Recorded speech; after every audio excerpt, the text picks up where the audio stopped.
To introduce the chairperson of the session, Mr. Dwijendra Mathur, Managing Director, Fair Labs. Thank you.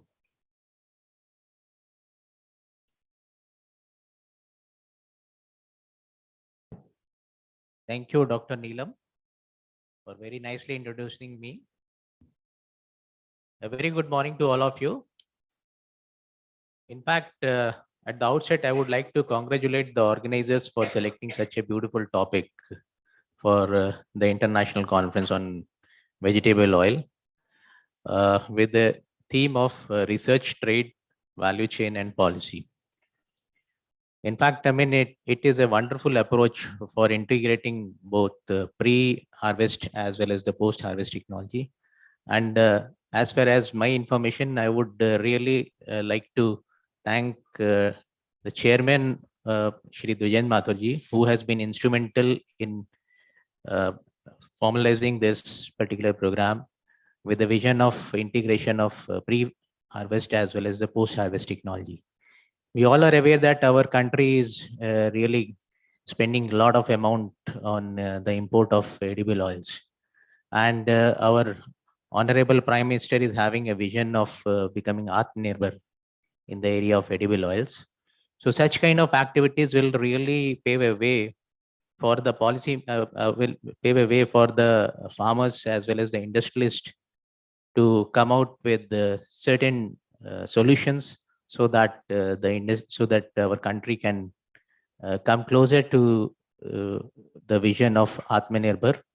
And definitely with the deliberations in this conference, the policymakers will be designing certain policies which will be forwarded to the government for actualizing those. And with these words, I really thank the organizers.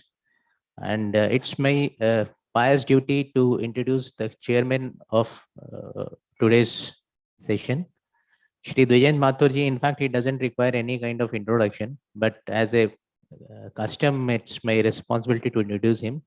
Shri Dwijendra Mathurji, he completed his undergraduate from a very renowned university, which is popularly known as Harcourt Butler Technical University, situated at Kanpur. And he's having a vast experience of approximately 40 years, both, I mean, industrial as well as an entrepreneur. And presently, he is also discharging his responsibility as the president of Oil Technologies Association of India, which we all are aware that it is again a very, very old, very popular association. It was actually established, as per my information, it was established way back in 1943. And under the dynamic leadership of Shri Dwijendra Mathurji, OTI is also proliferating very nicely. And currently, he is also he's the managing director of Fair Labs. So with these words, I welcome the chairman of the session, Shri Dwijendra Mathurji. Thank you, sir. Thank you so much. Now, I would like to introduce the convener of the session, Dr. H.B. Singh. Dr. H.B. Singh is the formerly director in Department of Science and Technology, Government of India. And currently, he is serving as a senior director, Fair Labs Private Limited, Gurgaon. Dr. Singh has served DST for 3 decades in different capacities and handled major programs on plant science, animal science, molecular biology, and microbiology. Besides, he spearheaded Women Scientist Scheme, Cognitive Science Research Initiative in Science and Technology of Yoga and Meditation. Dr. Singh also served for 1999 to 2010 as Honorary Executive Director, Executive Director of Mustard Research and Promotion Council, MRPC. And he has also served as Editor-in-Chief of an international journal, Brassica. So we welcome you, sir, for this satellite symposium as a convener of the session. So now we will proceed for the proceedings for the session. I would like to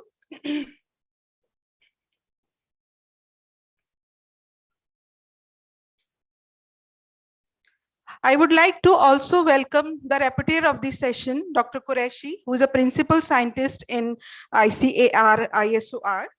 And with the proceed of the session, I would like to introduce Dr. B.R. Lokesh, who is the Chief Scientist, Nutraceutical, CSIR, CFTRI, for who is the keynote speaker for this session.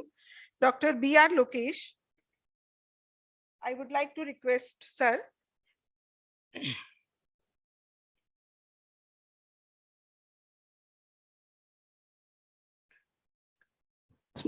Dr. B.R. Lokesh, formerly Chief Scientist, CFTRI, Mysore. Sir has PhD in Biochemistry from Indian Institute of Science, Bangalore, 1977. He headed Lipid Science and Traditional Food departments for a period of 12 years.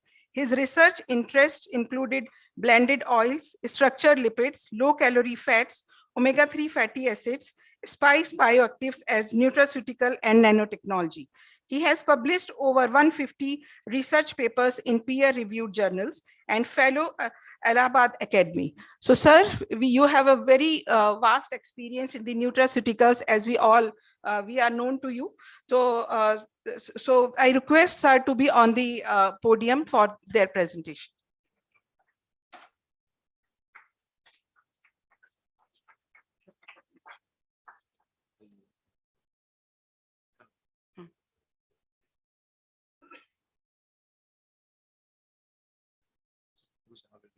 No, there is up and down.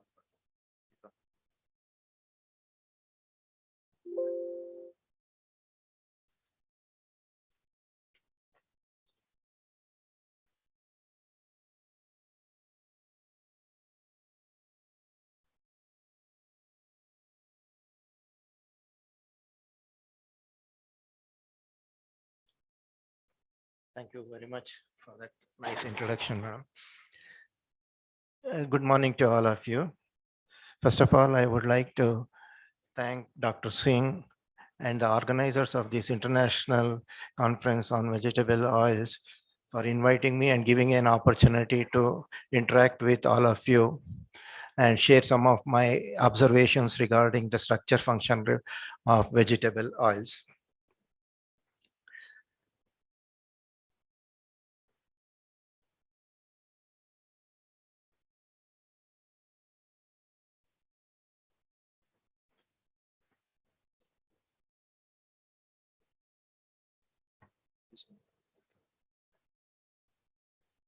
Thank you.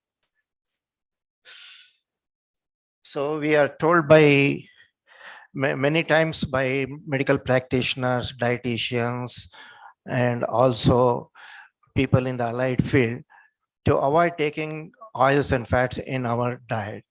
They say that you go for low fat diet or no fat diet and so on. The vegetable oil is one of the major sources of fat in our diet. And do we really have to worry about taking this important component of our diet?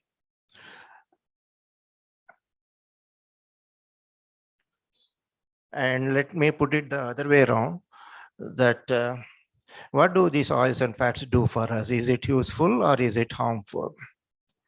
And do we have to listen to the medical professionals to avoid taking fat totally? So what exactly the oils and fats do to us?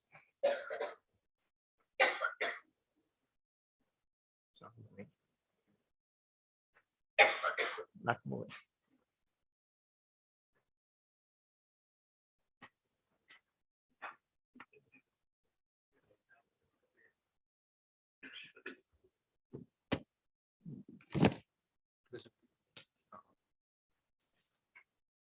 Okay, what are the main functions of oils and fats? They provide desirable organoleptic properties which make our food palatable so that we can relish our food. And it also provides high calories. Oils and fats gives you 9 kilocalories, which is more than 2 times what you can get from carbohydrates and proteins. And whatever the unutilized calories are there, it will be stored in the form of triglyceride in adipose tissue, and you can use it as and when required. But the flip side of this is that if you don't utilize the calories generated through fat, it can lead to ultimately obesity. Obesity is one of the risk factors for many non-communicable diseases. In addition to this, that's why health conscious individuals prefer to not to take oils and fats in their diet, or they want an oil which gives lower calories. Okay, in addition to the calories, the oils also provide essential fatty acids like linoleic and linolenic acid. And these essential fatty acids are needed for making hormone-like substances like prostaglandins, leukotrienes, and these autocoids have many functions in our body. They also provide substrate for making biological membranes.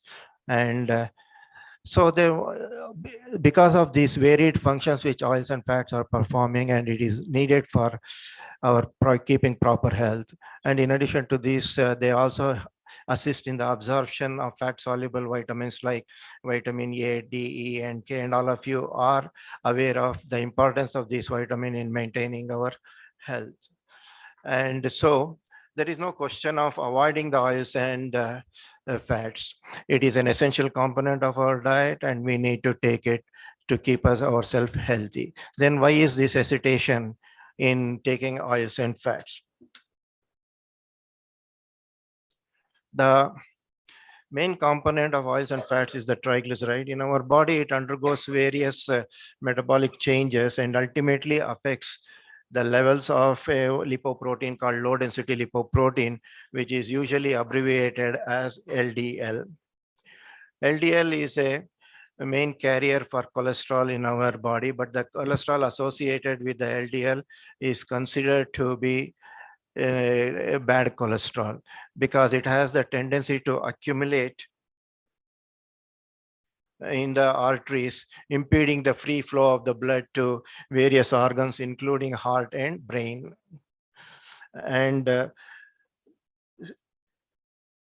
so these levels of LDL cholesterol need to be controlled. It has been observed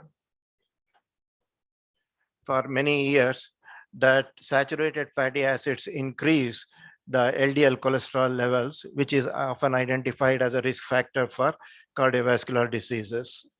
Therefore, one need to avoid taking oils which are rich in saturated fatty acid. On the other hand, oils which are rich in polyunsaturated fatty acids are also known as PUFA. They have the tendency to lower the blood lipid levels.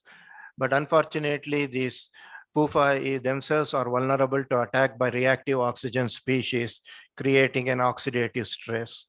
And to counter this, one require sufficient amount of antioxidants. And this oxidative stress is one of the triggering factor for many diseases. So the fatty acids that are present in oils and fats are double-edged sword. If you have enough fat which is high in saturated fatty acid, it will elevate LDL cholesterol. On the other hand, if it is high in PUFA, then it is vulnerable to oxidation, creating an oxidative stress. So you require an oil which is well balanced in terms of the different fatty acid composition, and it should also have sufficient amount of antioxidants to counter the oxidative process. Okay, so based on these observations, the WHO and ICMR and other regulatory agencies are of the opinion that the oil should be well balanced in terms of saturated fatty acid to monounsaturated to polyunsaturated fatty acid. They recommend that this should be in the ratio of 1:1, 1.5:1, and the P/S ratio, that is a polyunsaturated fatty acid to saturated fatty acid, should be 1. That is, they should be in equal proportion. The question is, do we have an ideal oil to fulfill this requirement? The answer is no. If you keep looking for the saturated, mono and polyunsaturated of different oils for their ratio 1:1.5:1, we don't have anything, any oil which can give this desirable ratio. And the P/S ratio is nowhere near the 1. And therefore, we need to modify these oils and fats to get a balanced fatty acid composition and also having sufficient amount of antioxidant to counter the oxidative stress.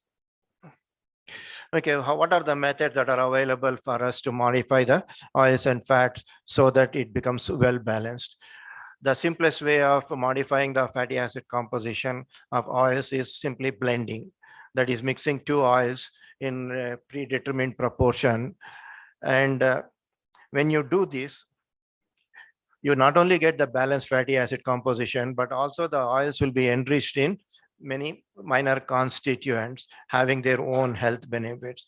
For example, the oil is not just the triglyceride molecule, it also has the nutraceutical molecules like tocopherols, tocotrienols, oryzanol, lignans, phenolics, phytosterols, and so on.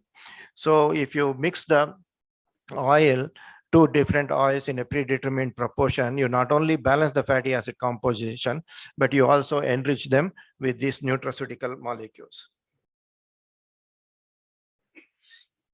Okay, but one disadvantage with the simple blending is that the original triglyceride molecules in the blended oil will remain same as their parent oil. Suppose you have an oil A with the fatty acid A1, A2, A3 in SN1, SN2, and SN3 position, and another oil B with the fatty acid B1, B2, B3. And if you mix them, you get a change in the fatty acid composition, but the original structure of these blended, the triglyceride molecular species in the blended oil will be same as what you get from your parent oil. So no new triglycerides are formed by this procedure. But if you want to change the fatty acid position in the triglyceride molecule, you have to use interesterification reaction. And here you can take a fatty acid of your choice and incorporate it into a triglyceride molecular species of a particular oil. And this reaction is catalyzed by lipase enzyme acting in the non-aqueous medium. You can also use chemicals like sodium methoxide. And by this, you can interchange the position of the triglyceride, the fatty acid in the triglyceride, either within the molecule or between the two triglyceride molecules. And by this procedure, unlike in the case of acidolysis reaction, you cannot introduce any new fatty acid in this modification by interesterification. And these type of modifications are known as transesterification. So there is a small difference between acidolysis and transesterification. And in acidolysis, you can introduce any oil, any fatty acid of your choice, whereas in the transesterification, you can get only the oil, but with the differences in the triglyceride structure. And this kind of mixture of triglycerides, what you generate by this interesterification reaction is called as the structured lipids or engineered lipids. And this reaction also is catalyzed by lipase enzyme in a non-aqueous medium or by sodium methoxide. But in the case of sodium methoxide, the changes introduced will be random. And this will, whereas in the case of this transesterification, it is site directed and specific to the triglyceride molecular species. Okay, so now we have a native oil, a blended oil, interesterified oil, or structured lipid. How do they differ from each other? How do I know that changes have taken place when I subjected these oils to interesterification reaction? This you can determine by using instrumental methods of analysis. You can use GC, HPLC, DSC, NMR, etc. And in the case of HPLC, depending on the position of the different fatty acid in the triglyceride molecule, you get a different HPLC profile. And so some of these molecular species may go down, some of them may go up, and some new species also may show up. This indicates that the structural changes have occurred after transesterification. How these changes, here I have given one or two cases where the changes have been significantly observed. Okay, now how do I know that this is affecting the structure function relationship of the oil. Are there any changes compared to the blended oil or the native oil? So first of all, we could easily see the change in their melting profiles. For example, both blend and intensified oil have similar fatty acid composition. But when you look at the melting profile of these oils, you see nearly 58% of the solid fat content remains in the blended oil, and whereas at 10 degrees centigrade, whereas in the structured lipid, you see only 36% solid fat content. And therefore, there is a significant change in the melting profile, even though both of them have same fatty acid composition. And so it indicates that the fatty acid composition alone will not tell how a fat behaves at a particular temperature. To give a very simple example for this, how structure and function are interrelated, you can take the example of cocoa butter, which is used in making chocolates. You want the chocolate to remain solid in your hand, but it should melt immediately the moment you put it in your mouth. And this is possible. This behavior is possible because of the presence of unique structures of triglyceride containing POS, SOS, POP in specific proportions, where P is palmitic, O is oleic, and S is stearic acid. Okay, another change we saw in this structured lipid and blended oil is their ability to alter the serum lipid profiles in experimental animals. And here we blended the oil to get nearly equal proportions of SFA, MUFA, and PUFA, keeping in mind the formulation specified by the WHO. And you can also see that the individual fatty acid composition are also very similar between these two oils, that is blended oils and intensified oils. And we thought that since everything is same in terms of fatty acid composition, the SFA, MUFA, and PUFA ratio, it should have similar effect on serum lipid profiles in experimental animal. But to our surprise, we noticed that the cholesterol level, total cholesterol level, is decreased by 24% when you give blended oil. But when the rats are given the intensified fats, the total cholesterol level is reduced to 35%. So that is a greater efficiency of intensified oils in lowering the serum cholesterol level. And similar pattern was observed with the LDL cholesterol also. Here, the LDL cholesterol is reduced by 32% and 49% respectively when the rats were given blended oil and intensified fat. So this indicates that the intensified oil is better in reducing the risk factor for cardiovascular diseases, because these cholesterol and LDL level indicate the risk assessment for CVD. Okay, here I want to skip this slide. It only shows the effect of influence of the intensified fat on cholesterol metabolism at the gene level. And we notice that the intensified oils enhances the clearance pathway for cholesterol and thereby reduces the blood cholesterol level. So this again indicates that structure is very important in exhibiting the anti-atherogenic potential. Okay, as I mentioned earlier, the health conscious individuals would like to have an oil with a lower calories. And this part of the work was carried out in collaboration with Dr. R.B.N. Prasad and his group at IICT Hyderabad. We were aware of the fact that the certain saturated, long chain saturated fatty acids like behenic acid has poor absorption. And we prepared the structured lipids by incorporating this behenic acid into the native oil. And you can measure the calorific value of these oils by in vivo method using the rats as animal model by a procedure described by Finlay et al. And we noticed that the structural lipid 1 had a calorific value of 5.12 kilocalories per gram, and structural lipid 2 has a calorific value of 5.28. That is, it is giving 45% less calories compared to the native, the parent oil. Okay, and One of the offshoot of this experiment was that we could use one of the structural lipid to completely replace the bakery fat, which normally contains trans fatty acid. And trans fatty acid are needed to give required, it is required to give the plasticity and the mouthfeel typical of the trans fat.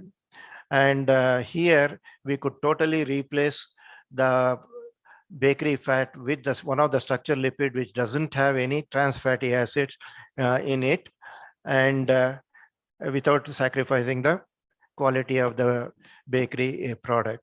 So this should appeal to the health conscious individuals, because we are giving not only the low calorie fat in making the biscuits, but we are also avoiding getting the trans fatty acid from the bakery fat. Okay, in addition to the benic acid containing structural lipids, you can also generate the low calorie oils by other methods. As you know, the oils, the triglycerides in the oil has fatty acid in the SN1, SN2, and SN3 position, and you can knock off one of the fatty acid in this, and you get diacylglycerol enriched oil. And this diacylglycerol enriched oil gives 30% lower calories compared to the native oil. So by structural modification, you can reduce the calorific calories generated by the fat. Okay, then what other methods are that are available for modifying the oils? One of the method you can think of is the fractionation of the native oil and remove the fractions, unwanted fractions. And for example, you can take out the palm stearin from the palm oil to enrich them with the carotenoid enriched olein fraction. And you can also fractionate further, and then you can also blend them together, taking the suitable fractions to get the properties which you desire in developing your product. For example, if the fraction has more of saturated fatty acid, it will be in the solid form, and you can use it for making hard coatings. And if it has more saturated fat, but also some amount of unsaturated fat, it will be in the solid to semi-solid form, and it can be used for confectionery. And similarly, if it has more of unsaturated but little bit of saturated fatty acid, it will be semi-solid to the liquid, and it can go for margarine. And if it is more of unsaturated fatty acid, it will be in the liquid form. It can be used for frying operation and food uses, and also as salad oil. You can also use captive hydrogenation method for modifying the oils and fats. And here you get vanaspati like product, but it will contain large amount of trans fatty acids, and which is not good from the health point of view. So you can think of one of the structural lipids we have prepared, which has a structure similar to that of vanaspati, but without any trans fatty acid in it. There is another technique called biomimicry, wherein you can convert the liquid oil into the solid fat without generating any trans fatty acids. So there are many methods available like this for modifying the oils, which changes its function. And you can also go for genetic manipulation. You can use the molecular tools and plant breeding technique. By this, you can generate high oleic sunflower oil, which normally contains high linoleic acid. And similarly, you can have a canola with long chain omega-3 PUFA like EPA, DHA, which hitherto was present only in the aquatic animals, but not in the plant kingdom. But to use these molecular techniques, one need a lot of skill, resources, patience, time, and also you should have tenacity to convince the regulatory agencies to give approval for the genetically modified oils.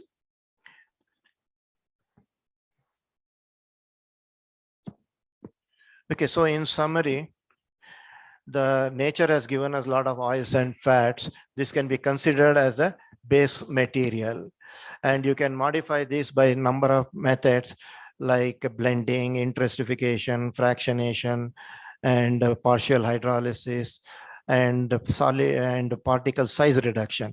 And this I forgot to mention.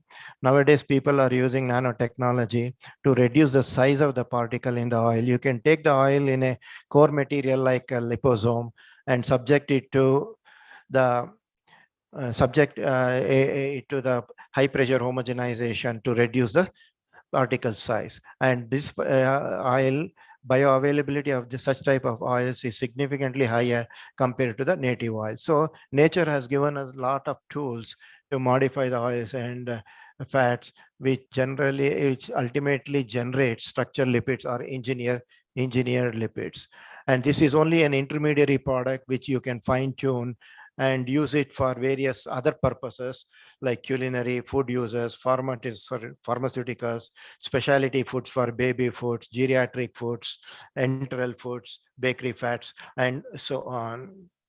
But my interest is to develop a special category of foods called disease delaying foods and foods for healthy aging.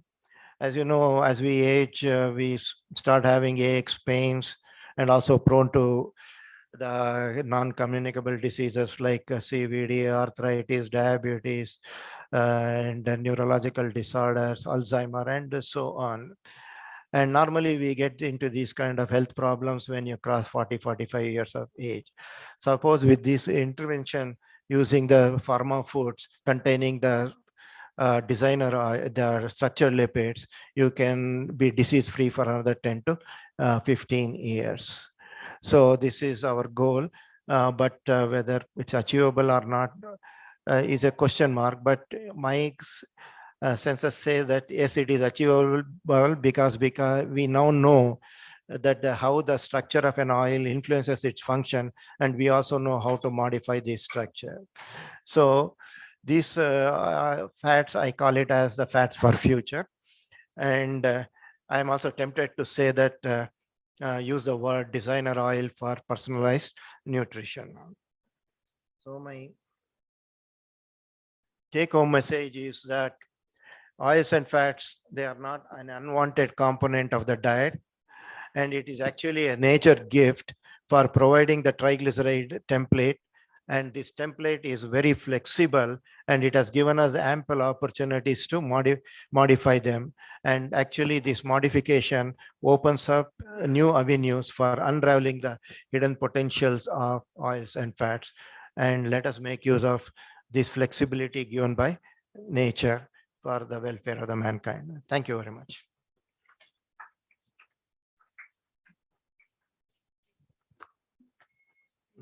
Hello. Thank you so much, sir, for giving us an insight. A beautiful thing like disease delaying foods and food for beautifully aging. So thanks for giving us so inspiration for a wonderful thing. So I would like to request our chairperson, Mr. Divijen Mathur, sir, to be on the stage to felicitate Dr. B.R. Lokesh.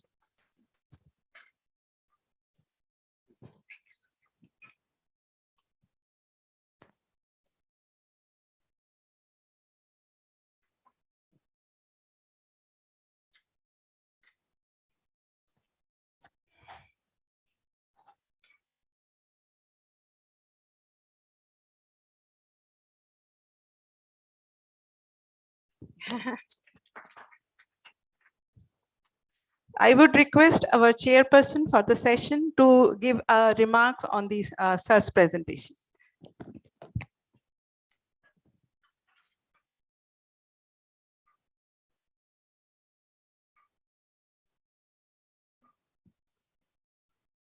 The presentation by Dr. Lokesh is very useful for everyone, how to delay the aging process and to live a very healthy uh, old age is very, very important for all of us because the life expectancy is going up. So this is very useful, and this shows the work done by him and his team very seriously. And it is very, you see, enlightening to know all this. Thank you.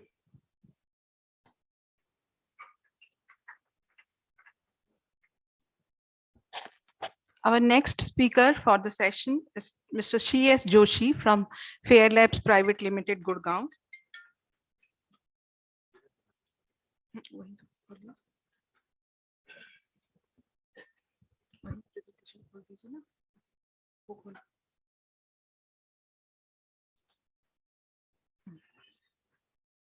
Joshi sir is a director Fair Labs. He's a chemical engineer, passed out 1988 from HBTU Kanpur. And he's a pioneer in engineering business and champion in quality conformity assessment. Calibration and proficiency testing. He has been relentlessly working to be the global leader in scientific research. Sir, we welcome you to this session, and please share your views on the automation in process sector with special reference to mustard. Welcome, sir.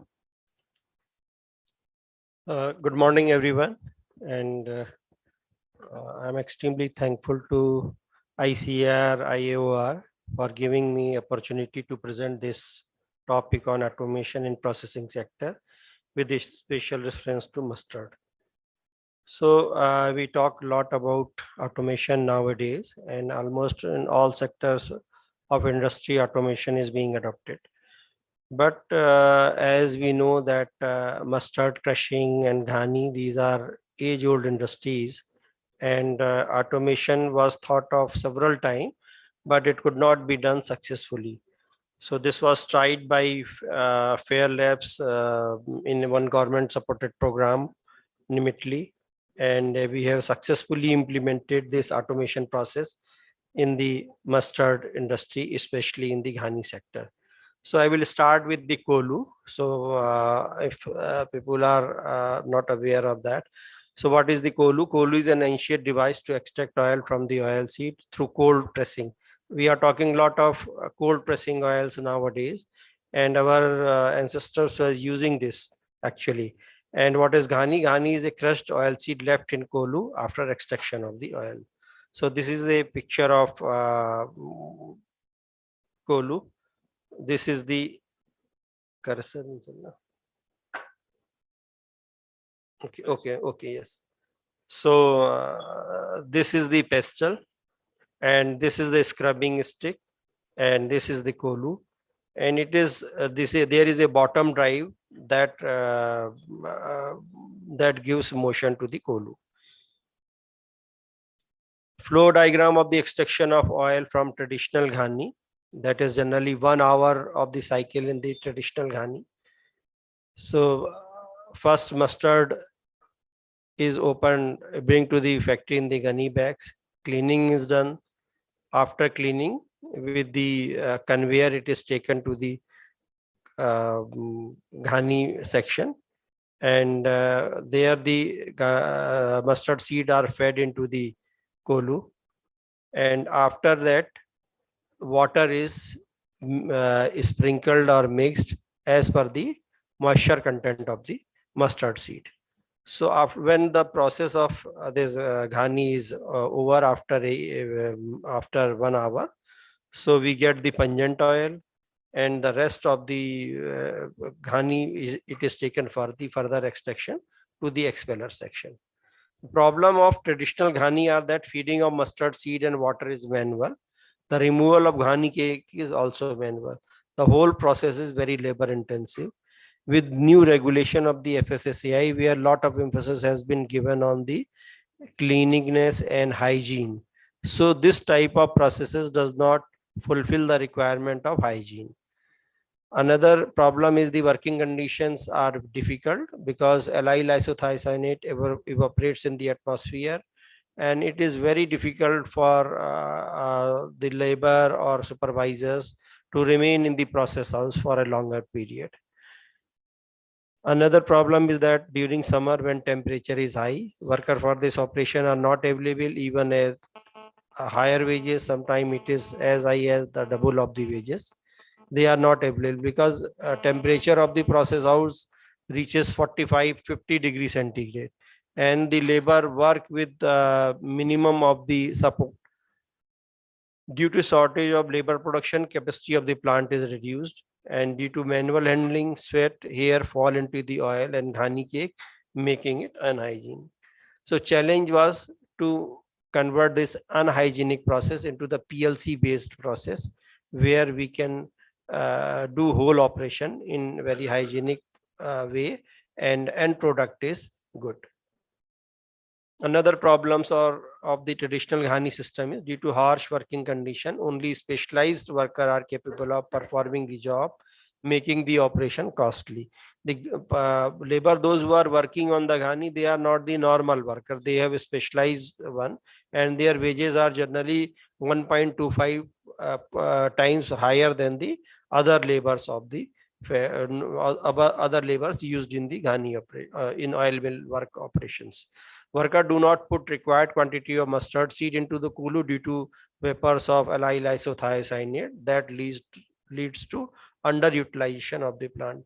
Because when the Ghani operation is over after a hour, so they have to empty the Ghani, and they have again they have to put the mustard seed.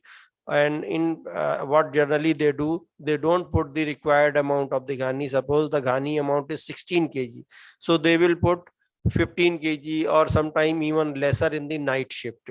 By doing automation, we can win over these problems. Manual handling leads to spillage of the mustard seed during the feeding and Ghani cake during its removal from kolu. The spilled cake is further processed for solvent extraction leading to unhygienic product. This has been discussed in several forums. Due to the manual operation, bigger size of production unit are not possible. So there is a line of 48, 50 Ghanis. We can repeat this automation in that. And because number of availability of the labor is restricted, so beyond a definite size, we cannot have a bigger production unit. While this is the time for the bigger and bigger production unit, where we can have better control. The objective of this project was the development of the PLC-based automatic system, automation of the feeding of mustard seed in kolu, automated sprinkling of exact amount of water at the desired time in kolu, and automation of the vacuum transfer of the Ghani cake to avoid spillage on the floor. So we started with the concept prototype. This was the vacuum device, this one, and suction probe was there, and vacuum conveying system, this was there, this whole system was there, and there was one PVC pipe. So when we got successful in this concept prototype, we developed a full working prototype, and this was the bigger one and more powerful suction was there, and we could achieve the result of what we anticipated. And when we become successful in this prototype, we went for the full scale automation of the line. So this is the picture where we do where we can have the fully automated Ghani line. The patent application has been filed by the Fairless Private Limited for invention entitled automation of the Ghani operation through vacuum conveying system on 24 June 2017. The patent application number is 20171120022231, and publication date from the patent office obtained is 4th August 2017, and final patent yet is in process. Now coming to the capacity utilization of the traditional Ghani versus automated Ghani. In traditional Ghani, the quantity of seed is on an average 16 and less, and duration of Ghani process is 1 hour. While in the automated Ghani, we can achieve the same result in the 50-minute duration. So from 16 kg to 18 kg, 12.5% higher capacity utilization, and by reduction of the process time from 1 hour to 15 minutes, again 16.7% better capacity utilization. So it was concluded that in an automated Ghani system, the total capacity utilization was approximately 30% as compared to the traditional Ghani. So these are the summary of analysis of the raw seed Ghani cake at different stages through the traditional versus automated Ghani. The experiment was done in the June to August 2017. Raw seed moisture content and oil content, it was same for both traditional Ghani and automated Ghani. Moisture was 5.54 plus minus 0.4, and oil content was 40.34 plus minus 0.03. The crushed seed in the kolu after 30 minutes of the running. In the traditional Ghani, moisture content was 11.66 and in automated ghani 9.82%. Moisture content was less here because the 1.1 liter of the water which is mixed in this ghani operation for 16 or 18 kg of the ghani, that was mixed in 2 steps. 2 steps give a better results, and in both in term of the extraction of oil and pungency. These are the, yes.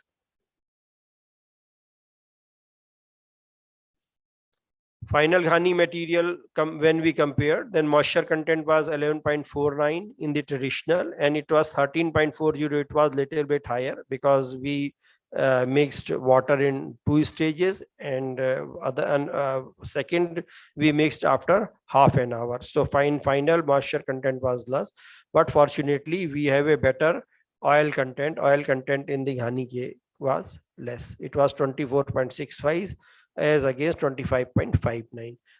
Then we took this material to the mechanical expeller, and in the final outcome was also equivalent to the traditional ghani. It was 7.92% oil content, because oil is a very important constraint in the oil industry. If cake has if you produce cake having the higher oil content, then you are going to lose the money. So it is very important that you get a optimum amount of the oil in the cake. So these are the moisture and oil content at different stages of the seed processing we have discussed earlier. So now coming to the summary of recovery of oil and allyl isothiocyanate through traditional versus automated ghani. This experiment was run for 3 months, spanning from June to August 2017.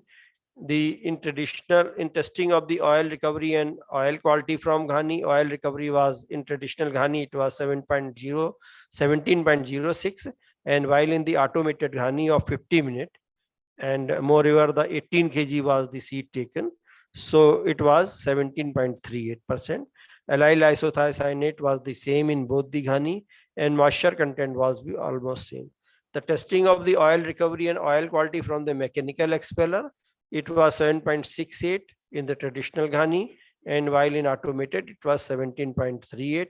Allyl isothiocyanate was 0.09, it was 1.0, and moisture content was 0.17, almost same in both. Because it is a tradition in the oil mill that both the oil extracted from the ghani and expeller are mixed, as per the regulation, the allyl isothiocyanate content should be at least it should be 0.2. So that is met by mixing the oil expelled from the ghani and from the expeller. So final oil recovery was 34.81 in the traditional ghani, and in 34.83 in automated ghani. Allyl isothiocyanate content of the mixed oil was 0.22 in both the cases, and moisture was 0.1 and 0.8, almost same. These are the diagrams for the recovery, oil recovery and pungency at various stages of extraction processes. So we see that oil from the ghani is almost same. It is better in automated one, 7.06 against 7.38. Oil from mechanical expeller, it is almost same. And final kachi ghani oil is 34.81 and 34.83. Now coming to the pungency, that is very important criteria for mustard oil manufacturer, especially the kachi ghani mustard oil manufacturer. It is 0.33 in both the cases. Oil from mechanical expellers, the pungency is lesser in traditional system because water is mixed for one time in the beginning, while it is better in automated system because we have the freedom of mixing water twice, one at the beginning and one after completion of the 30 minutes of the operation. So in traditional ghani of 1 hour, the analysis of the shelf life of the kachi ghani mustard oil. So it is better coming out, it is 0.201 against 0.187 allyl isothiocyanate content percentage by weight at 40 degree, 80% relative humidity for 151 days, and shelf life is 10 months 4 days, and it is 11 months 4 days. So automated process gives a better results here also. Analysis of shelf life, the oil from term of the oxidative stability through Rensimed. So here also we see 3.98 against 4.25, and 10 month 20 days to 11 days. It is again better in case of the, because we are giving the benign treatment, operation time is reduced against 60 minutes to 50 minutes, and water is mixed twice. So these result are because of this. Now analysis of the oil recovery and pungency of kachi ghani mustard oil with or without a sprinkler. We tried with two type of systems. One, direct mixing of the water, and sometime we put the sprinkler also, so that sometime it was discussed, if we sprinkle the water, the mixing will be better and result will be better. So we tried both, but results were almost same. Oil recovery was 17.78, addition of water without sprinkler when we mixed 11.150 ml, 1150 ml of the water, and in addition with the water without sprinkler. So there was oil recovery was slightly better in without sprinkler, and sprinkler it was almost same, you can say. Addition of the lesser amount of water without sprinkler, we tried for this also. Suppose we reduce the water content to 800, so recovery was reduced, and accordingly the pungency was also reduced. After the addition of the water 1150 ml either with a sprinkler or without sprinkler, no major change in the oil recovery and pungency was observed. And when the lesser amount of the water 800 ml was added to ghani as against 1150 ml, it reduced the oil recovery and pungency both. We tried on the different type of this trend of pungency in oil by varying the oil content to addition in adding the ghani. So we started with 200 ml, 6, 800, 11, 1000, 1150, 1300, 1500, 1800. So these are the result, and we could finalize that for 18 kg ghani, 1150 ml of water is most suitable at the 28%, 0.28% in the traditional ghani, and automated ghani it was 0.33% allyl isothiocyanate content. Again, the comparative result and observation obtained by varying the suction probe nozzle size and suction blower motor HP. So we tried the different size of nozzle, 50 mm, 75, 100, 125 and 150, and against the suction time we recorded, and the suction blower HP it was 3, 5 and 7.5. The final results were that motor of 7.5 HP with nozzle of 100 mm was found to be most optimum with suction time of 29 seconds. So accordingly, we finalized this nozzle size 100 mm and blower size was 7.5 HP. These are the picture of the traditional ghani and versus in traditional ghani, there are these cotton bags called pajama, and seed is fed through this. There is a conveyor over these chutes, and they are filled with the 16-17 kg of the seed. When operation is completed, the operator will come, it will open this cotton provisions and fill the ghani with the fill the kolu with the mustard seed. While in the automated ghani, there is a seed discharge and controlled by the PLC, and again water discharge has been provided. This is for water, and pneumatic cylinder is there for the operation of this nozzle up and down, and this is the suction probe. So traditional ghani versus automated ghani. Manual feeding of the mustard seed in traditional ghani system. This is seed is being fed, and here this automatic feeding is being done. These are the showers of mustard seed. Here water is being mixed by hand, and here this water is being sprinkled to this wall. If you compare this, so traditional ghani system versus removal of material, and this is generally lot of material is thrown on the floor. This floor is dirty. The man is walking on the floor, and here he is removing. This ghani material is being thrown on the floor, and then it is fed to this conveyor, and it is being taken to the expeller section. While in the automated section, it is very clean operation, and it is being sucked by the nozzle. So chances of spills are very, very less. This is the platform of traditional ghani. Is lot of spillage is there, and he is taking the material to the conveyor. While this is the platform of the automated ghani, it is almost clean.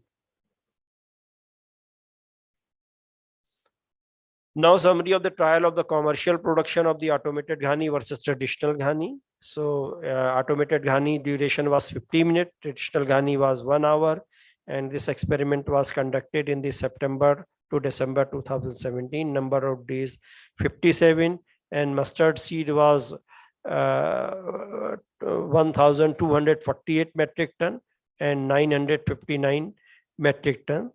And oil production was 435 metric ton. Allyl isothiocyanate was 0.33, and in traditional ghani it was 333 tons, and allyl isothiocyanate content was 0.3. The table indicates that excess amount of mustard seed crushed in automated ghani in kg, and percentage increase in the capacity utilization was 30.17%. So it is a substantial increase in the capacity utilization, and we can get the better economic return by adopting the automation. Summary of the trial of the commercial. These are the different oil content, oil production, date wise we have given. The excess amount of mustard seed crushed in automated ghani is 68.510, and if we calculate percentage wise, it is 30.22. This run was for 13 days, and total 30.22% average capacity utilization was increased. Now in this run, 30.34 was the capacity utilization, and is obtained in again 13 days operation. Here also 30.26% capacity, extra capacity utilization was obtained in 14 days trial. 29.88% capacity utilization obtained in 15 days trial. And this is the automation of the ghani Indian patent we applied for. This is the picture. And now coming to the benefits of the automated ghani over traditional ghani. Release of seed is through cotton pajama manually, which when the pajama is to be replaced quite frequently, because with the abrasion of the mustard seed and dust, the cotton is destroyed within a short period of time, and almost every month you have to change that cotton piece. And in the automated ghani, release of seed is through the metal container having solenoid valve that work in a automated fashions. The known quantity of water is to be added ghani manually at different type interval. In that may vary, because he doesn't measure. He is having a mug type of thing, and he is filling the mug. Sometime it is 150 ml, sometime it is 1000 ml, and sometime it is even higher. He is not going to measure all the time, but while in the automation we have a freedom to feed exact amount of the water. After a removal of the oil, ghani is manually removed, while here we are doing the by doing the vacuum suction. So floor is almost clean where it is dirty due to the manual handling.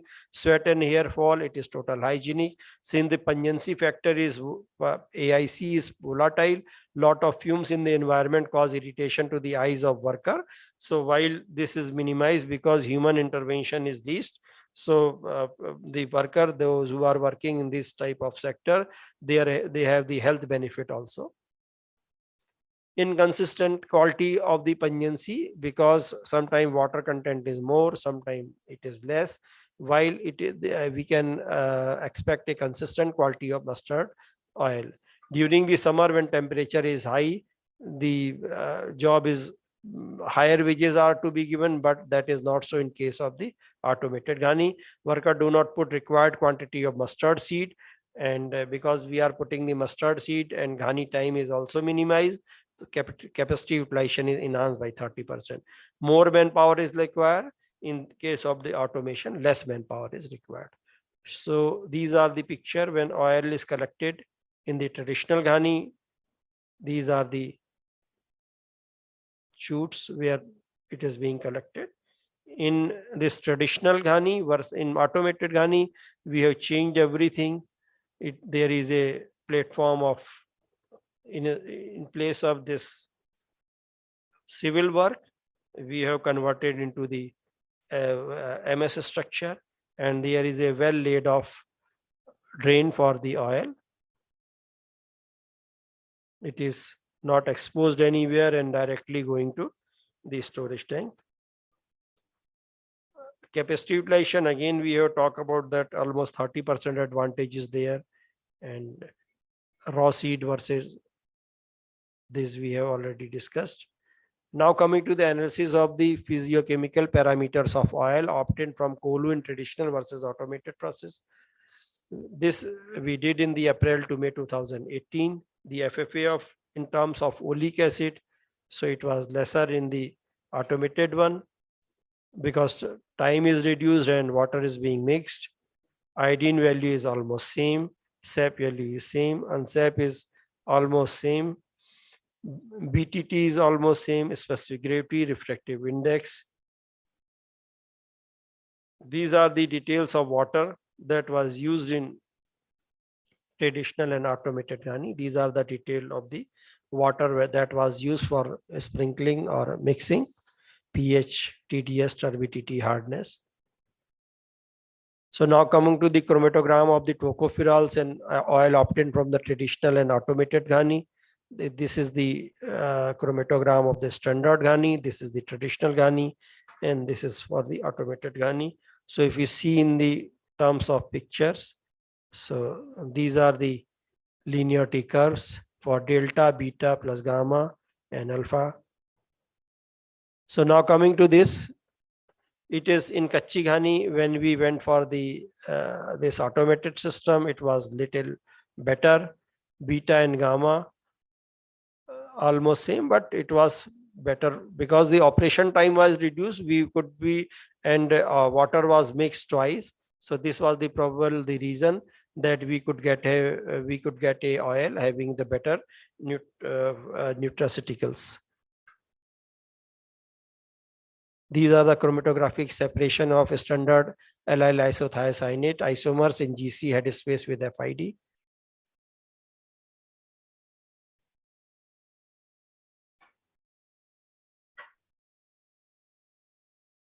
Mass spectra of standard allyl isothiocyanate comparison with the library spectra. Standard. So now coming to the levels of the isothiocyanate isomer and total isothiocyanate in traditional and automated ghani oil. So allyl isothiocyanate AITC1, it was 699 versus 718, and AICT2 was 842, 870, BITS 1846, 1900, and similarly there was advantage in the terms of the automated process.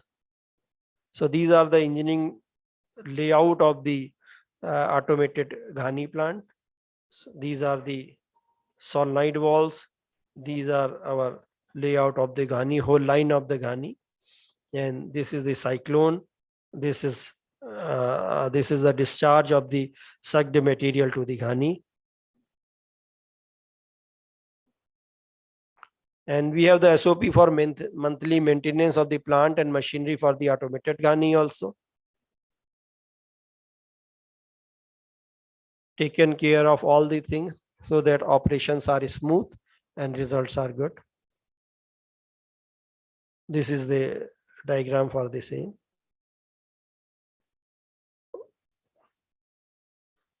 Wall to feed the seed, then in the Kolu, then water is sprinkled. After the suction probe is there, the wall to control the Ghani overflow.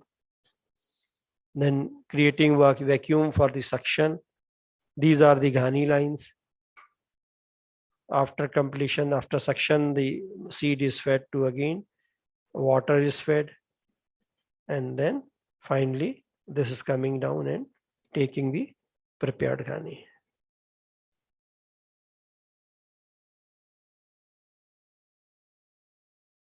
So conclusion, after complete installation and erection of the final prototype of the commercial scale Ghani plant, extensive testing and trial run was carried out. The trial run was conducted in the month of September, October, November, December 2017 for total 57 days. The result obtained in the commercial run were similar to the predicted in a smaller trial. During pilot plant setup, the capacity utilization was increased approximately 30%. The quality of the oil produced from automated Ghani is found to be at par with the oil produced with the traditional Ghani, and it was found within the specification of the FSSAR. Manual labor is minimized, and traditional Ghani is fully automated. Then volatile pungency will affect less to the worker's health. The enhanced shelf life of approximately 1 month of oil from the automated Ghani may be due to slightly higher level of the tocopherol when compared to the traditional Ghani type. Thank you. I would like to share one video also, Dr. Neelam. Where is the video?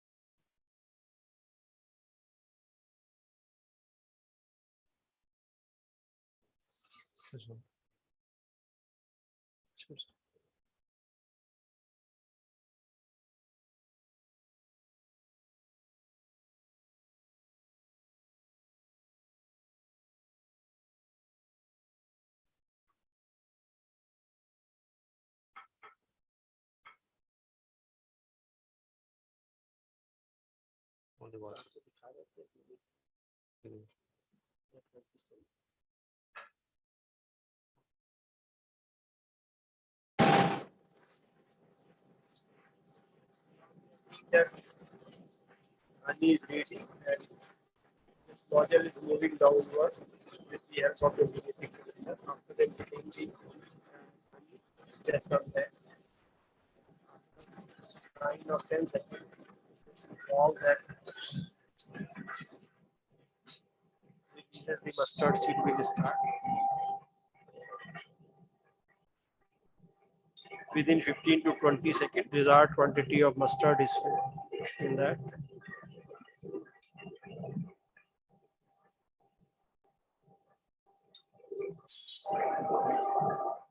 And after that, few cycles are over. Within 1.5 minutes, then this water will be put into, so that now this operation will be complete. And after half an hour, another 500 ml or 350 ml of the water as we have put into the PLC, that will be fed into that. So the operation goes like that.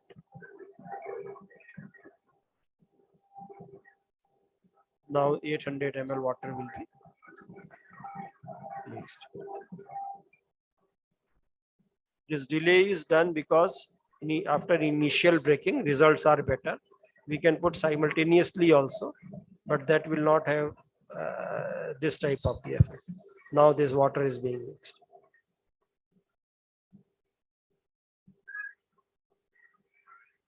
Thank you very much. Thank you.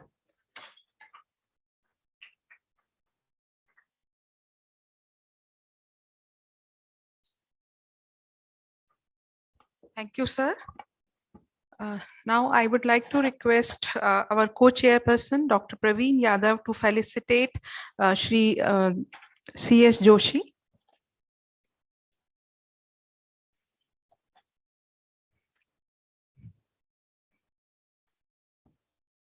I would also request our co-chairperson to give a remarks on sir's presentation.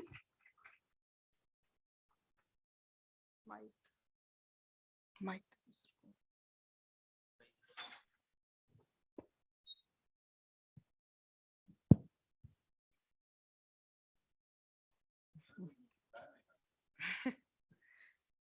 In fact, we had a wonderful presentation from Shri Chandrasekhar Joshi ji.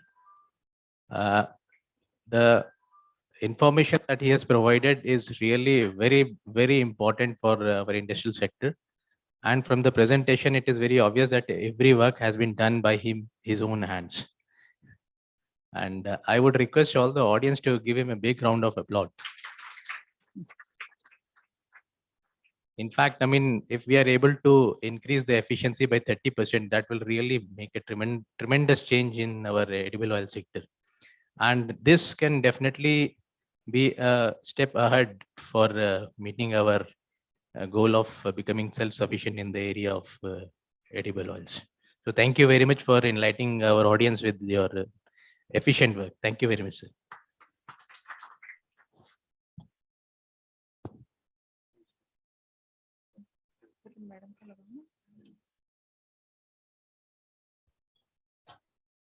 So our next speaker for the session, Dr. Meenakshi Tripathi, President, Fair Labs Private Limited, Gurgaon. Ma'am, please be on the stage.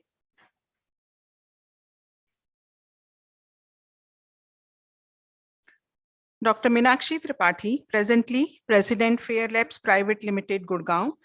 Madam is PhD in Biochemistry from CSIR, IITR, Lucknow. She is pioneering techno-commercial aspects, including implementation and monitoring of quality and technical management system as Fair Labs. Madam has decades of experience in quality management system. We welcome you, ma'am, for this session. Thank you, ma'am. Thank you, Dr. Neelam. Good morning, everyone. First of all, I would like to thank ICR for giving me opportunity to speak at this platform.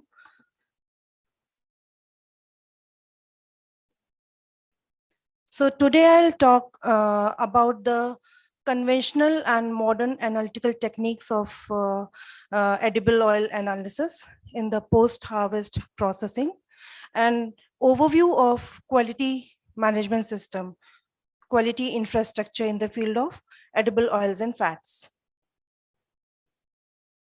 This is the content of my presentation, that is quality infrastructure, how it is established, what are the key elements for establishing quality infrastructure, and then about Fair Labs, what type of quality infrastructure we have established, and then about the testing and analytical parameters, modern and conventional, of oil field, and then summary. So a strong quality infrastructure is the key requirement for the Made in India program and Atmanirbhar Bharat that becomes almost essential for the nation for raising Indian economy by limiting the imports and promoting indigenous production, R&D, and new product development through innovation. So in a modern world with rapidly growing international trade, countries compete less on the availability of natural resources, geographical advantages, and lower labor cost, and more on factors related to a firm's ability to enter and compete in new markets. One such factor is the ability to demonstrate the quality and safety of goods and services expected by consumers, and to confirm compliance with international standards. To ensure such compliance, a sound quality infrastructure ecosystem is essential. So the quality infrastructure, that system is comprising of the organizations together with the policies, relevant legal and regulatory framework, practices needed to support and enhance the quality, safety, and environmental soundness of goods, services, and process. And it relies especially on metrology, standardization, accreditation, conformity assessment, and market surveillance. So if a country wants to establish a quality infrastructure, these type of key elements should be in place. First of all, National Metrology System, that is NMI, which is NPL in India, is working on that. So National Metrology System, and that should be traceable to international system. Along with National Metrology System, there should be testing infrastructure, calibration infrastructure, inspection bodies, and then proficiency testing system, standardization, certification, and reference material production.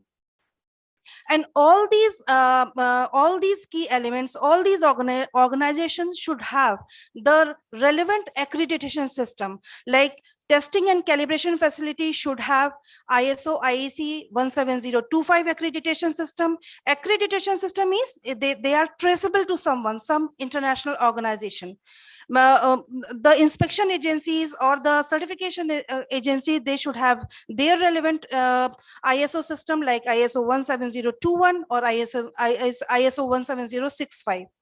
And all these laboratories, they have to check their proficiency, whether they are doing the correct calibration or the correct testing. So they have to check their proficiency by participating in the proficiency testing schemes organized by ISO 17043 accredited proficiency testing providers. So that's how a country establishes its quality system, quality infrastructure. So FAIR Labs is one of the quality constituent of quality infrastructure as conformity assessment body, which assess the quality of industrial products to match with the international standards.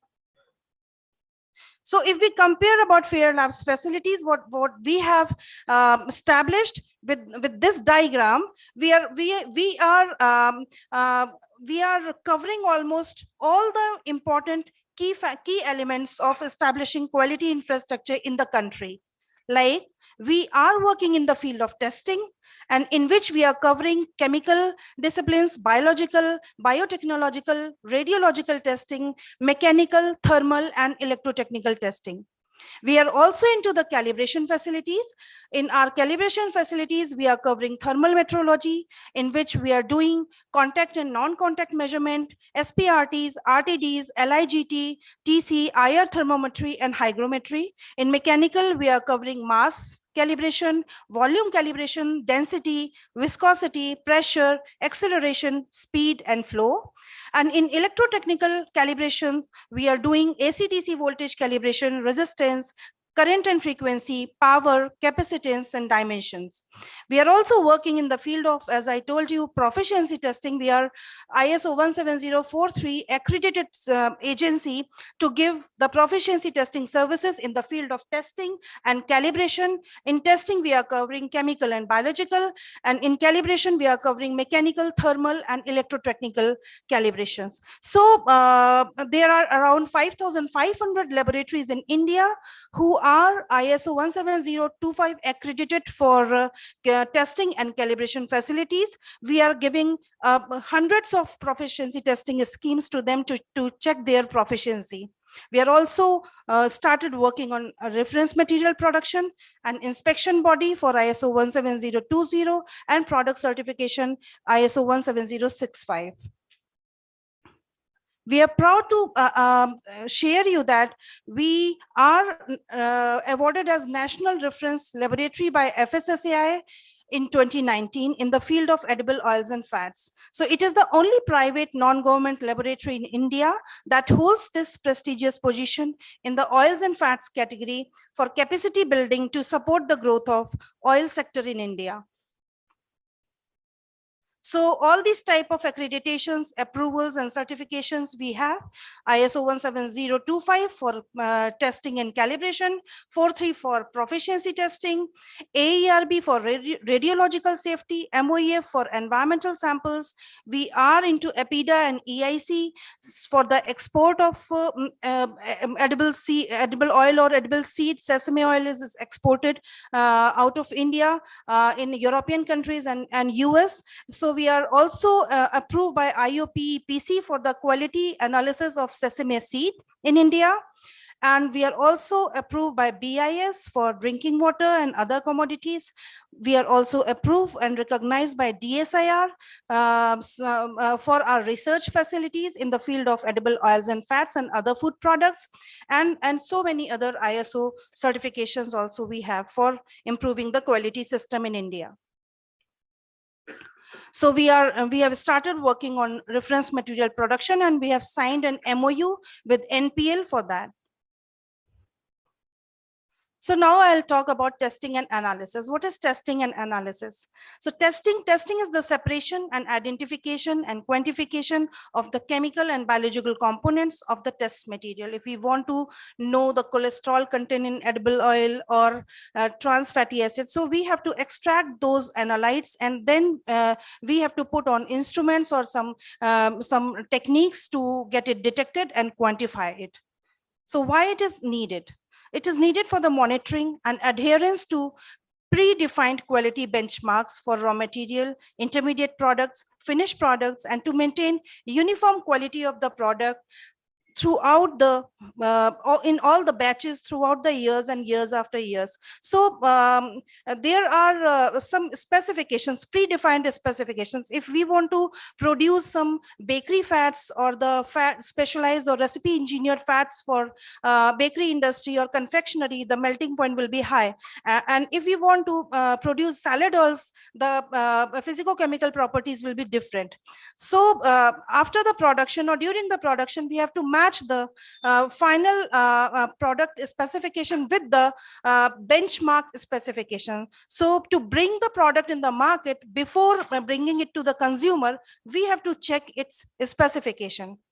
And then we also have to check, also have to test the food items or the edible oils and fats for its safety parameters, like pesticide residues, hazardous compounds like dioxins, PHAs, PCBs, MOSH and MOA, 3 MCPDs, 2 MCPDs, and Gs, drug residues, poisonous heavy metals like lead, arsenic, cadmium, mercury, naturally occurring toxic substances, allergens, radioactive substances like cesium-137, cesium-134, strontium, and some migrants from packaging materials.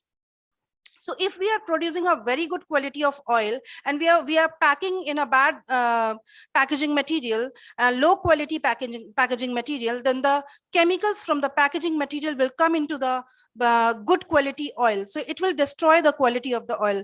So it is very necessary to check the packaging material as well. So government has already mandated some specifications to check the packaging material. So that has also to be checked for bisphenol, phthalates, and dyes.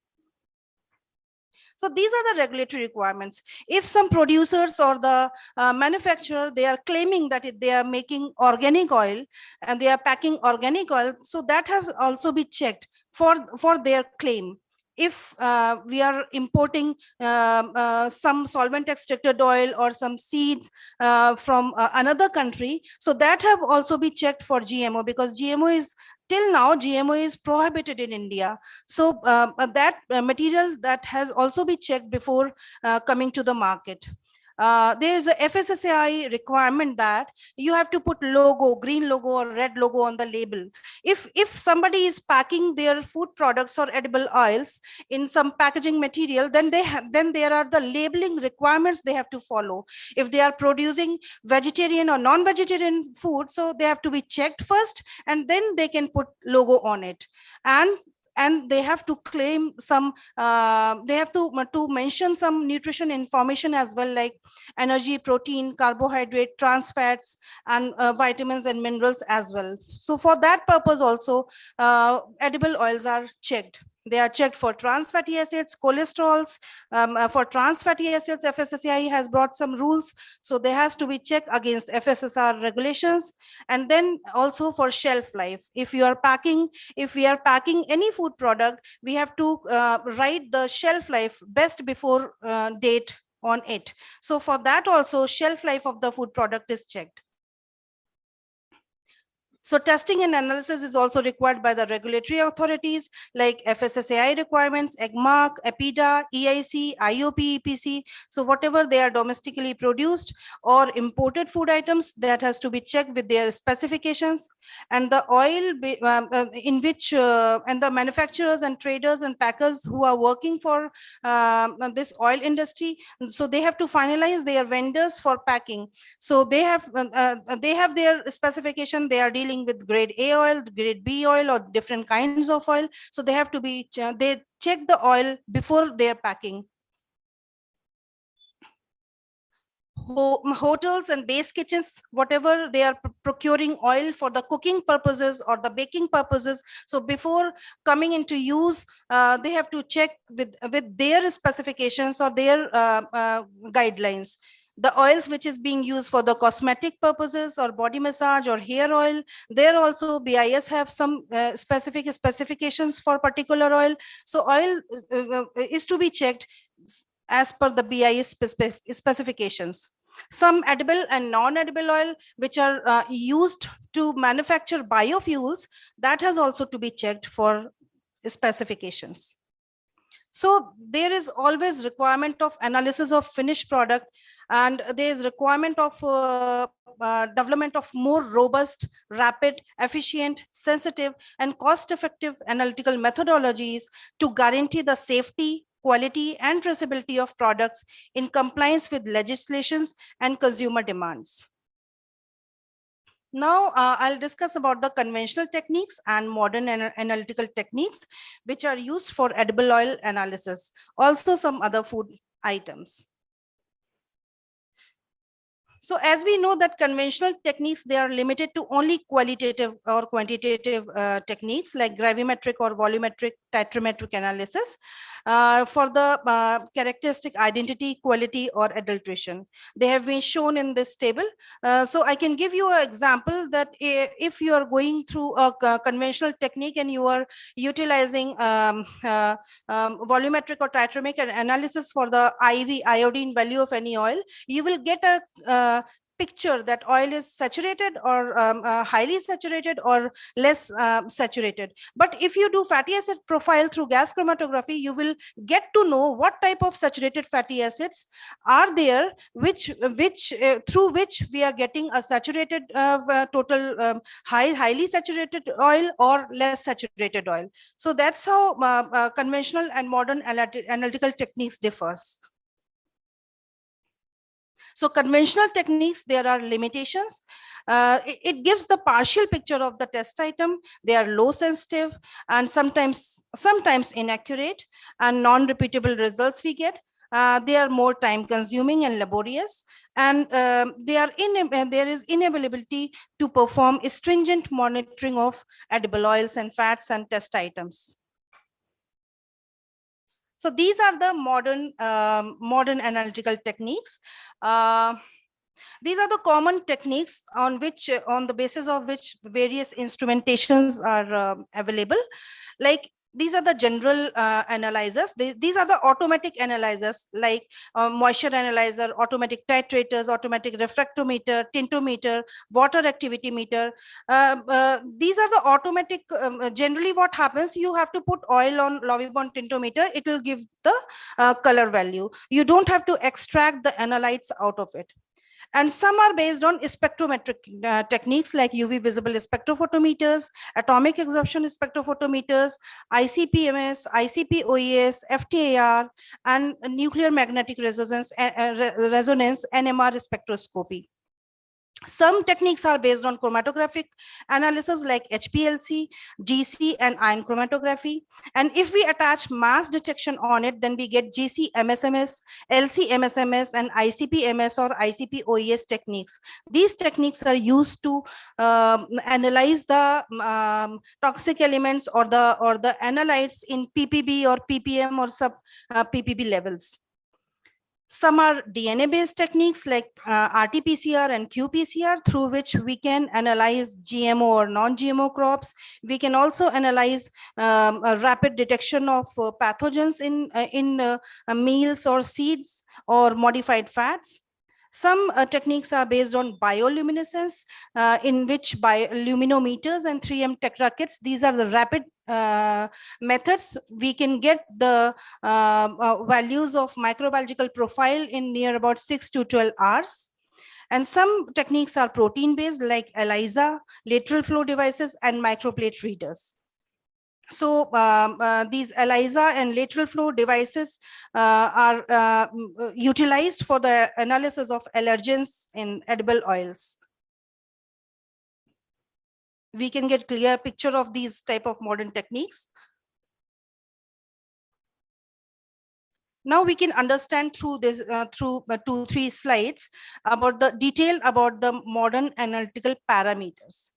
So if we talk about characteristic identity of edible oils and fats, we can do IV, SAP, refractive index, unsaponifiable matter, cloud point, omega-3, omega-6, amino acid profile for soy meal type of samples, fatty acid profile for the characteristic identity, which oil it is.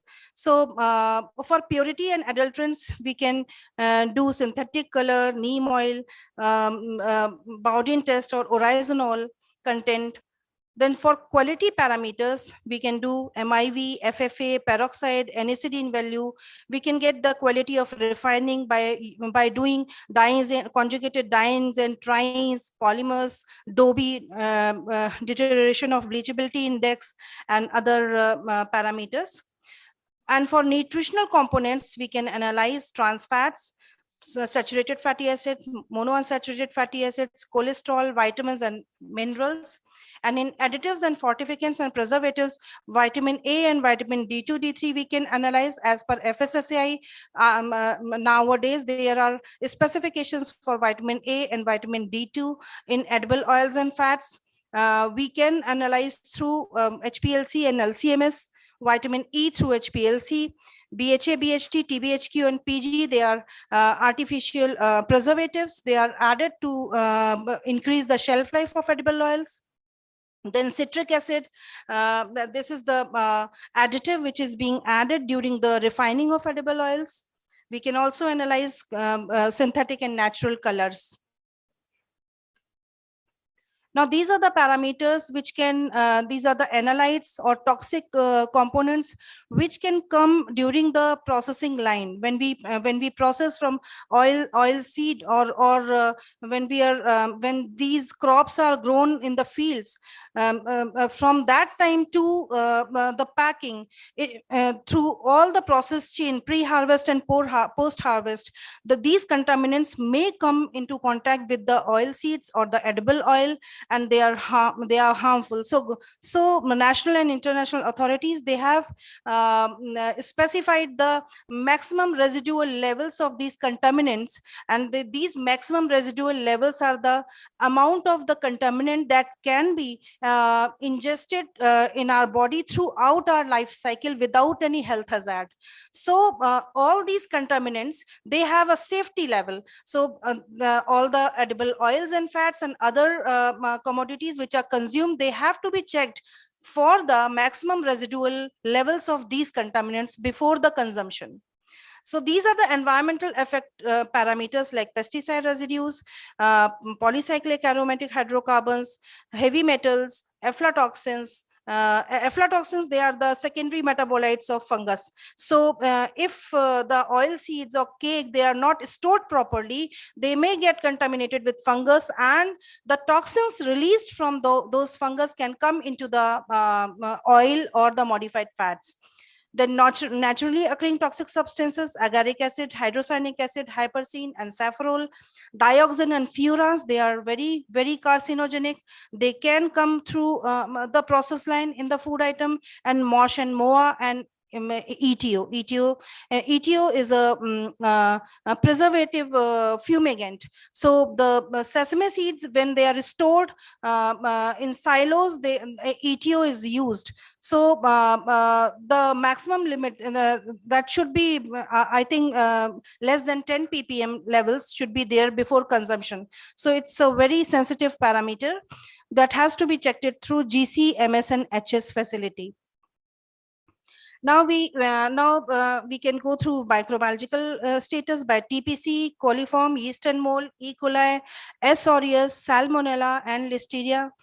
Then this is the degree of damage and retention during chemical processing. So when the refining process is going on, then some of the heavy metals or the contaminants, they can come through the processing. Means degree of damage occur during the processing of the oil, when the oil is heated with hexane, or the chemicals are used for the refining process. Then in the presence of the high temperature or the presence of the chemical, it may cause some damage to the oil. So that should also be analyzed before the consumption. And then shelf life behavior. For shelf life behavior of any natural oil or refined oil, induction time, oil stability index, water activity, or thermal stability parameters are carried out. For functional property, glyceride profile, triglyceride profile, and solid fat content is analyzed. These are the general toxins I have already discussed. Now the radioactive contaminants, some modified fats that are exported out of India, that has to be checked for radiological contaminants like cesium-134, 137, strontium-90, and alpha-beta emitters. Now these are the health markers we have already discussed. Some manufacturers, they produce the oils or modified fats for halal and kosher certification they have got. So that has to be checked for alcohol content or pork residues. Then GMO, non-GMO, and veg, non-veg, I have already discussed. So last point is compressed gas, purity of nitrogen, that has to be of food grade. During the packaging and nitrogen blanketing is done, in the presence of compressed nitrogen, oil is packed. So it enhances the shelf life of the oil. So the nitrogen which is being used during nitrogen packaging, that is to be food grade. So that compressed nitrogen gas has also to be checked as per ISO specifications. So in this quality infrastructure, FAIR labs, these are the testing categories. These are the food items or the testing commodities. They are commonly tested at FAIR labs. Edible oils and fats, oil seeds, nutraceuticals, marine and aqua, GM products, soaps and detergents, perfumes and fragrances, essential oils, solid and liquid fuels.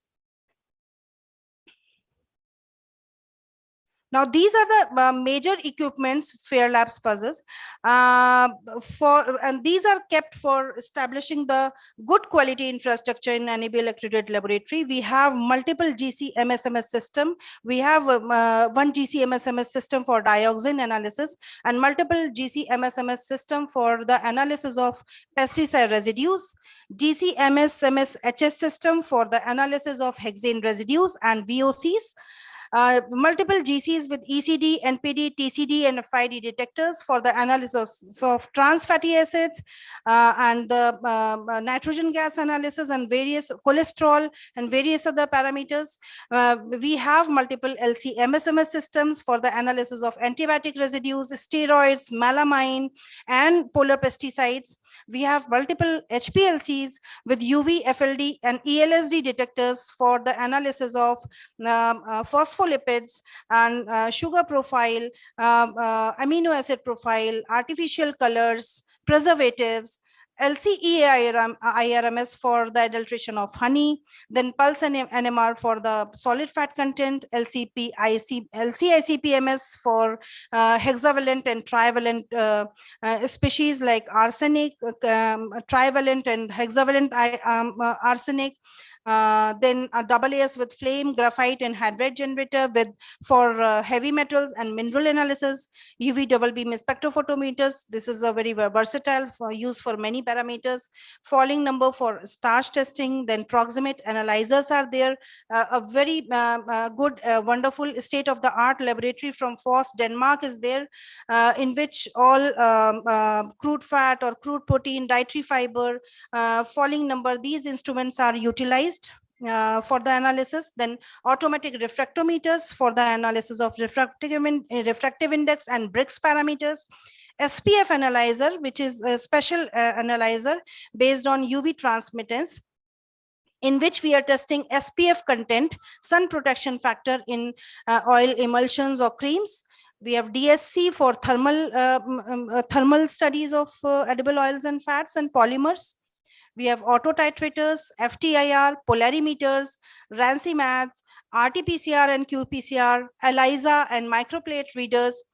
And we have color analyzers like LAB tintometers, LAB meters, ion chromatographs for anion and cationic analysis. We have water activity meter for the analysis of water activity for shelf life of food product. We have alcoholyzer for the analysis of alcohol content in the beverages. TOC analyzer, Carl Fisher moisture analyzer, which assess the moisture content in ppm levels. CHNS or CHNSO analyzer for testing the sulfur analysis and carbon, hydrogen, nitrogen profiling. Alpha, beta, and gamma spectrophotometers, and Marvell particle size analyzer, 3000 master-sizer. It is the latest instrument to check the particle size in micron size till 1 micrometer. We have bomb calorimeters, viscometers, OTR and WTR for the analysis of packaging material, and HPLC for analysis of active components of oils and fats and some Ayush products. So our laboratories are equipped with more than 1,000 instruments from all over leading instrument suppliers like Atago Japan, Mettler Toledo USA, Agilent USA, Shimadzu Japan, Metrohem Switzerland, and many others. So these are the testing scope and categories and parameters, like we are testing physical and chemical properties, then proximate analysis, microbiological profile, MCPD and Gs, pesticide residues, metal contaminants, antibiotic and drug residues, knots, radioactivity testing, preservatives, sugar profile, fatty acid methyl esters, amino acid profile, vitamins, antioxidants, steroids, allergens, GMO, shelf life study, nutrition labels. So we are covering more than 35,000 parameters which are accredited from NABL. So we have the largest scope globally for testing. Now, for the proper functioning of the testing laboratory, we have established state-of-the-art calibration facility in thermometrology, electrotechnical, mass metrology, and dimension. So we have a continuous system of calibration of from -196 to 3000 degrees centigrade. And in volume, we are calibrating from 2 microliter or 1 microliter to 6,500 kiloliters of silos. So we are covering all range of working instruments. Our facilities can be utilized for the calibration of laboratory instruments as well as the industrial equipments and instruments. So we in calibration laboratory also, we have more than 400 parameters listed in our NABL scope, which is one of the largest in India as well as globally.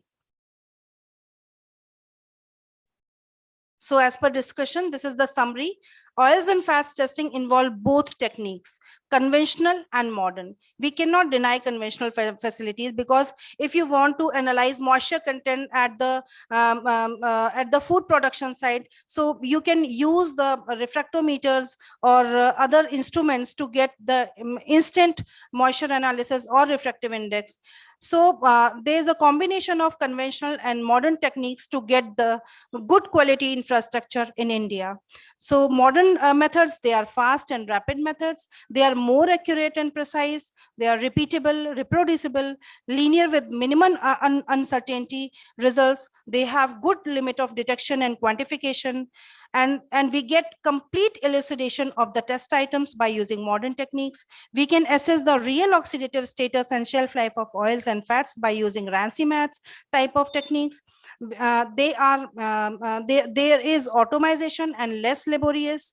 There is a high sample throughput, as we are having multiple GCMS and LCMS system, and auto injectors are installed in it, so we can analyze 400 to 500 samples in a go in our laboratory.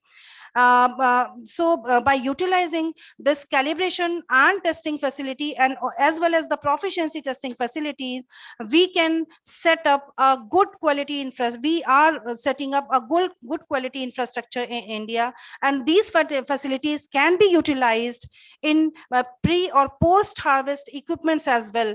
This especially calibration facility for the efficient working of the instruments while doing the agriculture processes or the post harvest processes. Thank you. These are customers.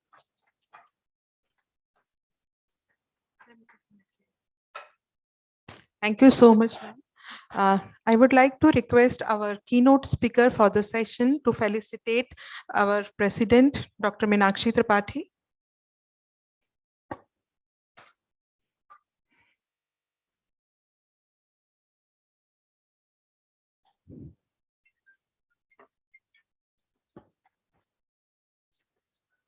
I would also request, I would also request our keynote speaker, Dr. B.R. Lokesh, to give remarks on the ma'am's presentation.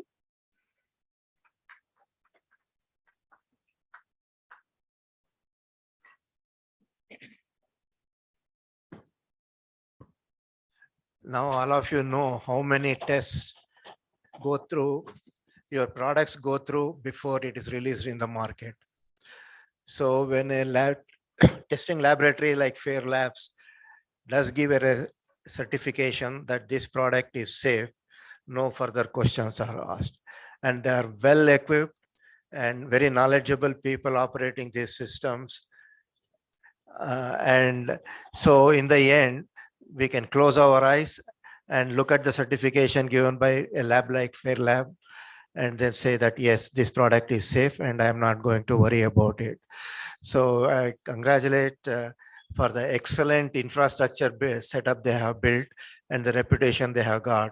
And in fact, Dr. R.B.N. Prasad and Khurana sir, they guided this FSSA for many number of years and put all the specification which she was describing and what is the limit. And then they have got modern instrumental method of analysis, which is very sensitive and very selective.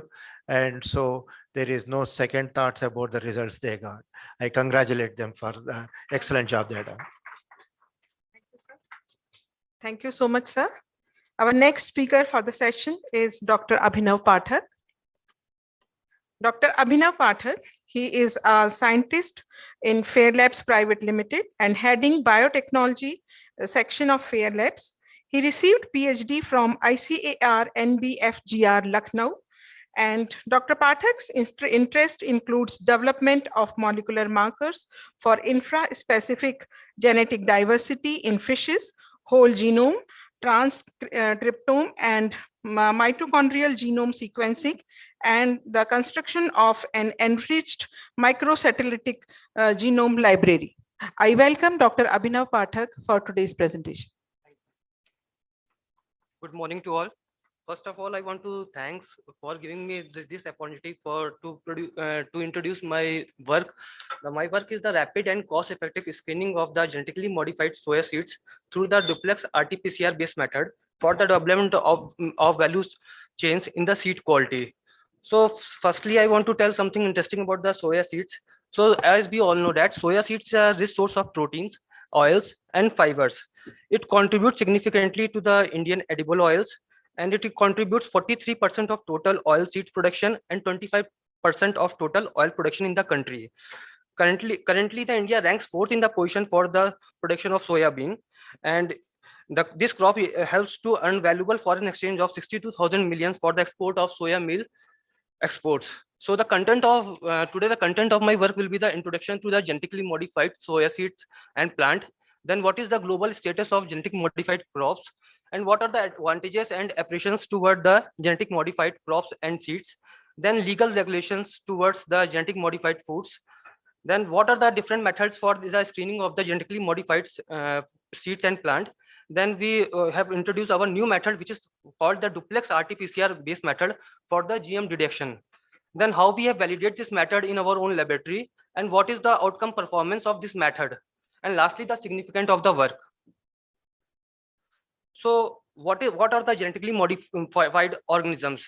So these are developed by the application of modern biotechnology, where the genetic material DNA has been altered using the genetic engineering techniques.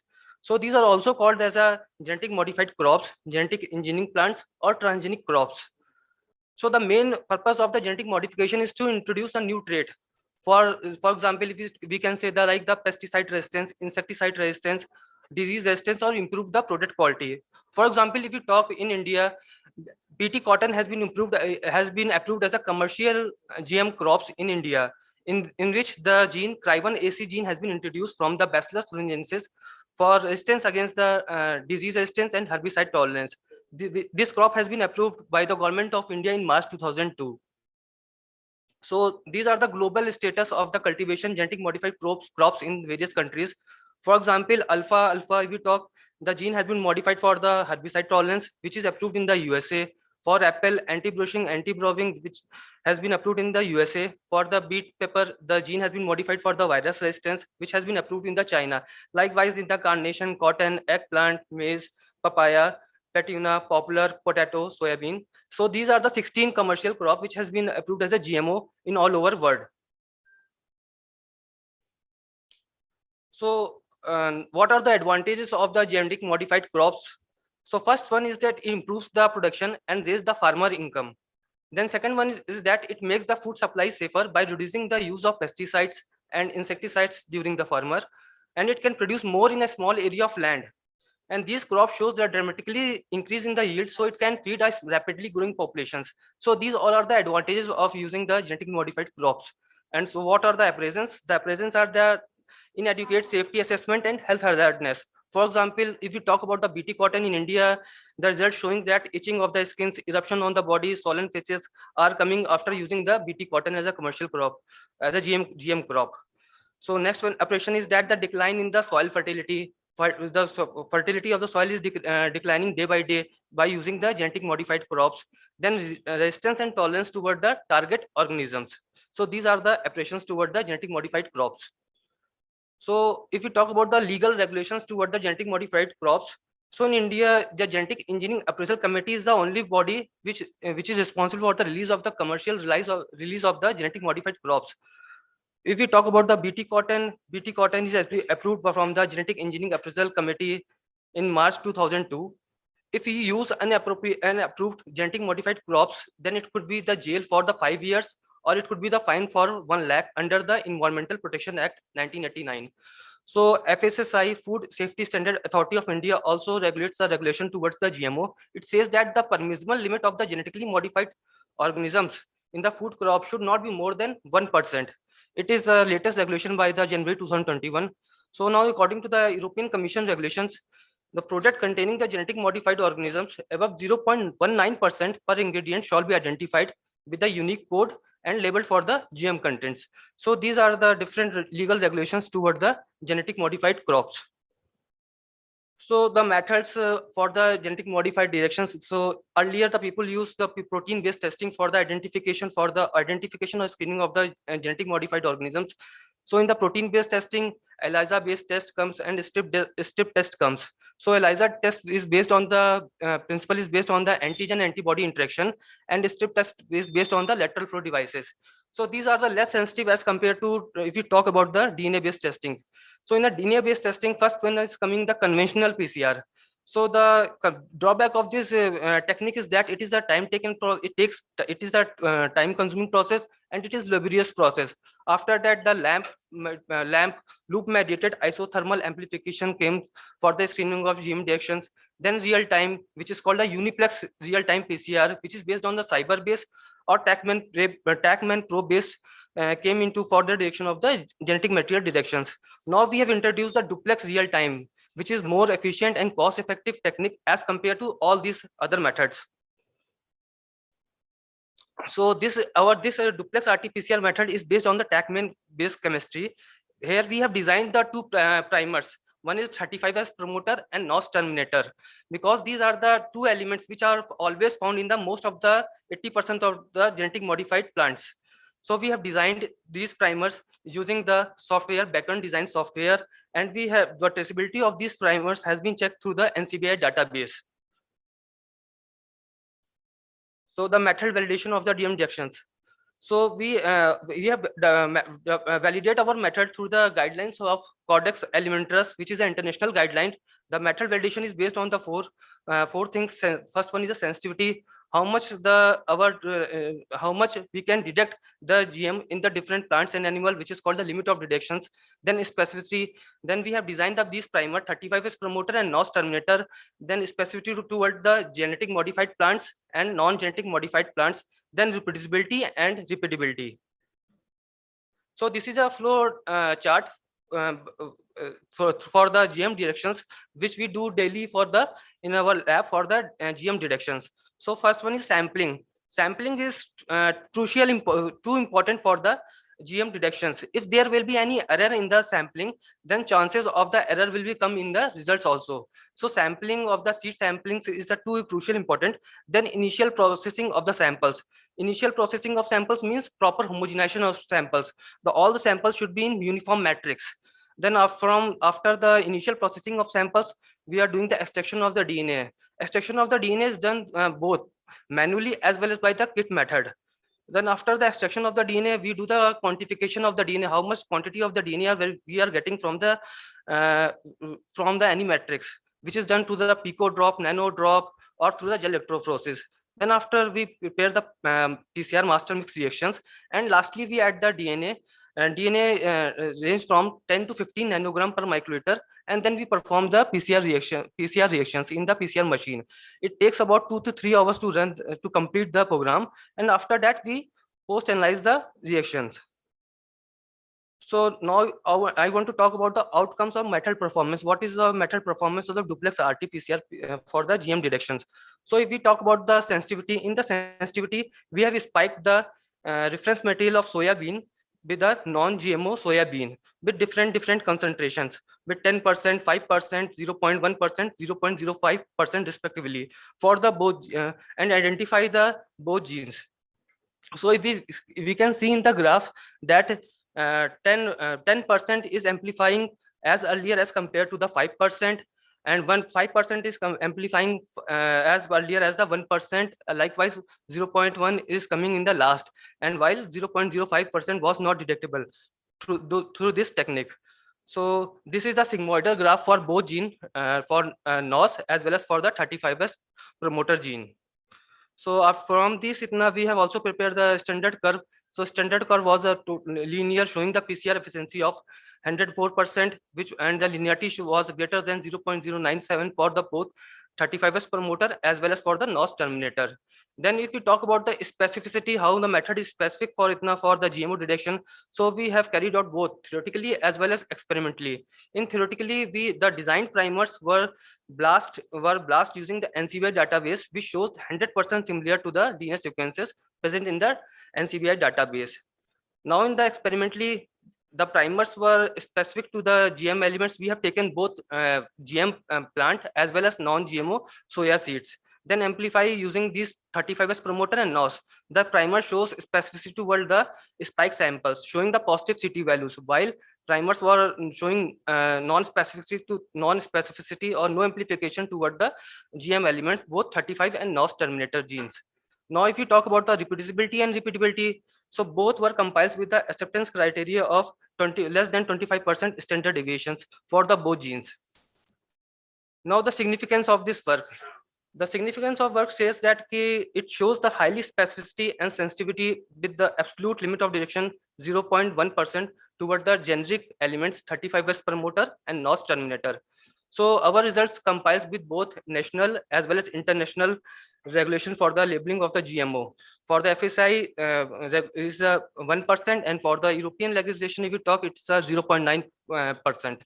So it is a efficient and cost-effective methods for the GM detections as compared to the other method, which I have tell you in the previous slides. So in conclusion, the present method reveals the necessity of monitoring system to provide a good reliable control of genetic material in soya seeds and subsequently on their labeling. Now, I want to tell that Fair Labs Private Limited is the only private laboratory for the proficiency testing provider in the field of GM testing, which complies with the ISO IC 17043 and also for the testing as per 17025, also accredited by the EIC and APIDA for the GMO testing. This is all. Thank you.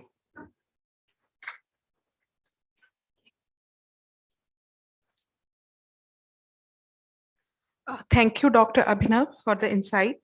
Now, I would like to request Dr. Aziz Qureshi, Principal Scientist, ICAR, IIOR, Hyderabad, for the felicitation and concluding remarks on the presentation.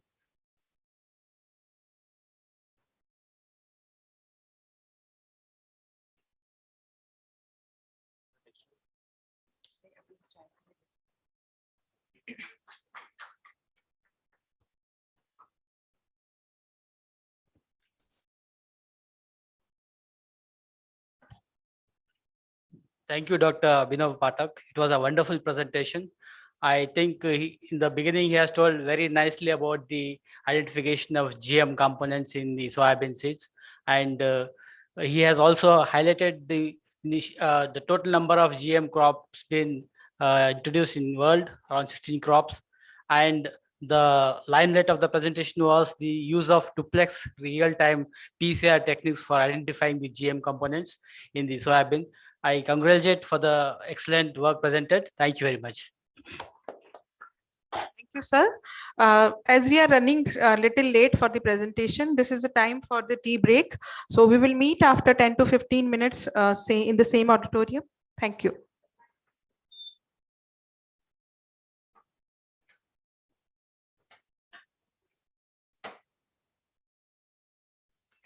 Sir, the speakers who have registered down and taken badges, and one sir was left over, Chandrasekhar Joshi.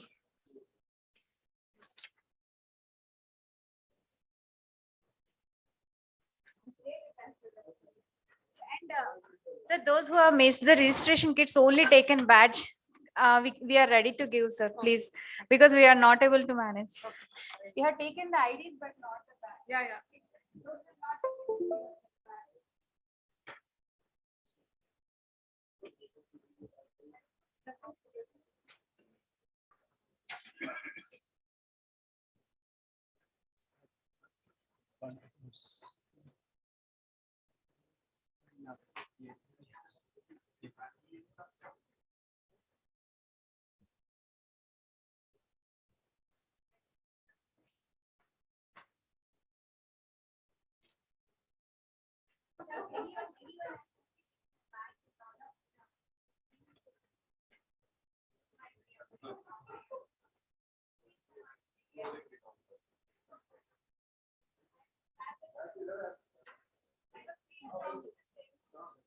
YPC.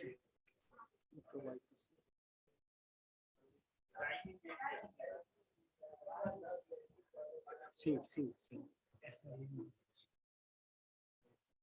SINGH.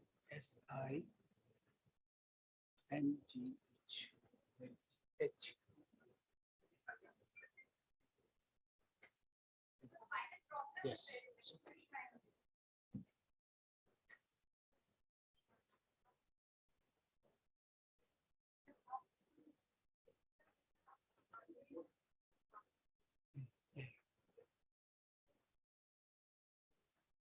Okay, good. Laser mark.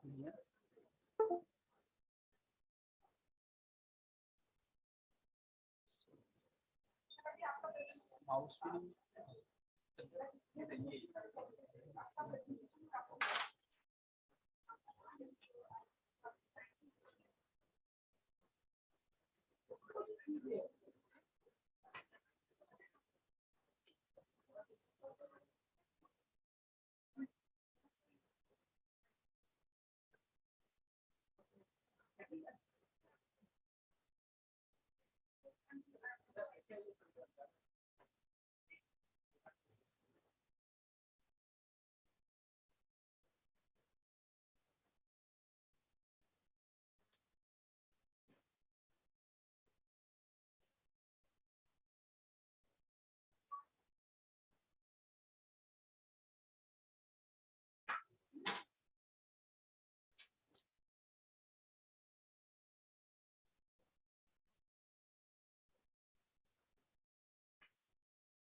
ಕಾಣುದಿಲ್ಲ.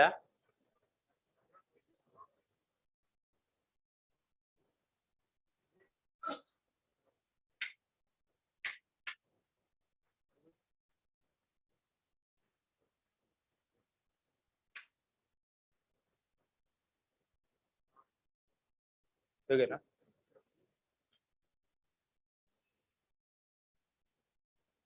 అది పోతుంది అందుకే.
Madam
I think we should start the after tea session.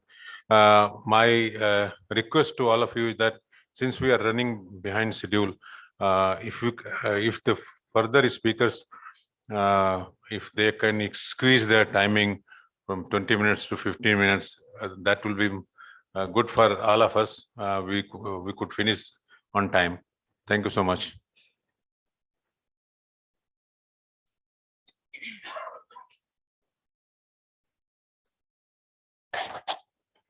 I would like to call upon Dr. YP Singh for the next presentation. Dr. YP Singh is our CEO, Calibration at Fair Labs Private Limited. Dr. Singh has earned doctorate in physics, that is radiation pyrometry, from Jamia Millia Islamia University. He has served as a chief scientist in National Physical Laboratory, New Delhi, and have vast experience of 36 years in the field of metrology. We welcome you, sir, on the board for the presentation.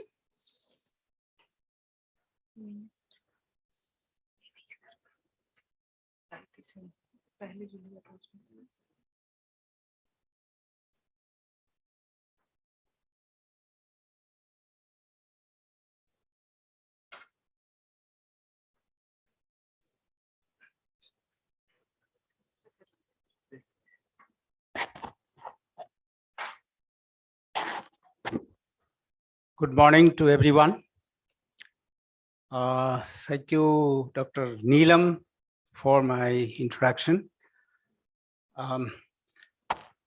Being a very short time, as I was told that we should be limited to our presentations. But, you know, when we speak, many things are to be explained very well. Okay, first of all, I wish to thank the organizers of this event for giving me this opportunity to talk about. The topic of my talk is a critical element, calibration, a critical element for maintaining quality standards.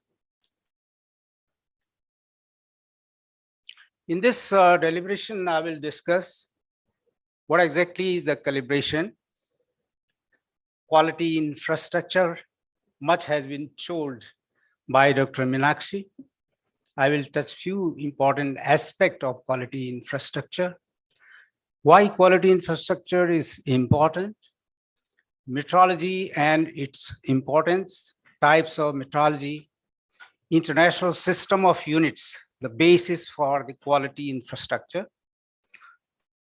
International Bureau of Weights and Measures, international committees on weights and measures, what are the national metrology institutes, calibrations as a part of very important aspect of this deliberations, importance of calibration in manufacturing, and accuracy, a very critical element in manufacturing of the products, and how does metrology support the national and international trade, which is very, very important. So let me give a few insights of what is quality infrastructure. As you know that quality infrastructure is basically a system contributing to governmental policy objectives in areas including industrial development, trade competitiveness in global markets, efficient use of natural and human resources, food, safety, health, etc., etc.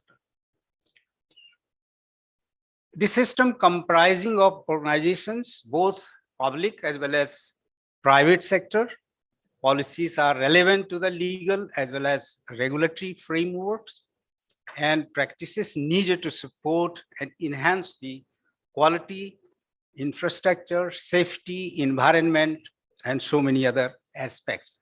So in nutshell, quality infrastructure is basically a critical element in promoting and sustaining economic development as well as environmental and social well-being. And in nutshell, we can say that quality infrastructure is also known as a standards and conformance infrastructure or technical infrastructure, both. So if you see, the quality infrastructure has these four verticals, four pillars of the organizations or pillars of the development of a country. Metrology as such is a vast field, and it is linked with the CIPM, BIPM, CIPM MRA, which is at the international level. And in India, the National Physical Laboratory and all NABL accredited laboratory as per 17025 standard, they all together formulate and support the metrology. Accreditation is another aspect, another pillar, which is having international relations with International Accreditation Forum, International Laboratory Accreditation, and MRA with the international bodies, and NABL with all laboratories, those who are accredited by NABL as per 17025 or 043, they are all supporting the accreditation process in the country. Standardization, documentary standard, formulating the standards to make the practical realizations in the laboratories. BIS and other bodies, those who are in this field, they support this formulation of standards. And of course, the certification, which really get the authentication of a particular activity used within the organization. NABL, NABCB, BIS, and so many other organizations who certify and give certificates to different organizations. So in this way, quality infrastructure, basically these four standards or four pillars are useful to make it strong. Then what are basically the importance of quality infrastructure? Although there are so many things which are behind this, but you can see that quality infrastructure imparts daily life, such as safety of our food, accuracy of our alarm clocks, households, electricity meters, safety measures. A list is very, very long. The same infrastructure also underpins the complex technologies and industrial process and drive economic growth, productivity, and innovation in the country. Every commercial transaction, international trade could not take place without the support of metrology. Then metrology is a special authentication which is related with the standards, then accreditations, then conformity assessment, and this all together makes the quality infrastructure. So let us see what exactly is the metrology. Metrology is the science of measurement.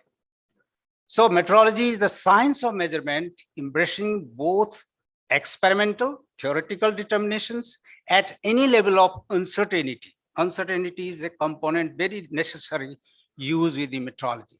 Without uncertainty, your metrological parameters are not sufficiently defined in any field of science and technology.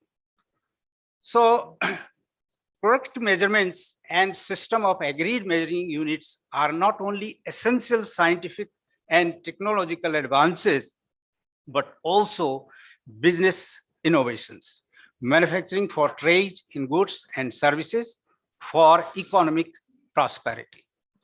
So they also help to build consumer confidence and trust in what they buy, as well as supporting quality of life. So if you just divide this metrology, we can say there are subfields.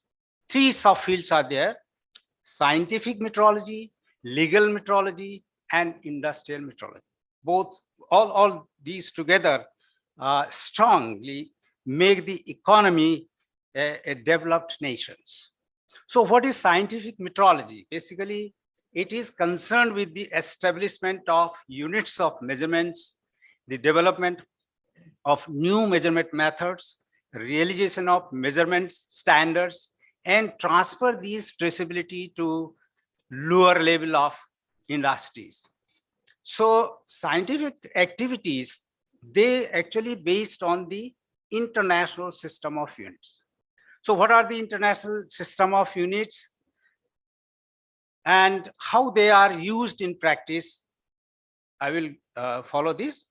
Then the second part is the legal metrology, which gives the enforcement of these metrological activities to different organizations to make the nation strong, and establishing the laws and, for example, measurements instruments, supervising and enforcing these laws in the measurement. A very simple example is when you go to the market and vendor gives you 1 kilogram of material, how do you believe that it is 1 kilogram? So metrology institutes are giving this value, and they accurately determine, give it to the particular laboratory or particular vendor, who else ever is the user. But legal metrology comes into picture where they are really taking this seriously, giving you the right weight or right products. So that is the work of legal metrology. Industrial metrology, on the other hand, is concerned with the application of measurement in the manufacturing of products, manufacturing of devices, and this is all together for the benefit of the society. So ensuring the suitability of measurements, instruments, and their calibration for quality control. So industries require basically a variety of ranges of instruments, products, and their quality is judged. And that's why industrial metrology supports, because it uses from a very coarser precision to very high precision. So all walks of life in the industries are requiring, and so calibration becomes major parameter for such measurements. So accurate calibration is frequently required to match every item to fit in, so produced as per required specifications. Now, metrology as an international system of units, they are controlled by the international body called the BIPM, Bureau International Poids et Mesures. This is a French word, and the English version is the International Bureau of Weights and Measures, which takes care for all measurement system, physically fit standards. And then there is a international MRA, mutual recognition arrangement, between the economies and BIPM. And BIPM works with separate committees. They are called the international committees, CIPM. And they all together perform these activities to disseminate units of measurements from highest level to the lowest level. Similarly, in legal metrology, international organization, what is called the International Organization of Legal Metrology, it takes part for the enforcement of these physical measurements in practice, in the industries, in the day-to-day life for human beings. And in India, legal metrology departments is responsible for this.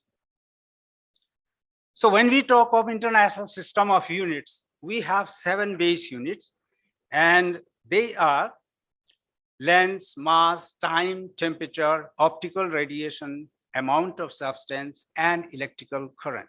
And you know that these units are defined and denoted by certain of symbols. For example, meter is denoted by M, kilogram by kg, second by S, Kelvin by K, candela, CD, mole, ampere, A. And you see that in the beginning, if you start the history of metrology, starts somewhere in 19th century, where the unit were very, very coarser. And they were defined on certain depending parameters. For example, if I take temperature was measured by triple point of water. In the beginning, it was ice point, that is only the freezing point of water. Later, it became with the more research and more accurate measurements, triple points were developed. Triple points means 3 phases of the material coexist together. And this temperature becomes so stable, you can measure any a precision level of measurements. Say, for example, 10 raised to power 5, 10 raised to power 6, 10 raised to power 7. It depends upon the accuracy of the measuring device. That's why these units are very, very precise, and they are defined and practiced by International Bureau of Weights and Measures. And then individual countries, they are national metrology institutes in each country. In India, National Physical Laboratory has this responsibility. Another important thing is that these units has been defined in the specific, fundamental units, and that's why they are not depending upon any other parameters, and their precision is very, very high. There is no uncertainty in the realization of these units, and that is the outcome of modern technology, which has used these units physically for measurements. This is International Bureau of Weights and Measures, and this was somewhere established in 19th century by using the meter convention. And then they developed the different committees. They are called the International Committees on Weights and Measures. Each committee is responsible for each parameter. For example, mass is CCM, temperature, CCT, then there are CCL for length, and likewise there are different units which are both base unit as well as the derived units, and they are responsible, giving all modifications, improvements, development, new definitions, etc., etc. And then BIPM takes the decision to realize these units in the different economies through their national metrology institutes. So NPL is responsible to create these units to the highest level of accuracies in the country. These are different pictures of different NMIs, like NPL UK, PTP Germany, NIST USA, NPL India, NMIG Japan, NRC Canada, and so many so forth. There are 130 countries who are the member of BIPM, and they are following the international system of standards through these units in the country. NPL is India, the National Metrology Institute for India, and it is the custodian of national standards of physical measurements, and all physical measurements, whatever they are realized, practiced, and established, they give the designations to different laboratories, for example, accredited laboratories or industries. So who else ever user for these precision type of measurements, they are traceable directly to NPR. And you can see that this is the traceability, how traceability comes from the top organizations like SI units are defined, then NMIs, they realize these units in their laboratories and practice for the highest degree of accuracies. Then the accredited laboratory systems, all NABL or any other accredited laboratories, and then other lower laboratories or users, whatever they are. They all follow the chain of traceability from top to bottom. And these units, the image show that the hierarchy of how measurement standards are disseminated from top to down by international practices. For example, this is a simple, example during the last 2019 and so. COVID was, everyone knows the history of that and experience of that. So IR thermometer was the basis for discriminating a COVID affected person. And the accuracy of this device, you can imagine how perfect and how best it should be. Otherwise, a affected person will be used as a non-affected person, and the disease will spread very, very fastly. So the calibration aspect then comes into picture.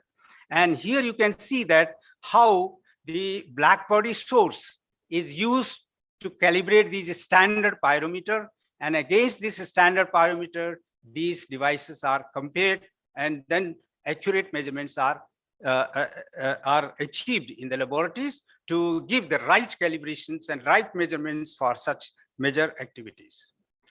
Humidity is another parameter. So we have hygrometers for accurate measurements, because moisture is very, very dangerous to all electronic parts or any, for example, your hand mobile also.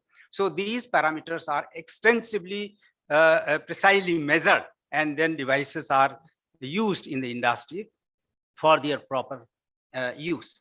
So in this way, calibration is a part of metrology, because metrology is a vast subject. It has so many parameters, so many quantities.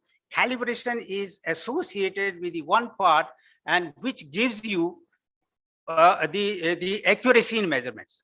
So calibration can be defined a set of operations to establish the relationship between values of quantities indicated by the measuring instrument, and how precisely these values are determined under the specified conditions.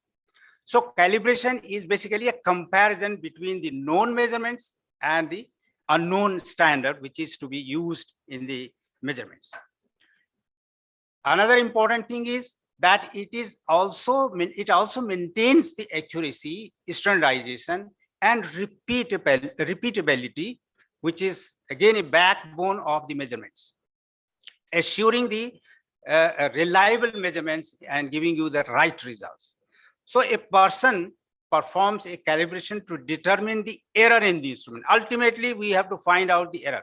Once the product is made, you cannot do anything in that. You cannot adjust or you cannot reduce the error in the instrument, but you can measure.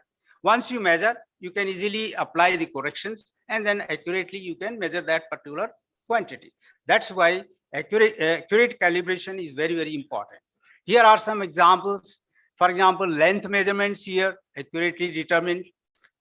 Then you have mass measurements, you have pressure measurements, you have high temperature calibrations, and you have the primary standards of temperatures. So these are all physical standards which are useful in the laboratory to give you the right measurement system for your use. Accuracy in manufacturing is a key metric when it comes to quality performance.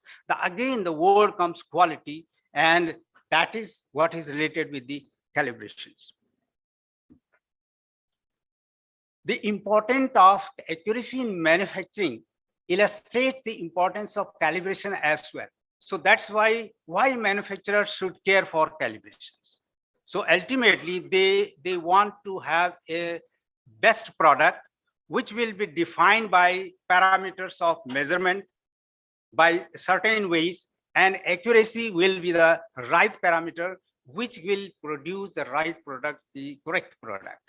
So without properly calibrated equipment, it's impossible to achieve necessary level of accuracy, and ISO quality requirements are also fulfilled.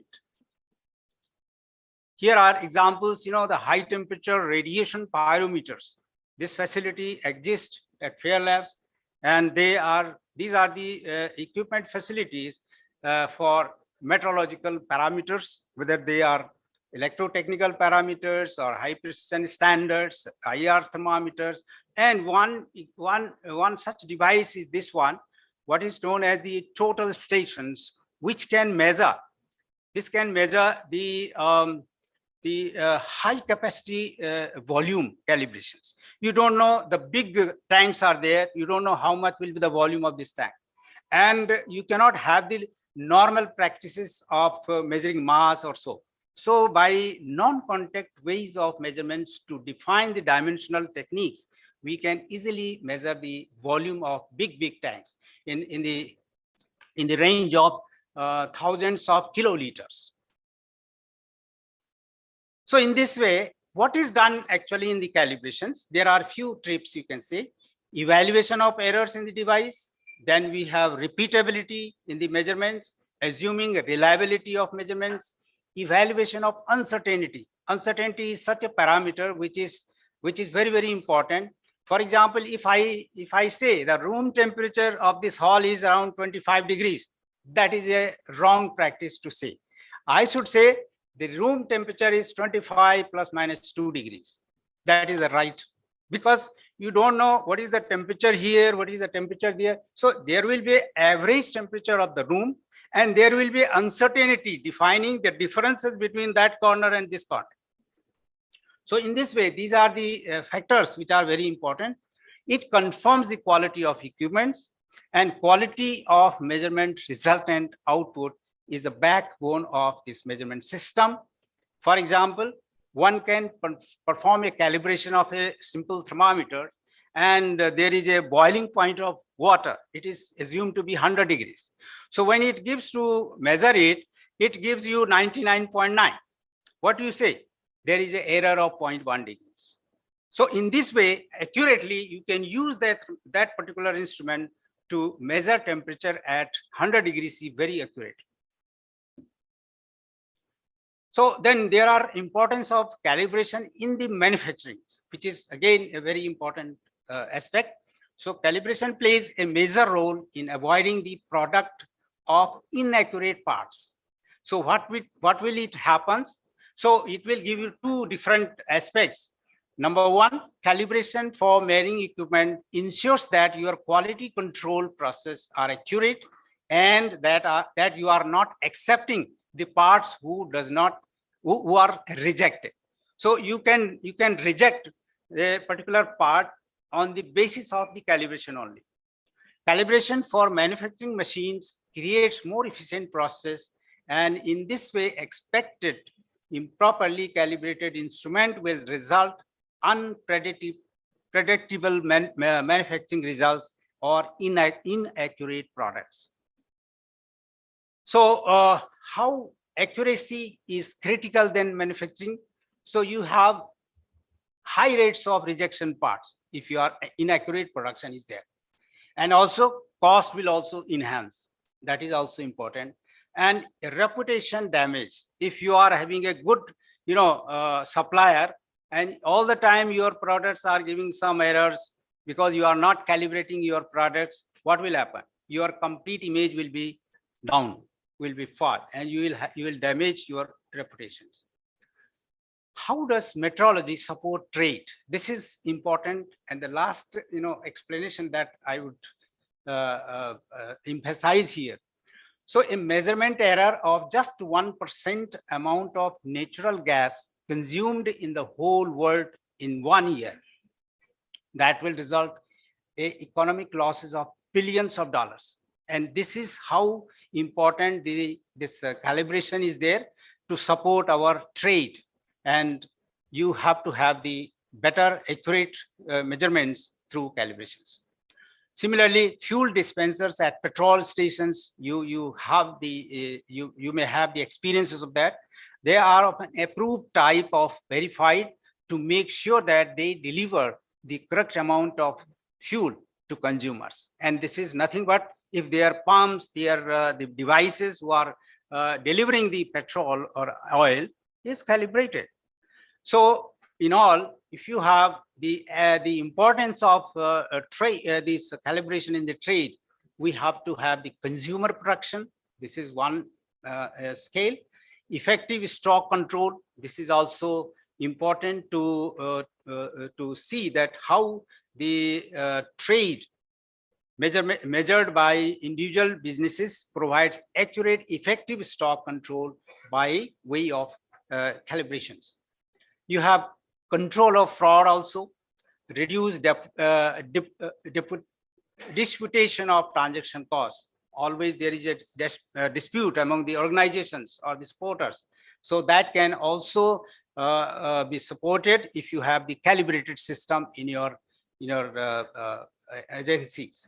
Full benefit of commodities, reducing technical barriers to trade. So good metrology practices through good laboratory practices. So they can help economies to avoid unnecessary barriers to trade, preparing, adopting, and applying technical regulations, standards, and conformity assessment in the procedures. So if you see that how metrology is supporting trade and reducing the technical barriers to your trade, these are the important things. And ultimately, it gives you the facilitating global trade. So it facilitates easiness in making the global businesses. So parts manufactured in one economy fits into machines in another economies, and that is only through calibration. A device tested and approved for use as one economy may also be sold and used for in another economy without any further technical inspections. So these things are very important, how metrology calibrations are very important in the area of business also, in the quality also, in the infrastructure also, everywhere. A pre-packed product labeled with 1 kg weight in one economy contains the same quantity of product in another economy. That example I have already given. So in this way, we have to have these facilities in the laboratories. Fair Labs is another important laboratory which is giving you such services. They have established a metrological laboratory. Although, you know, Fair Lab is a renowned laboratory in the food industry, food analysis, and so on and so forth. But recently, last few years, it has established a very good laboratory in the area of metrology, in the area of calibrations, providing not only calibrations to a limited areas, but also high precision in the laboratory, providing the calibrations of high-end equipments to users, to laboratories, to manufacturers and all. So if you see, we have these 5 verticals: temperature metrology, mechanical metrology, dimensional metrology, fluid flow, and electrotechnical. And you know, we have a very strong and precise CMCs, calibration capabilities in such areas. For example, temperature, it goes from -200 almost to 3000 degrees, and including all sorts of temperature devices. You name any device in temperature, it will be tested and calibrated at Fair Labs. Apart from that, mass, volume, density, viscosity, pressure, speed, and so many mechanical parameters are there. And recently we have established a very good laboratory in the area of dimensional metrology, which includes length, height gauge, gauge blocks, meters, scales, and so on and so forth. And they give a high precision level of measurement capabilities to your instruments. Fluid flow, gas flow, sonic liquid flow, it's already there. Then electrotechnical areas, we have all sorts of calibrations and facilities for AC/DC voltage, AC/DC current, resistance, frequency, high voltage, power, energy, magnetic flux, Gauss meters. All calibration is done by Fair Labs for your very high precision instruments also, and lower precision instrument also. And also, apart from that, we have a strong accreditation in the area of calibrations as per 17025, ISO IC 17025 2017, although it started in 2018. And then we have the ISO 17025 2005 also, but later the new standard, new version came, and our laboratories, all above parameters are accredited as per 17025 2017. Apart from that, proficiency testing is another important vertical which gives the competence to the laboratories. You have the good laboratory, you are doing calibration, everything is there, traceability, everything is there. But how to authenticate that you are doing good work? How to authenticate? And that's why there is a proficiency testing, a component or a tool which is used to define the competence of the laboratory. And that's why we are the accredited PT providers, proficiency testing provider, as per 17043, to provide the laboratory competence, to judge the laboratory competence. Laboratories can participate in these programs and they can establish themselves as a competent laboratory or as a competent service provider. I think this is all, but the conclusion is that national metrology standards, national measurement standards should be correctly followed. They have to be understood first and then correctly followed. Keep all measurements, whether they are related to measurements of any field, even in food industry also, they are to be consistent. One can believe in your results. Solve the problems of infinite regress. Wherever there are problems, it has to be solved. It has not to be left open. Keep measurements independent on other considerations. You cannot say, because of this, I cannot do this. So measurements and all these things should be independent. Accurate measurements, right measurements are to be done each and every laboratory, each and every person. So the motto is one standard, one nation, one standard. There should not be any discrimination. One nation, one standard. Thank you very much.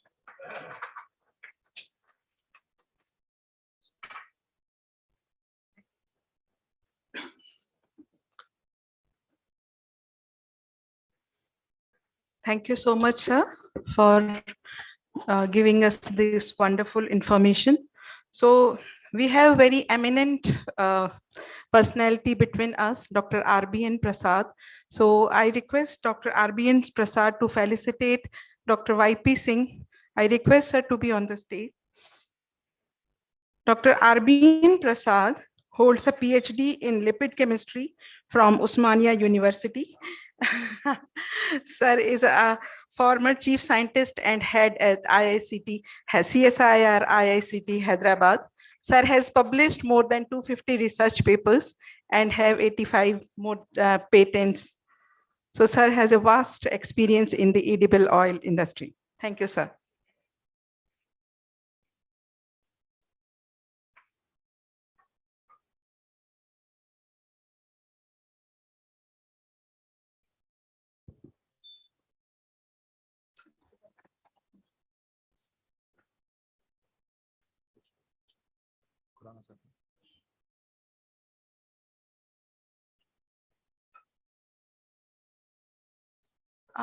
Due to some unavoidable circumstances, Mr. Shri J.B. Agrawal from General Manager Patanjali Foods, he is not able to join us today. So we have scheduled next presentation, Dr. S.C. Khurana, Technical Advisor, Oil Technology Association of India.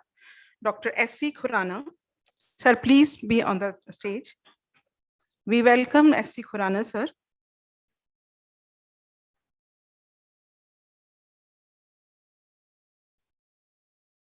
Dr. S.C. Khurana, presently Technical Advisor, Oil Technology Association of India, has more than 40 years of experience in framing of standards and certification of agricultural commodities and processed products. He has worked for 36 years with AGMARC and for 7 years with FSSAI. We welcome you, sir, for today's presentation. Thank you.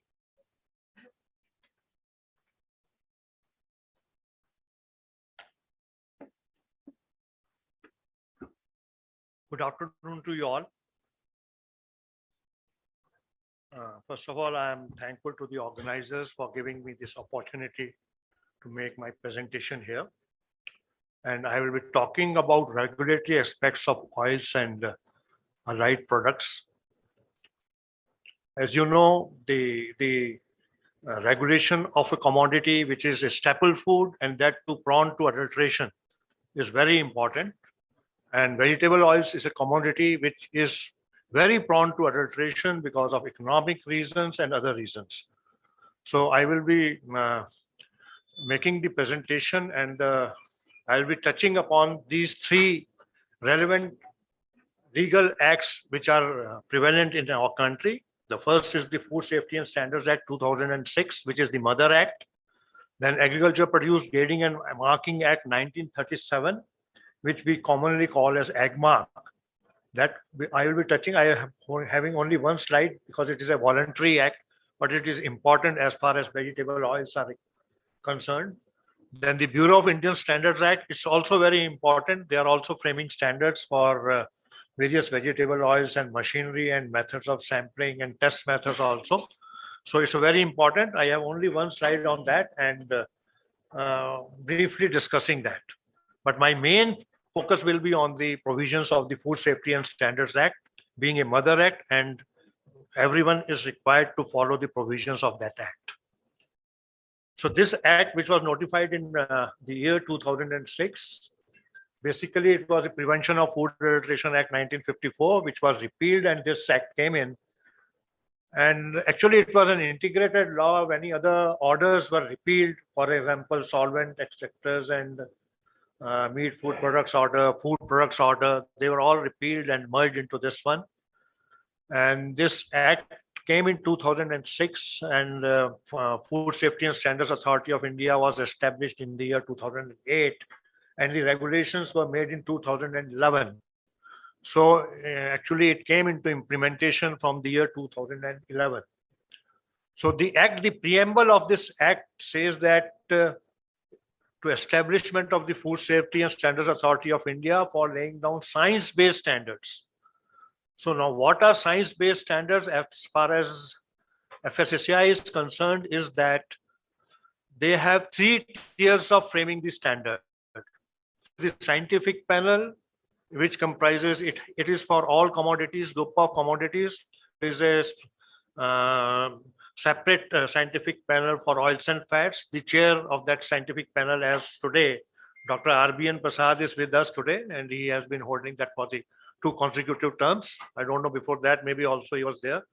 And then whatever are the recommendations of the scientific panel, they go to the scientific committee, which comprises of the chairs of all the scientific panel and 5 independent experts of the country, and they analyze those recommendations, and the recommendations of the scientific committee go to the Food Authority, which comprises of the all line ministries, joint secretaries of all line ministries, agriculture, commerce, law, consumer affairs. So they also go through the administrative aspects and science aspects, and industry associations are also there. And when they recommend, then it goes for the notification. And then also it is a draft notification, and on draft notification, everyone can give the comments. Even an individual, public person, anyone can give the comments, and those comments are considered by the scientific panel, and the same process goes. And when approved by the authority, it is finally notified. Now, the provisions of this act, how they are enforced? They are enforced through FSSAI and the state or UT food safety commissioners. In each state and UT, there is a food safety commissioner. They have a complete department in their state government. They enforce, they have food safety officers and other authorized officers, designated officers who enforce the provisions of this act. So as you know, whenever there is an act, you need certain regulations to enforce it. So I have listed some regulations which are relevant to oils and fats here. And maybe there are many more also. I have not noted that, but I am having a few of these, the provisions of few of these regulations in subsequent slides. But briefly, I will one by one, I will go through these regulations in 2 or 3 lines because of the paucity of time. The first is the licensing and registration of food business regulations. So it provides the procedure for license. Every food business operator, be it a manufacturer or a trader or a transporter or a processor or a repacker, he should have a license from either the state government or the central license or the state government. And there are also the important aspects there is a good hygienic practices and good manufacturing practices prescribed in this regulation, which every food business operator has to comply with. Then the food product standards and food additives regulations, I have a separate slide covering these aspects, so I'll not touch here. Then contaminants and toxins residues, it prescribes the limits of pesticide residues, aflatoxins, heavy metals, and other contaminants are prescribed in this regulation. Labeling and display regulation, this is very important regulation. It talks about how to label the product. As you know, correct information should go to the consumer. So what can be the minimum labeling requirements which every food business operator is supposed to put on the label is prescribed in this. Then advertising and claim regulation, this came very recently, 2018. It gives the list of claims which you can make for various products. For example, for vegetable oils, what claim, for coconut oil, what claim can be made? So one of the claim maybe just to explain it, one of the claim permitted for coconut oil is that it contains medium chain triglycerides, which are good for health. So such claims which are permitted, which a food business operator can make, which are not exaggerated and based on science, they are all mentioned here in this regulation. Then food safety and standards packaging regulation. What can be the packaging, for example, for oils and fats, which types of packagings are permitted, what can be the material used in that, and basically whatever the material is permitted here, it should conform to the BIS standards for that particular packaging material that is mentioned in this regulation. Then prohibition and restriction on sales. So whatever is prohibited, that is mentioned in this regulation. So for example, that the blended oil cannot be a blend of more than 2 oils or 3 oils is mentioned here, or other conditions also are mentioned in this regulation. Then laboratory and sample analysis. This is the very important part. If you don't have the proper laboratory and the sample analysis is not proper, sample drawer is not proper, sample size is not proper, or laboratory, all these things are provided in these regulations. Then recognition and notification of laboratories, I touch upon this. Then import regulations, as you know, the FSSAI has the mandate to regulate food for domestic trade. So when they are doing for domestic trade, all food manufactured in the country and what is our imported, means whatever is consumed in the country, they regulate. So they regulate the imports also. Then approval for non-specified food and food ingredients. So certain products are standardized and there are standards as in this regulation on food product standards and food additives. But suppose there are no standards for that product or that commodity, then one can have it approved through this regulation, through the guidelines given in this regulation, and they can apply to the FSSAI, fulfilling all the requirements given in this regulations, and FSSAI considers that, and if found to be safe, they approve it. Then the organic foods regulation, I have a slide on this. Then fortification of food regulations, I have a slide on this. So I'll go further. So I have briefly, because I knew initially 20 minutes were allotted, so I could not go through each and every regulation, but the important points in various regulations I have listed here. As I mentioned, all FBOs to obtain license from state and central authorities, FBOs to comply with conditions of license and requirements regarding hygienic and sanitary practices detailed in Schedule 4, Part 2 of the licensing regulation. So there are detailed guidelines there. Every business food operator has to comply with them. Traceability records are to be maintained. If it is an oil mill, solvent extraction unit, they have to maintain records from where they had obtained the raw material and where the product is going. All those traceability records have to be maintained.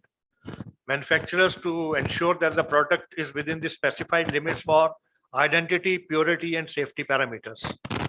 So when I say identity, I mean suppose it is a mustard oil, it should be mustard oil.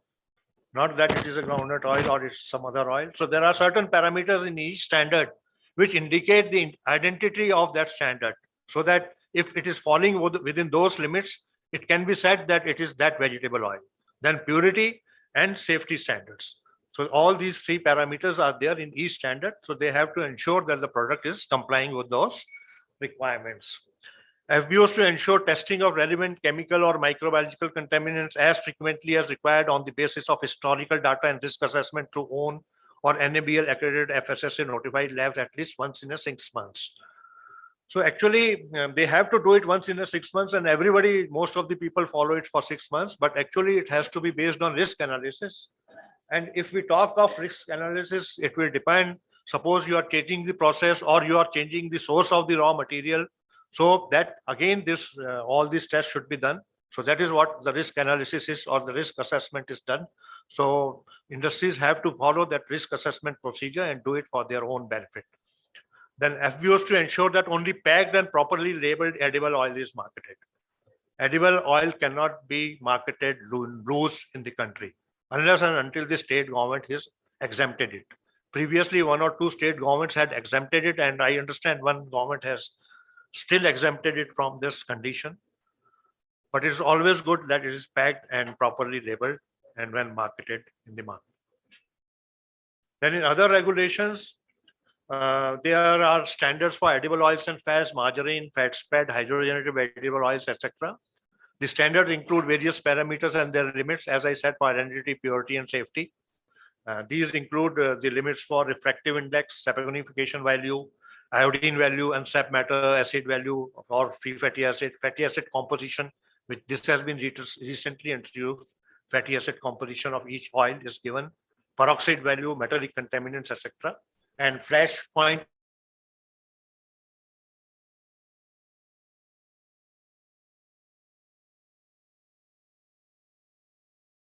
emulsions and their limits.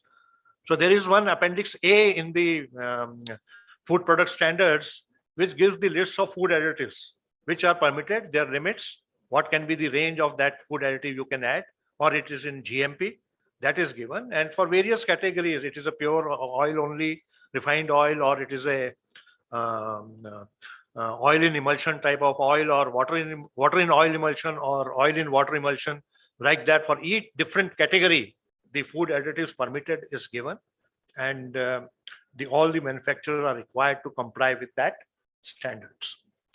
And recently, the list of processing aids which are permitted, that has been notified. It's about a year back, this has been notified. Different processing aids, for example, in refined oils, you have to use some solvent. When you are extracting solvent extraction, you have to do some. So all those things, or maybe other processing aids which are permitted, they are given. So industry is required to test to use those processing aids only when processing the oils and fats. Now this is very important. In the morning, Dr. Lokesh was giving the benefits of the blend of oil, and he also mentioned that none of the oil is complete oil as per the NIN or WHO recommendations. So this blend multi-source edible oil is permitted. Actually, it was permitted in the year 1990, and it was not for the health reasons. It was for the reasons because we were short of very certain non-conventional vegetable oils in the blend, so they permitted this. But now it has proved that it is good for health also when you blend 2 oils. So this blend of various edible oils is not permitted, but 2 is permitted, which can be named as multi-source edible oil. And recently, the mustard oil was banned in this blend due to some political reasons. It was not due to science or some health reasons. And the condition is that when you are blending 2 oils, one of them should be at least 20%. And recently, third oil has also been permitted, which can be either chia oil or flaxseed or linseed oil, up to a maximum 5% of the total oil. And when you add this, you can only add this when you achieve an ideal ratio of omega-3 and omega-6 of 1:5 to 1:10. It is to give to the consumers a good, healthy oil. Third oil up to 5% may be added. And in the morning, it was also highlighted that saturated fats are not good. So the FSSAI wanted that multi-source edible oil, though people think that industry is doing for the benefit, for the economic benefit, it should be a healthy oil. So a limit of saturated fatty acids has been permitted, has been fixed up to 33%. It cannot have saturated fatty acids more than 33%. Because there was a perception in the government and the public that mostly palm oil is going into this. So keeping this condition, palm oil cannot be, it can be used in certain ratio only. Then multi-source edible oil and fat spread. These two commodities should be sold only under AgMark certification. There is a purpose of giving the AgMark certification, and it should be sold. And when I come to the slide of AgMark, I'll discuss this. And recently, the limit has been fixed for total polar compounds in unused or fresh vegetable oil or fat, which is 15%, and in the used vegetable oil or fat also to be 25%. This is the limit. You know, you must have seen that many people from the morning till evening, they are frying samosas, pakoras in the same oil. So when it goes for heating at the high temperature again and again and again, total polar compounds are formed. So they have to be restricted. So limit of 25% has been fixed. And if it goes beyond 25%, they are supposed to change that oil, or maybe I've seen, though it is not permitted or it's not clearly mentioned in the regulation. For example, in McDonald's, they never change the oil from morning to evening. They keep on replenishing it with fresh oil so that to bring the total polar compound below 25%. But at least there is a regulation. Previously, it used to go to 35-40%, and people used to know. And I know I don't want to name certain food business operators. They are very good. They sell that oil which goes beyond 25%, and it is used by the industry, which is the unorganized industry. They use it's available at a cheaper rate, and they use it. So it's a very sensitive issue for which FSSAI has fixed a limit. Then trans fats also, the limits was previously 10%, then 5%, then 3%. Now, from 1st January 2022, it has been 2% in line with the WHO recommendations. So whatever WHO has recommended and whatever time frame was there recommended by the WHO, FSSAI has followed that, and industry has come forward with the technologies and reduced it. And I don't know, maybe there is some presentation by Fair Labs today who are going to give the status of tomorrow. Yeah, tomorrow. Dr. Meenakshi is saying it's tomorrow. So they will be giving you what is the status of trans fats. But I cannot forget a thing. During the 1990s, I was representing my department in the CCFS, and government wanted to fix a limit of 20% in trans fats, and industry did not agree. They said that all Vanaspati units will close down. It was not fixed. And now the same people have come down to 2%. So now the limit is of 2%. Now, as you know, I told you all edible oils and fats to be labeled as per the provisions. Only permitted claims can be made. You cannot make any claim which you like. And to declare the quantity of different fatty acids, what is the quantity of polyunsaturated, monounsaturated, saturated fatty acids. And for saturated and trans fat, they have permitted that you may not mention the exact quantity, you can mention not more than. And they cannot also use the adjectives such as super refined, extra refined, micro refined, double refined, ultra refined, etc. Refined is a refined. Now, in the morning also, and the emphasis was given on the importance of oils and fats in our diet, because they are the source of transport of oil-soluble vitamins. And though we are a sun, we have a lot of sun. Most of the Indians are deficient in vitamin D. So the government has come up with the regulation for fortified oils and fat. They permit the fortification with vitamin A and vitamin D, and the source of that vitamin A or vitamin D was also mentioned. You can see it. You can on the screen. And the permissible level of both the nutrients is also mentioned. What is the range? What should be the range of vitamin A and vitamin D in that vegetable oil? And whatever is every package of oil or fat which is fortified as per that regulation, which is Fortification of Foods Regulation, shall carry the words fortified with and the logo. The logo is there. If the logo is there, it means that oil is fortified, and the limit of those fortificants is as per the regulation. So one can safely use that oil and take that, and for the benefit of gaining more vitamin A and vitamin D. So this is what slide I wanted to show you, is that these you can consider as a value-added product which is available in the market. And I have seen this in the market, and very good companies have come up with that products. Another value-added product can be the organic. Organic oils, especially mustard oil, I have seen in the market. It's available. And whenever you are marking some product as organic, it has to be as per the Food Safety and Standards Organic Foods Regulation 2017. Because organic food is not a product standard, it is a process standard. And that process standard also starts from the farm, where FSSAI or the Food Safety and Standards Act has no mandate. So they have made it a requirement that it should be certified. It should be either certified under National Program for Organic Production, which is implemented by PIDA under Department of Commerce, or by PGS India, which is by the Ministry of Agriculture. So it should be certified by either of these two departments. Then only the FSSAI comes in, and when it leaves the farm. So suppose it is a mustard, when the mustard seeds leave the farm and they come into the trading, that then only FSSAI comes in. And when it is extracted from organic mustard in an organic way, because when in organic standard, there are other things also besides the mustard, how the processing should be there, which processing aids can be used, how to label it, like that. All those requirements are given in the National Program for National Standards for Organic Production, which is notified by Department of Commerce and accepted by the Ministry of Agriculture also. So when it is certified by NPOP or PGS India, then it can be labeled as organic, and then it has to comply with other requirements of FSSAI also, which are all in the other regulations.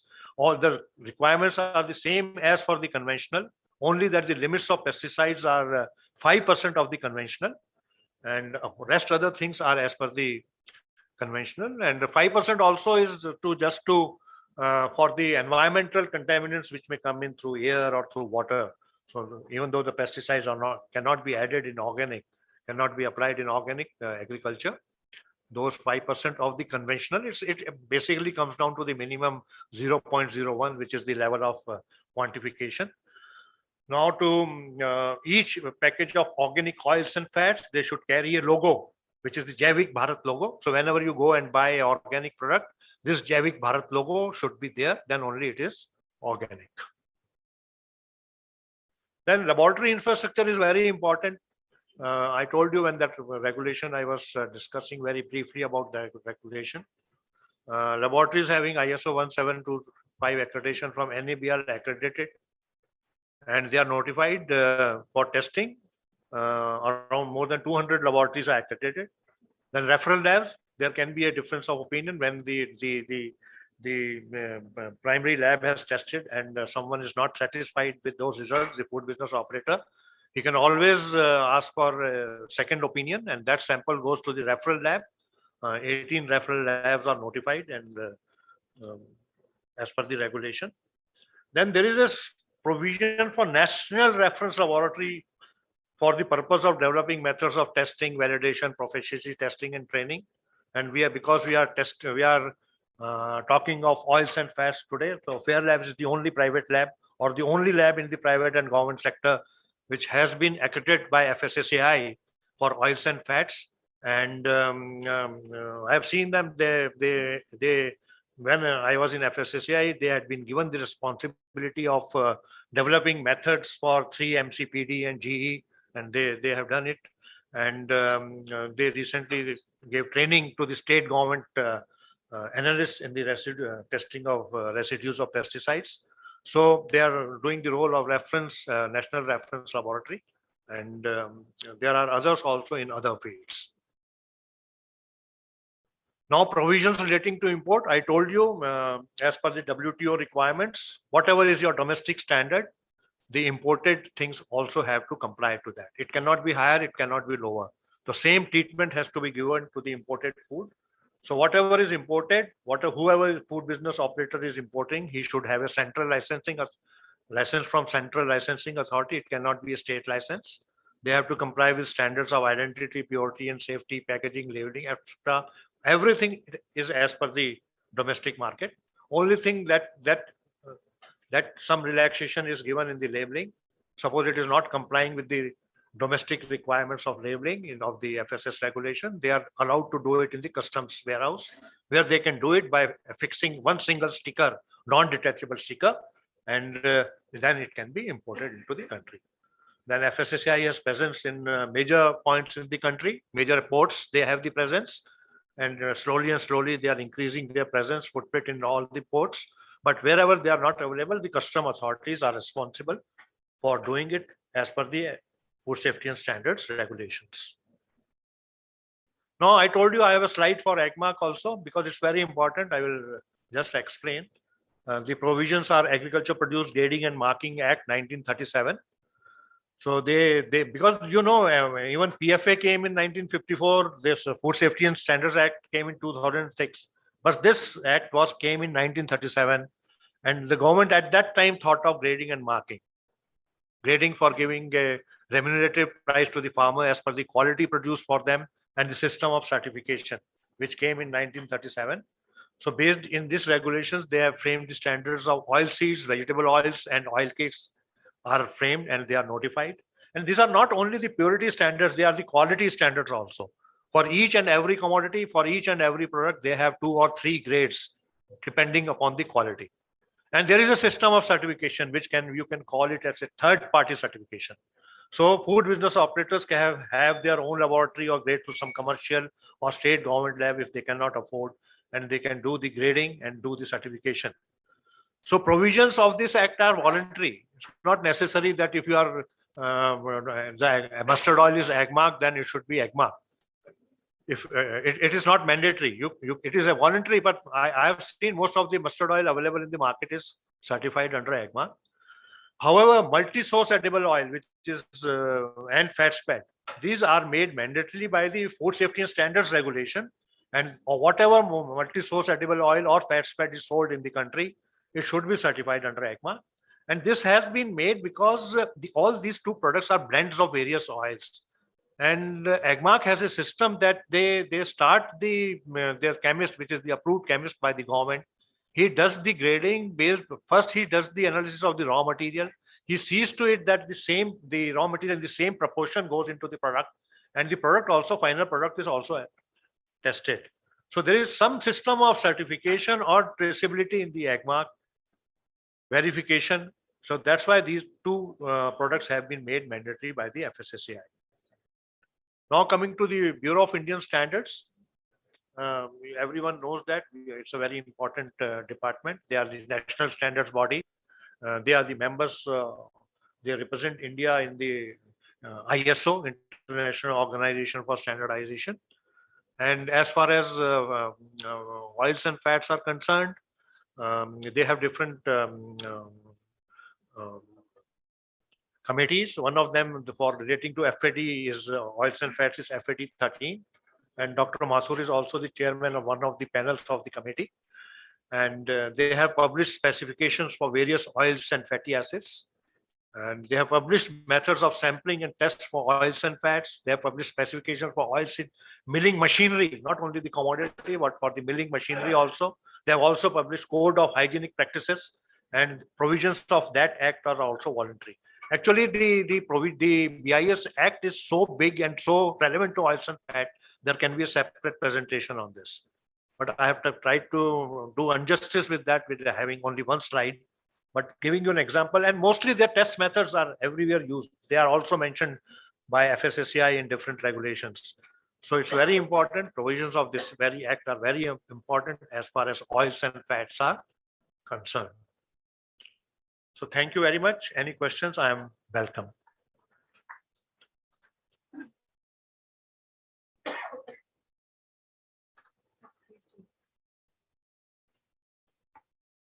Thank you so much, sir. I request Dr. Aziz Qureshi, Principal Scientist, ICAR IIOR Hyderabad, to felicitate SC Khurana, sir.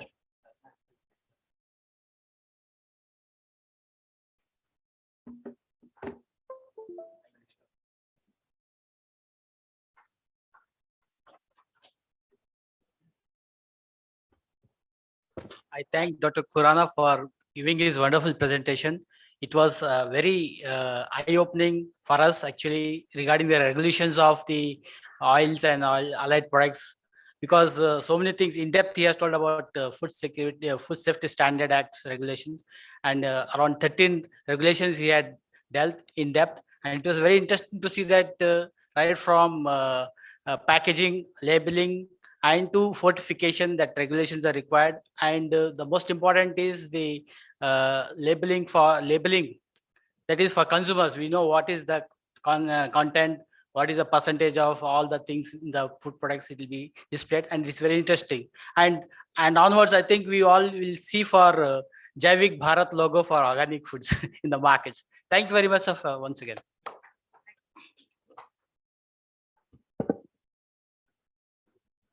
I request Shri P. Koti Rao, Director, Thirumala Cotton and Agro Products, for the next presentation.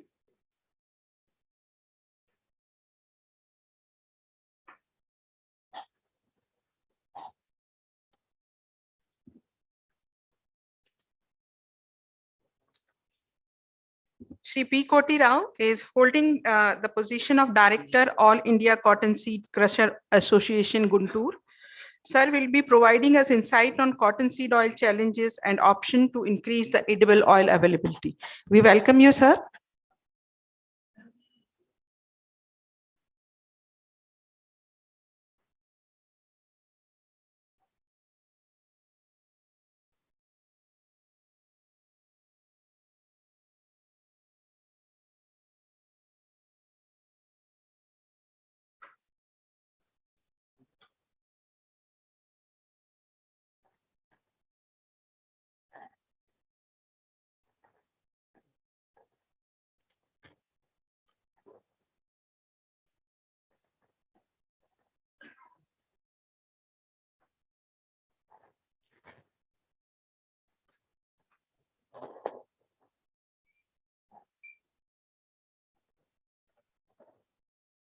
చేస్తారా మీకు WhatsApp చేస్తాను.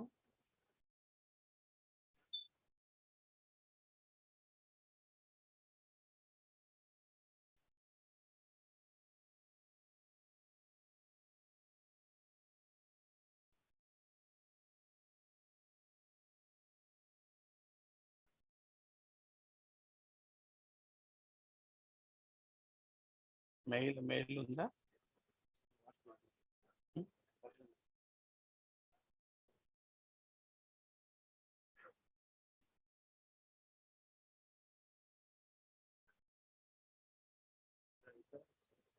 అది కాదండి, open చేయండి. మీ number ఎవరా?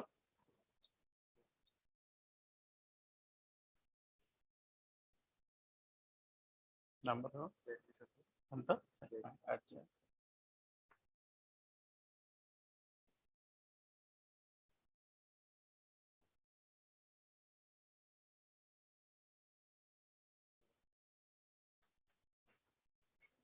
Name add చేయండి.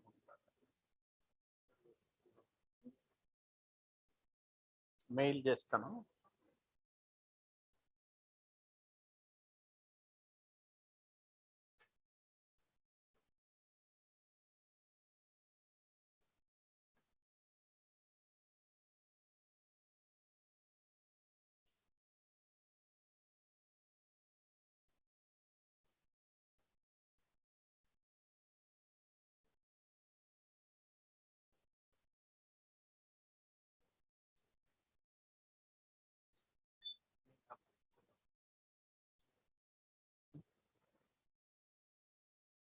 మీ నంబర్ ఎవరా? ఇదేనా? ఇదేనా? మీ పేరు? జయరాజా? దేవరాజ్.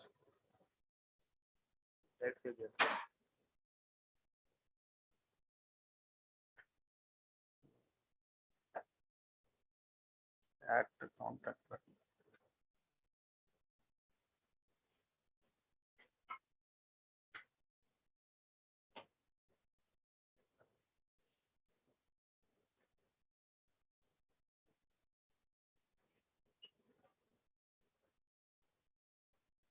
ఒక్క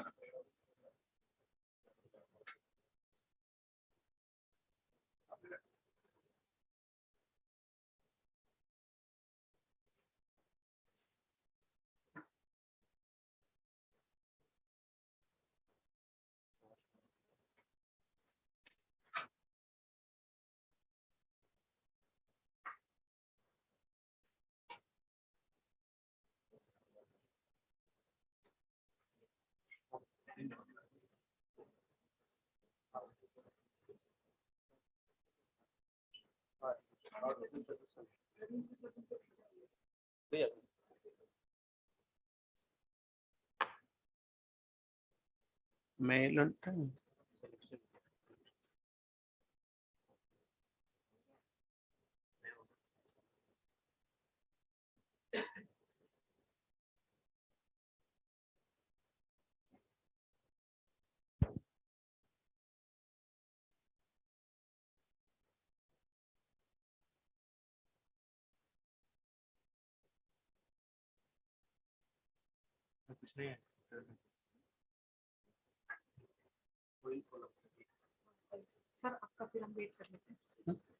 Your presentation is not ready. No? We can ask for another. You can arrange. Invite. let's do one thing. Yes, sir. Chinda? Not that.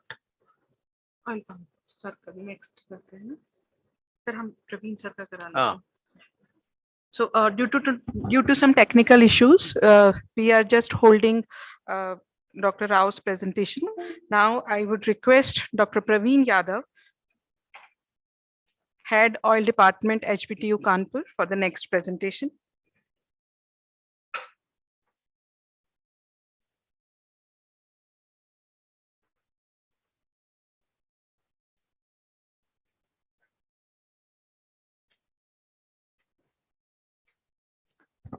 We welcome you, sir, for today's presentation.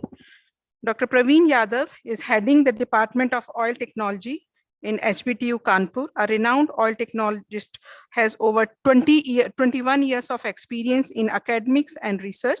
He is also associated with OTAI as General Treasurer and Associate Editor for Journal of Lipid Science and Technology. We welcome you, sir. Please be there on the dais.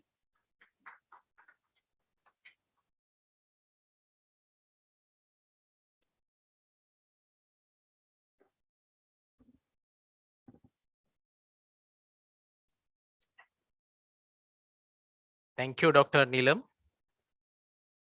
In fact, at the outset, I would like to thank the organizers, ICAR, ISOR, and IIOR, for organizing this international conference on vegetable oil 2023 and giving me an opportunity to interact with you people.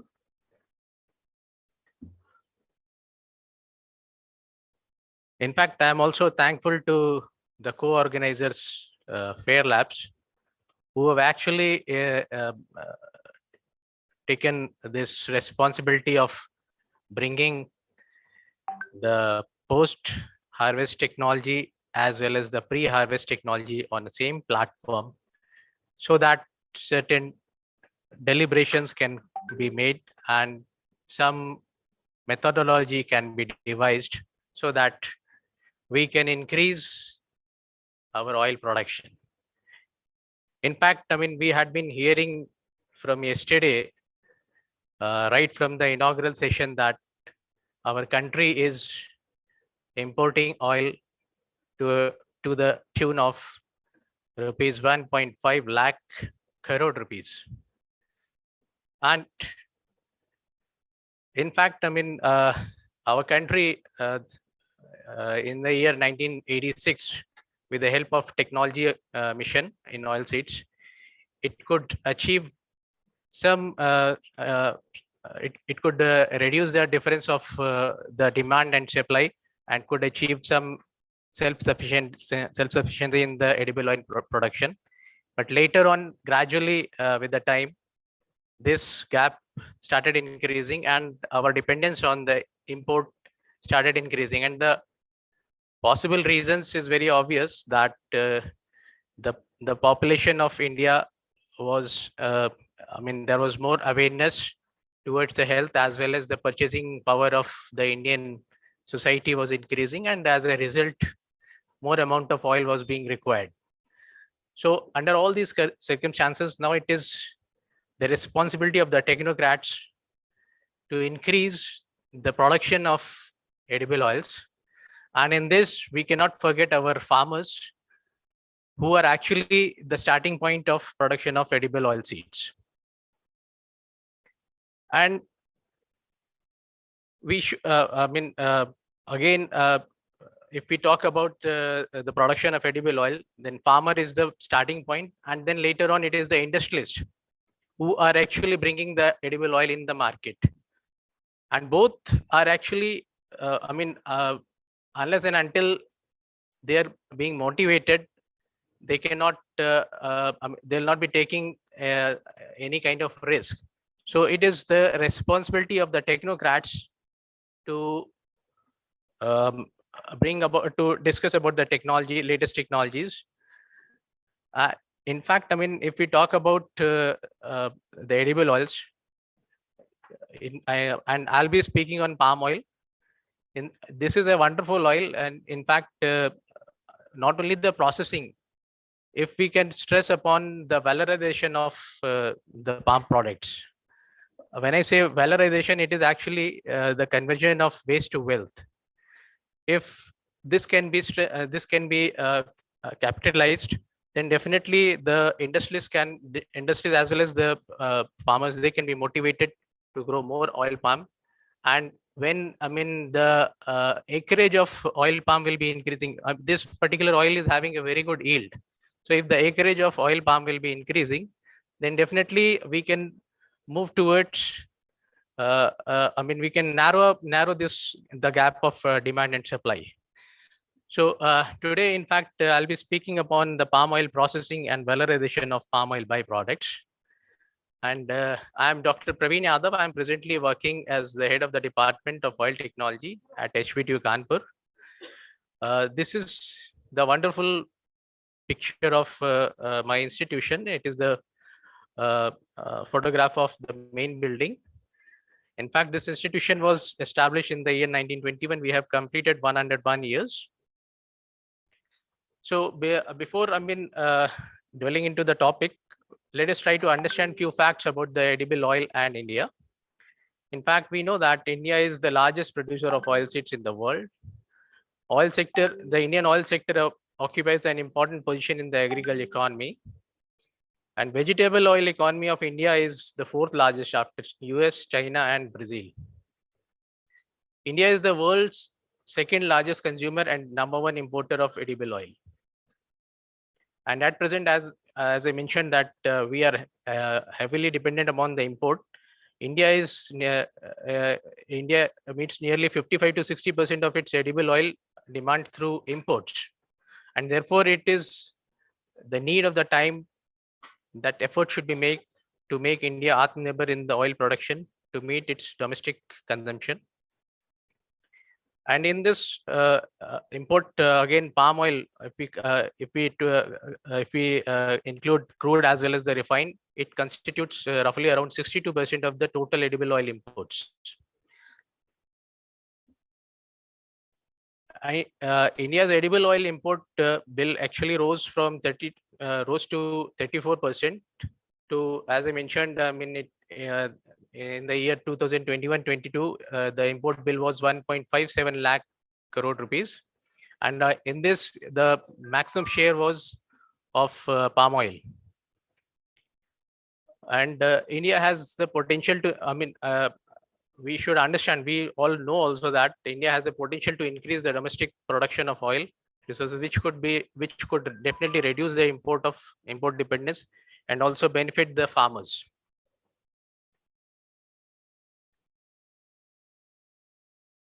India imported palm oil with a worth of rupees 9.6 US billion dollars in the year 2021, which is approximately 19% of the total imported palm oil worldwide.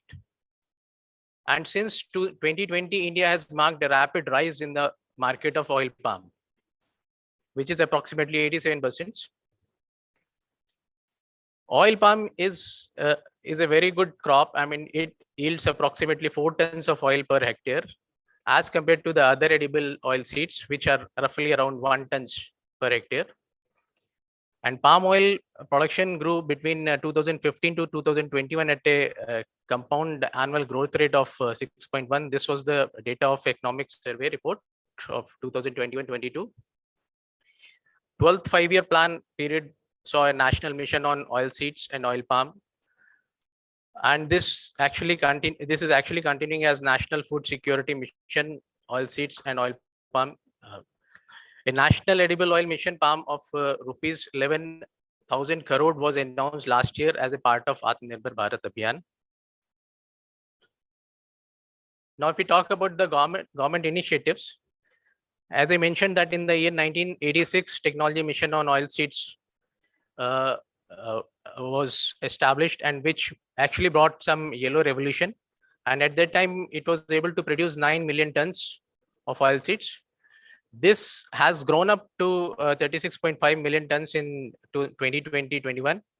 Although there is an increase, but I mean, as I mentioned, that now the demand has increased. So this increase in oilseed is also not able to meet out the actual requirement of our country.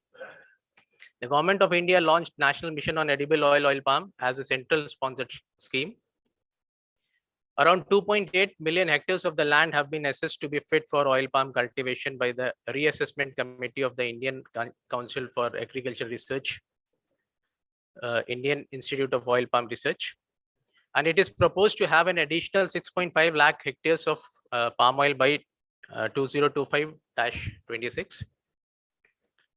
This is actually a figure of oil palm plantation, which I was, when I was, browsing the internet, I came across this wonderful figure. It is the figure of the oil palm plantation at the Indonesian island of Sulawesi. It has been spanning over a area of 22,000 hectares.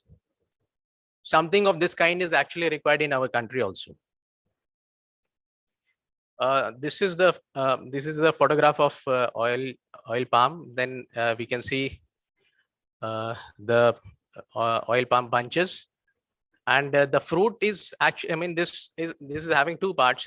One is we get the oil palm from the flesh, and the kernel. We are also able to get the oil from the kernel, which is called as palm kernel oil.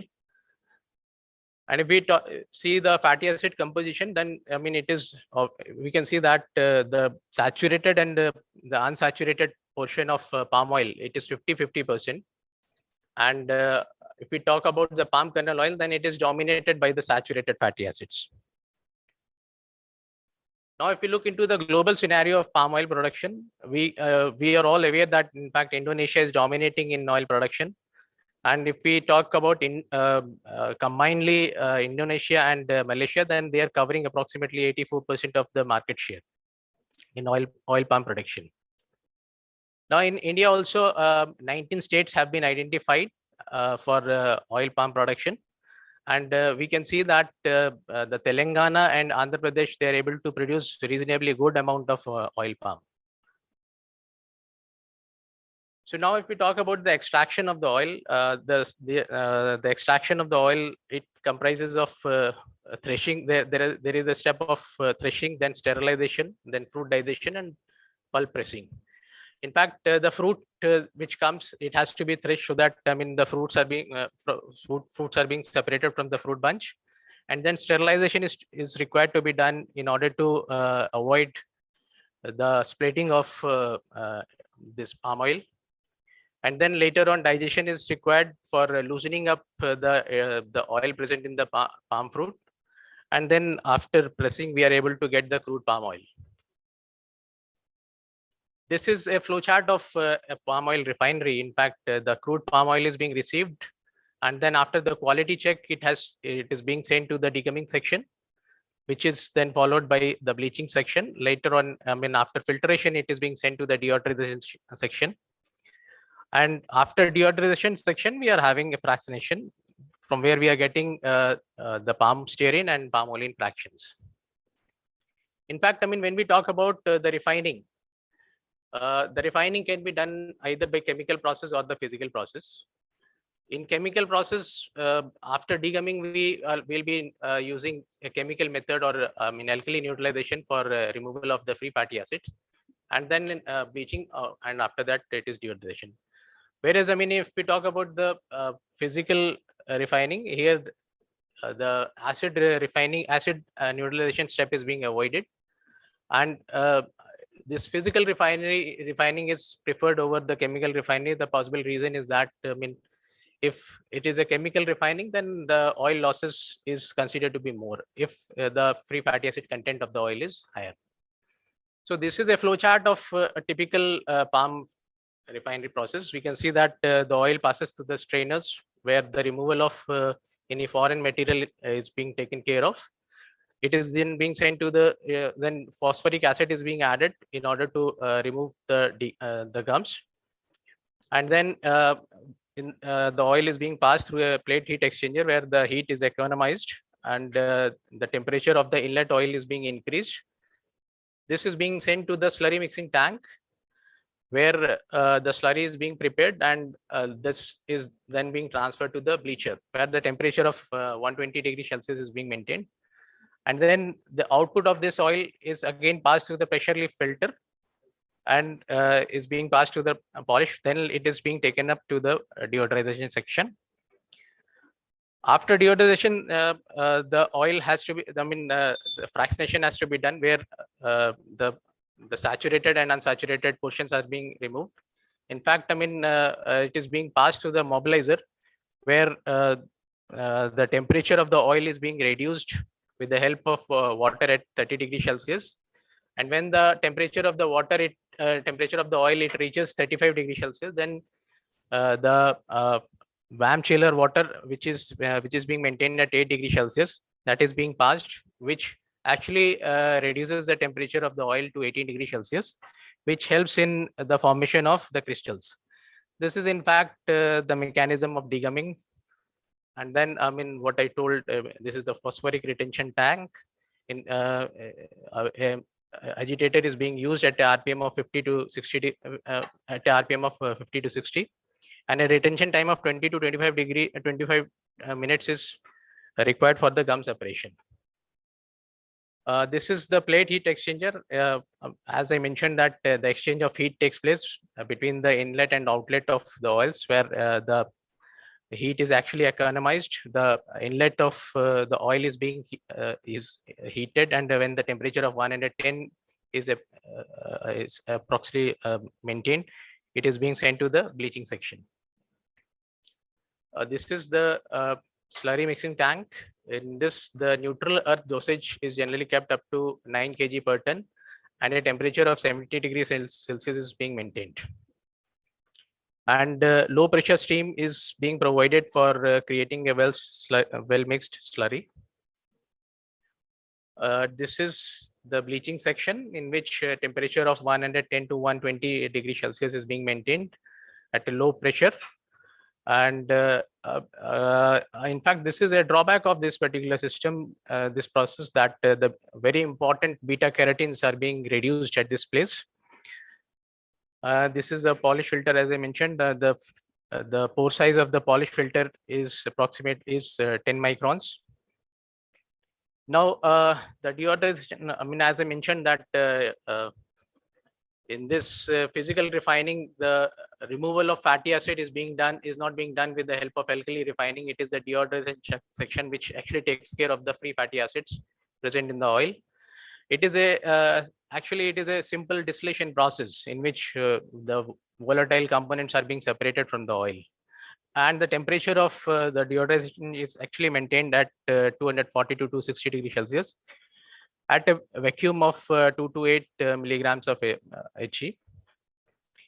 In this, the stripping of volatile components takes place.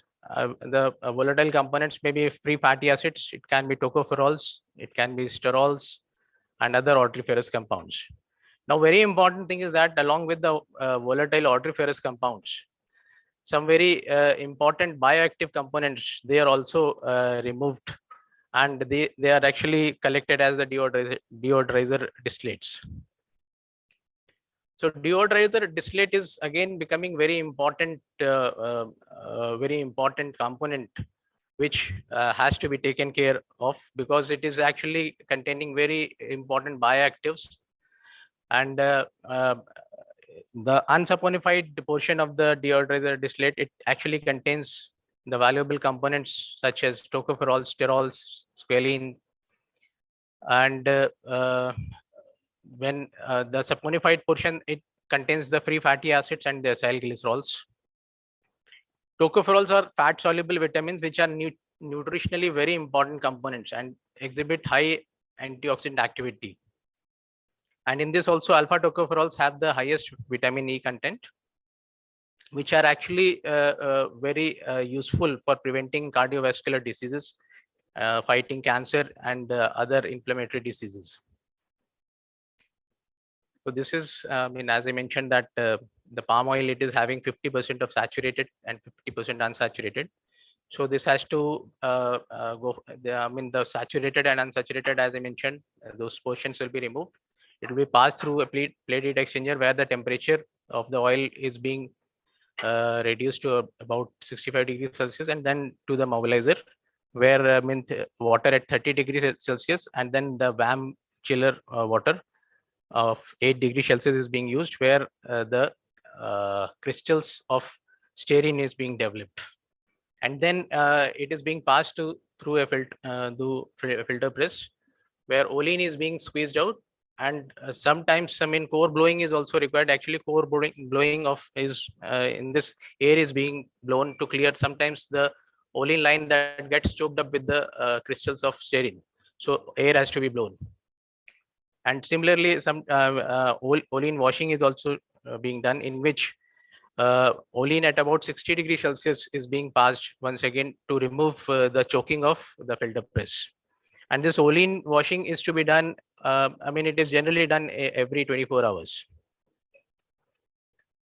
So the products, which are being obtained, the solid fraction is the palm stearine, which is being used as in the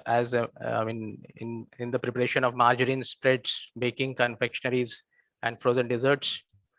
And the liquid palmolene is being used as a cooking oil and in deep frying. Now, the second very important part of this talk is the valorization of the palm byproducts. Now, if we talk about the oil palm, right from the milling of oil palm, when the oil bunches are coming, they are being pressed to obtain the crude palm oil. This is the product, and if we talk about the product specific byproducts, then we are getting the oil palm fibers, shells, and then oil palm fronds. And after this, the oil palm, the crude palm oil, it is being subjected to the refinery, where the product specific we are getting the crude, the refined bleached deodorized palm oil, as well as the byproduct which we are getting at this place is the palm fatty acid distillate.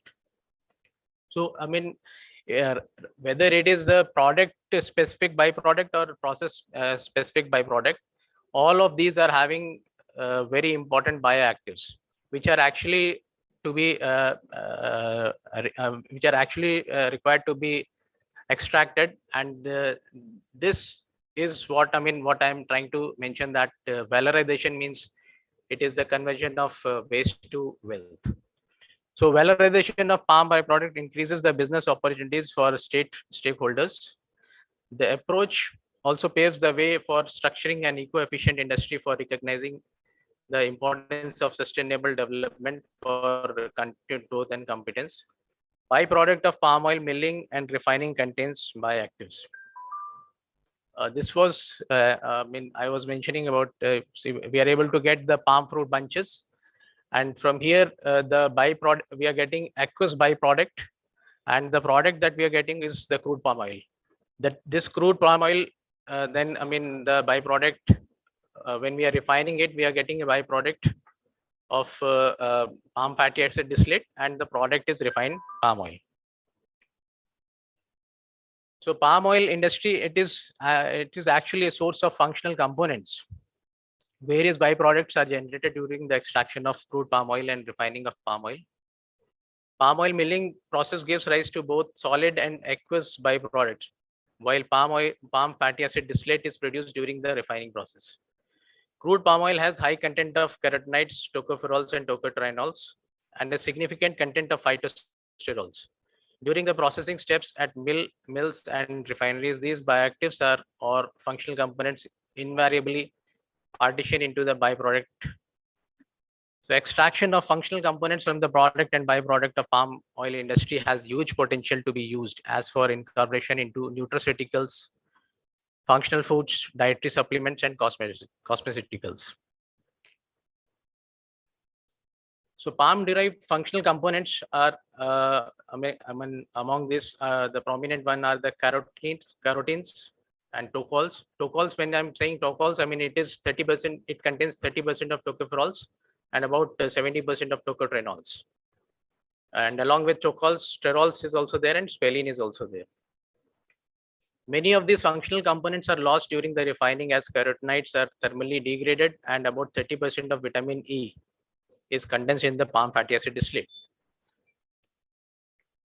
Carotenoids are fat soluble, and in the crude palm oil it ranges in between 500 to 700 milligrams per kg. And major component carotenoids in the palm are beta and alpha carotenes, which comprises to about 90% of the total carotenoids. During refining of crude palm oil, the carotenoids are first partially removed by adsorption on the activated earth, which I was mentioning that during bleaching, some bioactives are being removed, and then later on, which have been left out, they are further broken down during the heat treatment. So palm oil, tocopherols, and tocotrenols, the crude palm oil contains approximately 600 to 1000 milligrams per kg of tocols. And these tocols have a beneficial biological role as free radical quenchers, and apart from this, they are also very good antioxidants. Similarly, sterols, they range in between 0.02 to 0.06% of sterols, and sterols are actually concentrated in the palm fatty acid distillate, and that therefore extraction or recovery of sterols is more feasible from the palm fatty acid distillates. Palm oil squalenes, they are also concentrated in the palm fatty acid distillate, and as a result, their extraction is more feasible from the palm fatty acid distillate. And crude palm oil, it contains approximately 400 to 900 milligrams per kg of squalene. Now, this is very important coenzyme which is present in palm oil. In fact, I mean this coenzyme is synthesized in the body, and it is being consumed in the diet also. And this is the most important biochemical found in our body. It is actually responsible for all the chemical energy production. And the literature reports that the palm oil contains approximately 10 to 80 milligrams per kg of this coenzyme.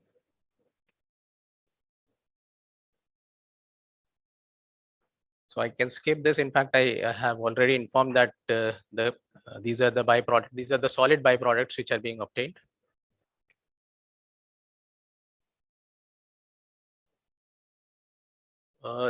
The palm pressed fibers, it also has approximately, I mean, when the oil was being extracted, after that 5 to 6% of residual oil still remains in the palm pressed fibers.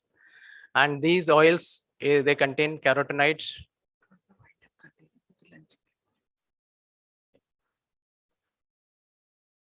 They contains carotenoids, tocotrenols, and squalenes. And moreover, I mean the economics of extraction of palm fiber oil, it can be increased upon by when it is being de-oiled. Then also this palm pressed fiber, they can be used as fuel, or even they are being used in the for manufacturing fiber composites. Now phenolics, they are again very important. Approximately, I mean I have been requested to wind up quickly, so I'm just pointing out the major things. In fact, this phenolic, it is the major component in palm phenolic is para-hydroxybenzenoic acid, cinnamic acid, ferulic acid, and coumaric acid. Now we all know that ferulic acid is a very important antioxidant. It also helps in reducing the cholesterol and triglyceride level, and therefore it reduces the heart disease risk also. I have been dwelling on this palm fatty acid. Palm fatty acid distillate, it is having many bioactives which are to be recovered. Now this is actually a material balance of the production of oil palm. In fact, in the oil palm plantation, about 21.63 tons of biomass is being obtained, which comprises of 20.43 of empty fruit bunches, 5.0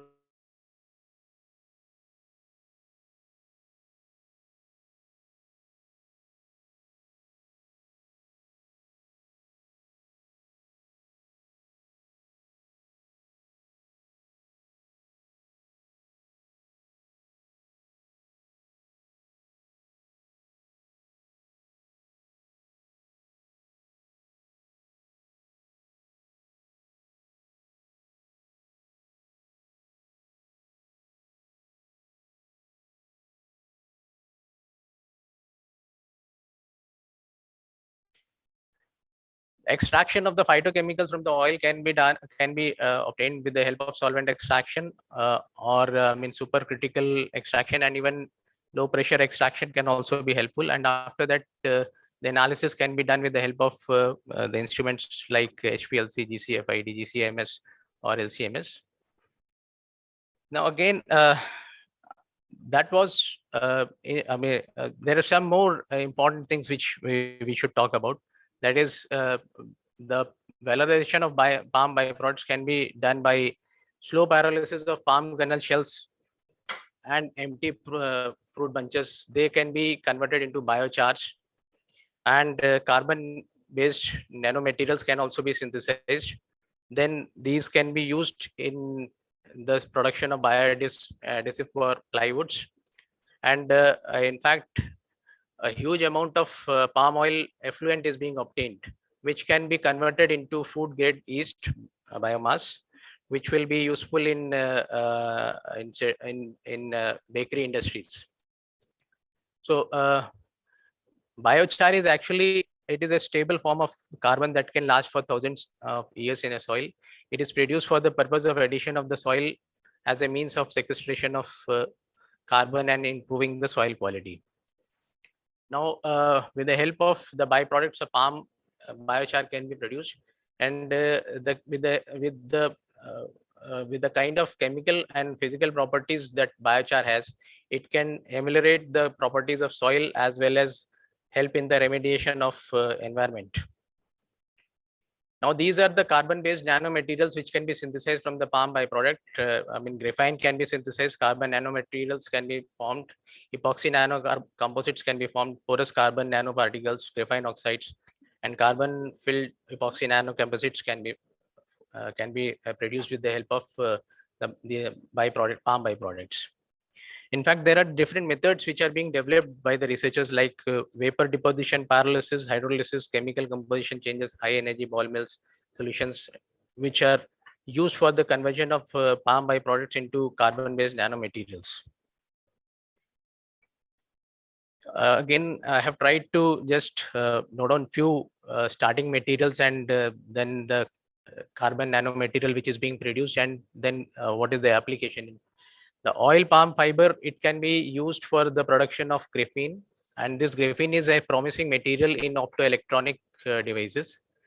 Oil palm leaves, palm kernel shells, and then empty fruit bunches, they can be converted into graphene oxides, or they can be reduced to graphene oxides. And these have application in the field of transistors and water purification.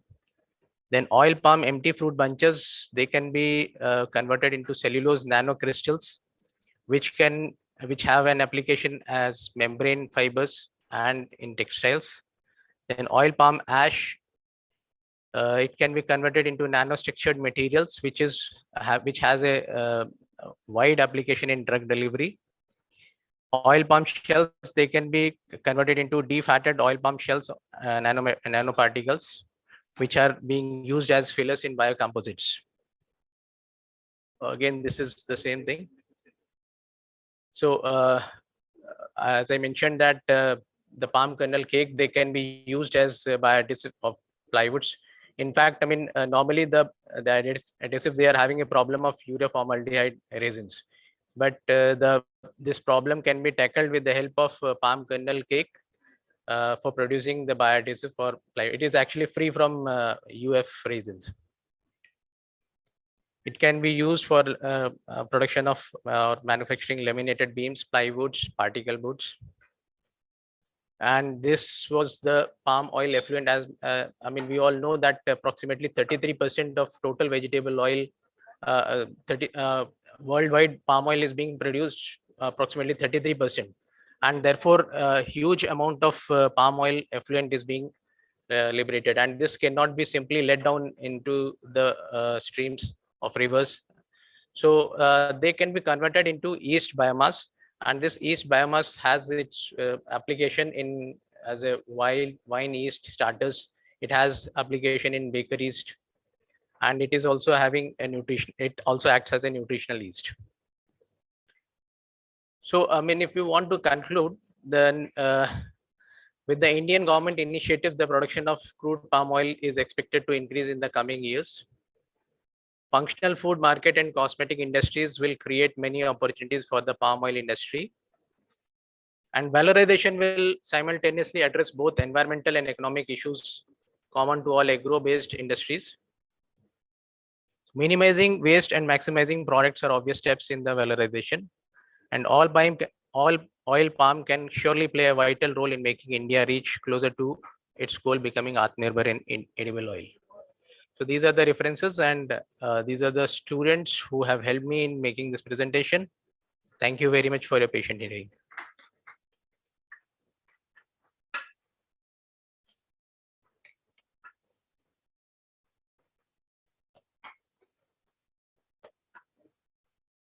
Thank you so much, sir. I would request Dvijendra Mathur, sir, for the felicitation of Dr. Praveen.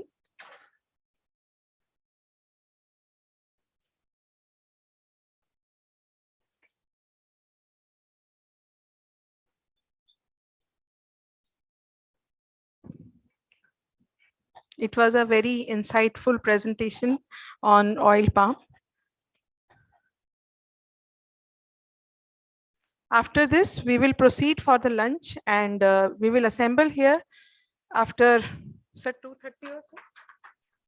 We will assemble here at 2:30. Thank you, sir. Thank you so much.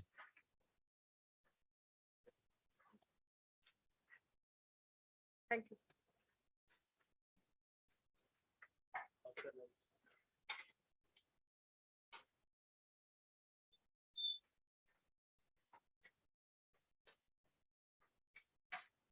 Sir आपका भी है हमारा 3 बजे 3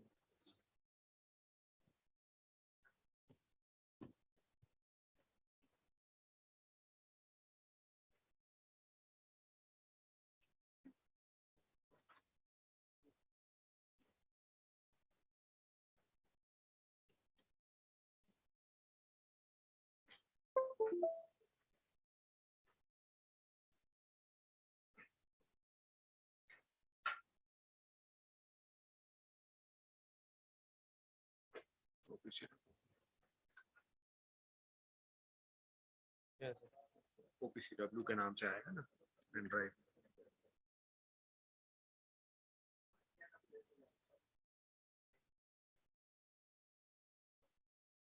Go down.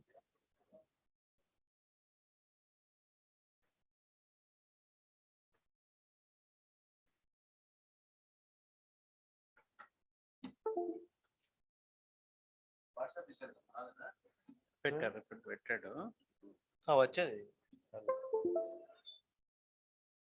ये है ना OPCW ऐसे भी. ये यार OPCW ऐसे भी. सर हाँ ये वाला PTP. हाँ नीचे वाला.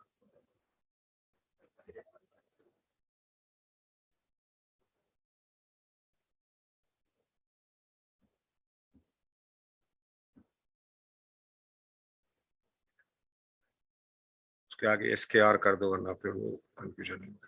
रजा कर दो RSA है.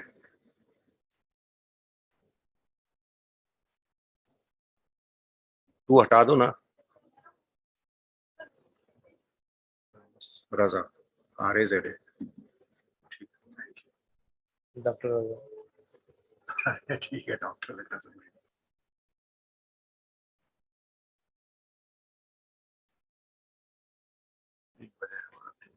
है।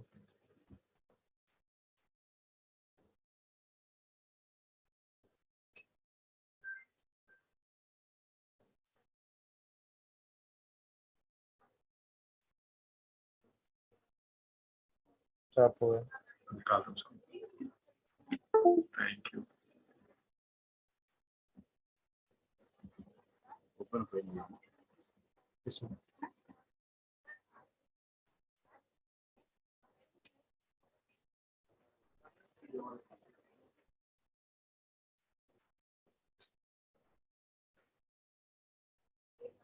हाँ मैम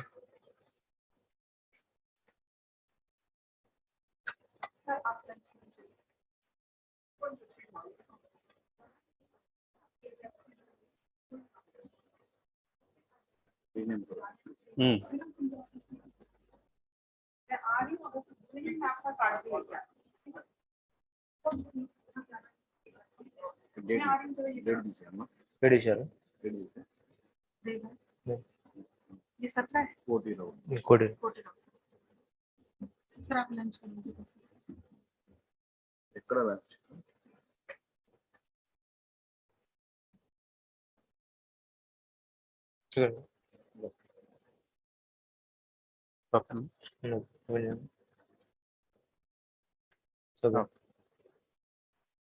యాక్చువల్ గా ఇందాక నెట్ లేక ప్రింట్ తీసుకున్నారు సార్ మీరు चल ఒక్కసారి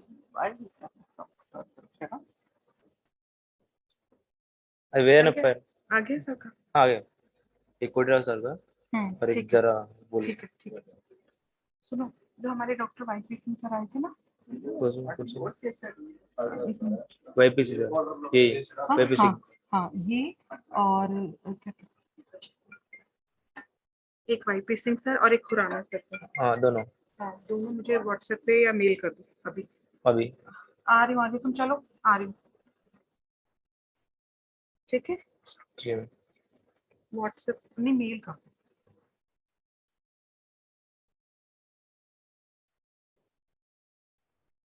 चल रही है मेल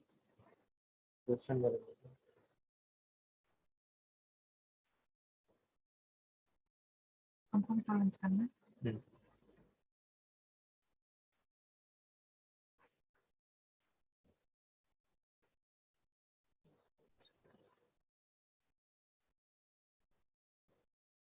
व्हाट्सएप से मेल कर दो व्हाट्सएप खुल रहा है इस पे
ICVO IC कैपिटल नहीं ऐसे VO 2023 2023 2023 at the rate fairlabs.com fairlabs FARELABS.com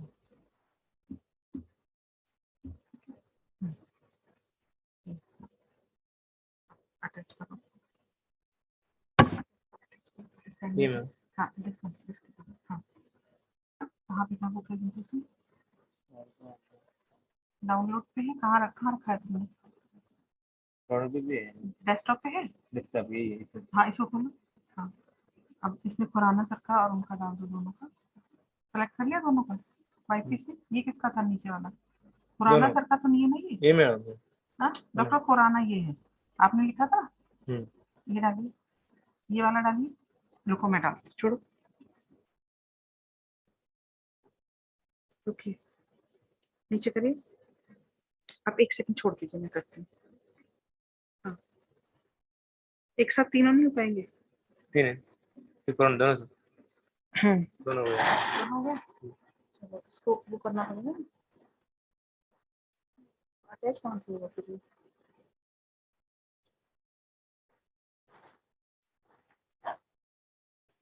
तो ऐसे क्यों आ रहा है?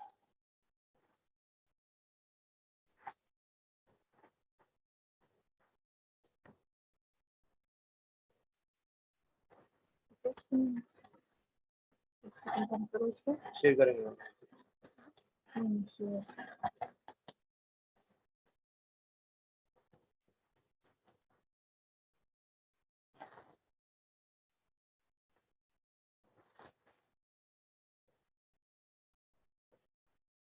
ये हाँ अब आया ना। दोनों कर दो आप दूसरा भी करते हैं। YPC का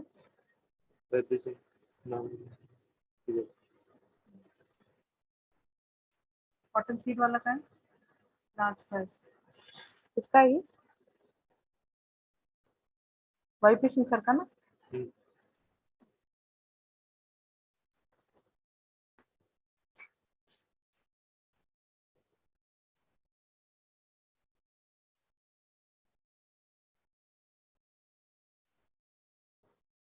ठीक है बिल्कुल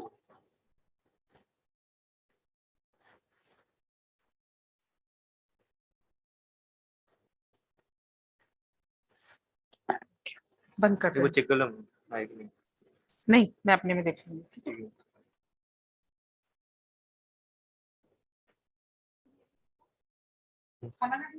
जा दो अभी जाओ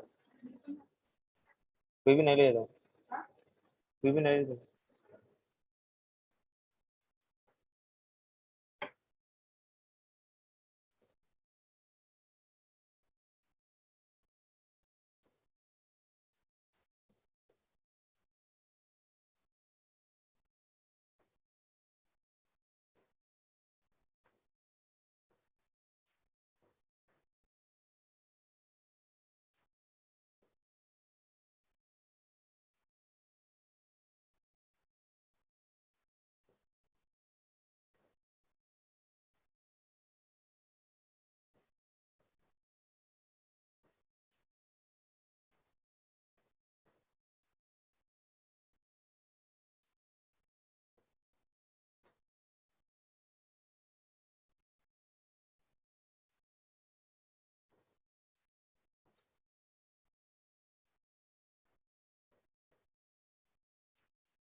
Hello.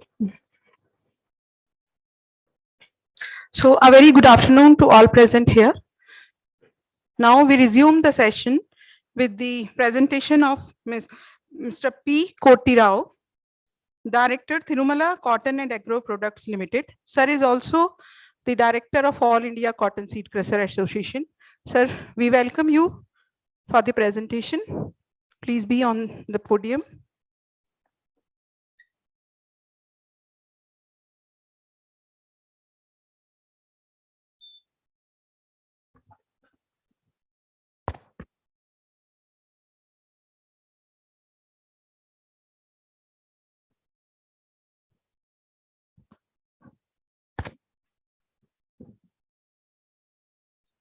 Good afternoon, every one of you.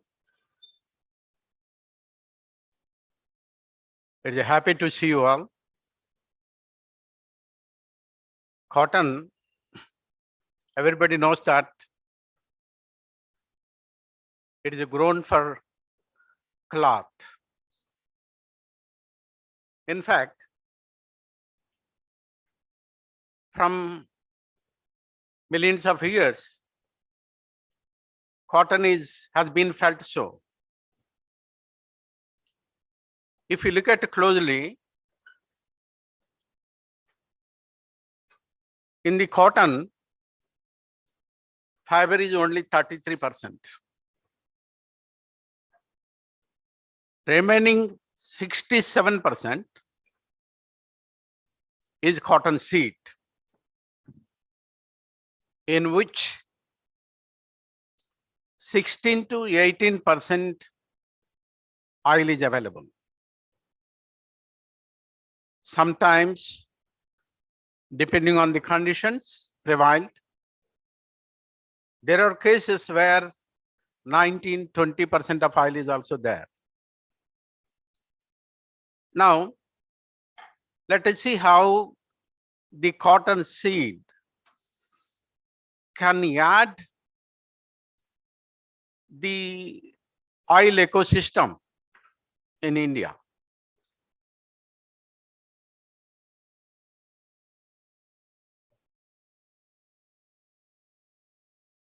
For cotton seed processing, there is an association, All India Cotton Seed Crushers Association, established in 1955 as a trust. It has been doing its best efforts for the cotton seed processing in scientific way. There are methods, conventional methods are there. We have been knowing as a cottage industry, we are all observing that groundnut is very much possible to get the extracting the oil, cotton, this groundnut oil. Same way, traditionally, cotton seed is crushed in a mechanical process and getting a cake and oil. In that process,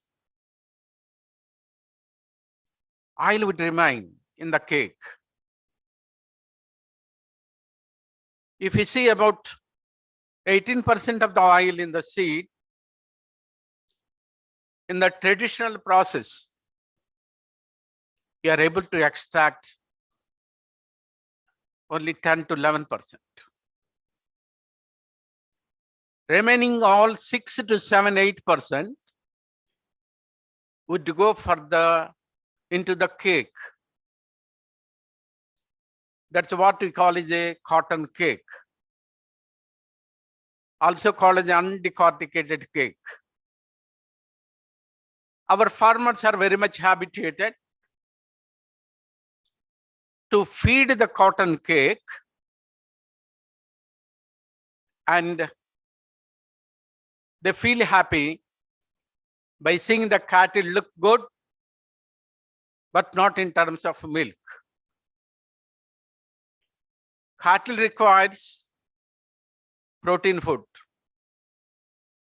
not oil.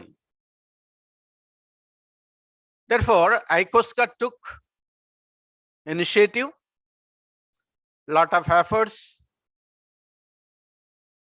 concluded, and at last now in India, there are about 15, 16 numbers of cottonseed processing plants are working. Only 16 in entire India. Also, Solvent Extractors Association also playing a role in the process of solvent extraction by different novel techniques. And it is a cotton crop, and in which, as I said, 7% of the seed is available, in which about 18%, 19%, 16%, 20%, depending on the environmental conditions, soil is available in that. Whereas in the scientific process, the process is a little bit lengthy. There are different stages. Different byproducts also we will get in that. I will show the flow diagram. It is a flow diagram of the cotton seed processing. Parallelly, there is a traditional method. There is a scientific method. Side by side, I've shown there. In the scientific process, cleaning is followed by delinting. You know that there on the seed, there is a white fiber. We call it the linters. The linters would be extracted with the help of a delinters. The linters have very good useful material called linters. They're useful to manufacturing of viscose, polyester, so on and so forth. Unfortunately, linter consumption in India is not even 5%. We are all completely depending on the exports, especially to China. So, in the process, after extraction of the linters, we are going to break the seed by mechanism hurling. Around the seed, there is a seed coat. There is a black seed coat in which there is a kernel where oil-bearing material is there, where germination material embryo is available there. So, seed would be broken and meat, we call it as a meat. After breaking the seed, we cannot say kernel, we call it as a meat. So, meat and hulls are separated and would go for expelling. So, expelling is the same in both the cases. In the traditional method, there is expelling. In the scientific also, there is expelling. In the traditional method, no other products we get except cake and oil. Whereas here we got already linters. Linters we will get about, seed consists of about 10% of linters on it, on the surface of the seed coat. Out of 10%, in the scientific way, we cannot yield 10%, we will get about 5 to 6%. 6% can be made into bales and would be sent for the processing. And after the meat, after expelling, again here also you will get the cake and oil, just like in the traditional process. Here the cake would be sent for the solvent extraction. That is the difference. The cake, as I said, there is about a 10% of oil. In the physical process, we cannot extract the entire oil which is lying in it. Thereby, by sending it to the solvent process with food grade hexane, oil is a property soluble in the hexane. Therefore, it would be mixed with the hexane and would be coming out as a micella.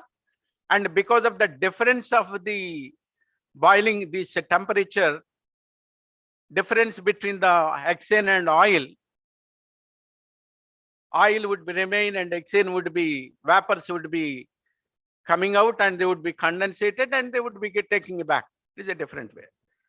Therefore, by chemical means, we are going to extract about 6 to 8% more oil in the scientific process. Along with that, we are getting additional byproducts. Linters, we are getting 6%, even though there is a 10% on the seed. We are getting hulls about 28%. Hulls also is a very, very good material for the substratum of mushroom growing.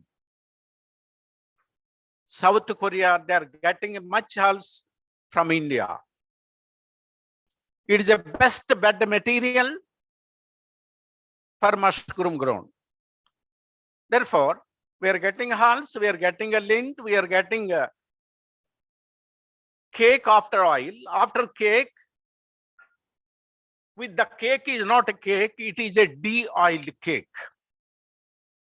De-oiled cake. It consists of only hardly 0.8%. Only 0.8%. So the cake would be fed to the cattle as a feed ingredient. Feed mixing plant, they take the cotton cake. As you know well, cotton cake divorce is a very good, having a good bypass protein. You know, this cake is having 40% protein. 40% protein. Whereas the cake which we get in the traditional way, having a 20 to 25% protein. As a matter of fact, today, commercial value of the UD cake, you know, today is 37 rupees, 37,000 rupees ton. Whereas the de-oiled cake, where having a 40% of protein is having the price is about 30,000 rupees. Therefore, scientific processing industry is struggling hard,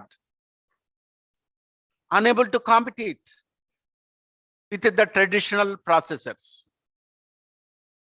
And along with that, these are all the products once I thought of exhibiting you. These are the cotton lint bales, hulls. As I said, it is a mushroom grown substratum.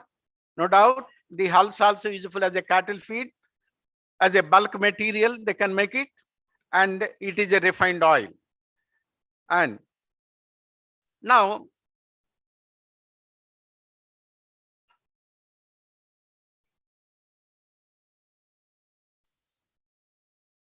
once if we see what is the availability of the cotton seed and how much we are utilizing it for traditional process and how much you are utilizing for the scientific process, if we look at total 116 lakh tons of the cotton seed availability in India. As I said, in terms of cotton, always we will count in terms of cotton bales. Cotton bales. This year, we are expecting about 330 lakh cotton bales this year. Last year, it about 300 lakh cotton bales. Each bale weighs about 170 kgs. So, depending on that, these figures are arrived. Even though availability is 116 lakh ton, scientific process has done in India hardly not even 10%. Not even 10%. Remaining all has gone to the traditional. Means 104 tons of cotton seed as processed into the traditional way, means we are losing into 5% of the oil we are feeding to the cattle instead of human. That is the big problem and difficulty. And if you count this oil, there is another table I will show. Yes, oil loss through the traditional process I have given. 1925 lakh 24 lakh tons, 2021 5 lakh tons around, 21-22 4.54, and 22-23 estimated 4.81. These lakh tons of oil, it is almost 25,000 crores of rupees we are selling out as a cattle feed, which is not at all useful. It is useful only for human. Because of our ignorance, we are throwing it the oil, even though we are spending much time, much money on the import of oils. Later, it is the C circular, 22 November, given crude oil, palm oil imported as shown, sunflower, soybean, crude palm, total as shown, these are all the figures, shown the imported oils from different years, 1819, 1920, 2021. So much big. We are completely depending. Our forex reserves are spending like anything on the imported of oils. Even though, see, we are a tropical country, agriculture country. Quite unfortunate to get such a big quantities of edible oil from other countries. As you know, India is the largest cotton grown country in the world in terms of area. Whereas our yielding is nowhere. Hardly an average, some estimate it is about 4 to 5 quintals per hectare. Average world yield is about 7 to 8 quintals per hectare. See, because of the lack of knowledge, because of the over smartness, because of the much utility of the insecticides, pesticides, fungicides, fertilizers, soil fertility we are losing. Therefore, ACOSCA, AP Cotton Association, AP Textiles Mills Association, we took a small homework this year. We made 125 acres of plots in a different areas in different districts. Each plot consists of 25 acres. 25 acres in one area, in the same place. We have monitored with the help of progressive farmers, with the help of departments, with the help of the companies. Surprisingly, this year, those plots yielded 15 quintals of cotton. Untimely rains spoiled another 5 quintals. Otherwise, we could have got 20 quintals of cotton.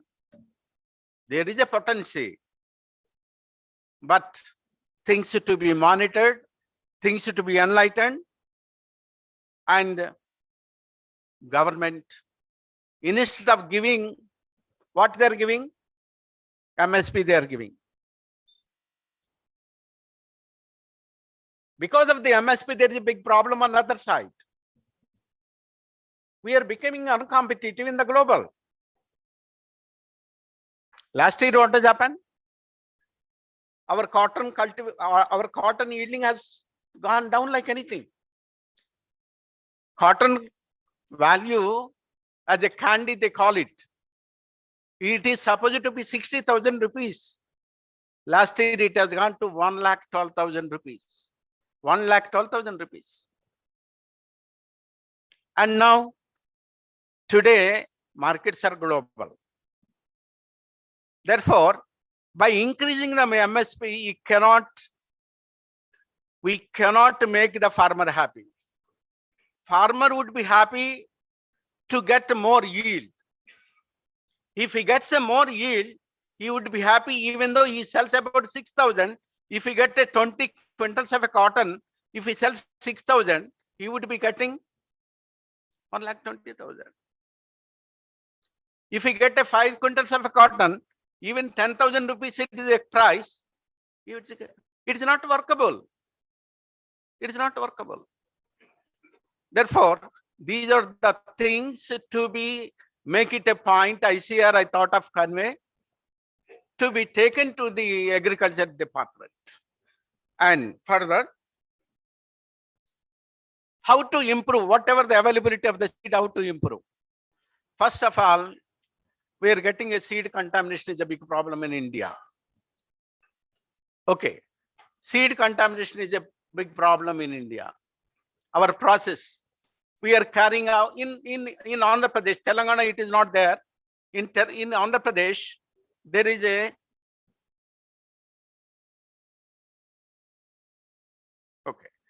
there is a practice to take away the cotton in PP bags. In PP bags, that contaminates the cotton like anything. And the moisture also play a role. Moisture makes the seed would be oil loss. Why? As and when moisture is higher, free fatty acids would increase.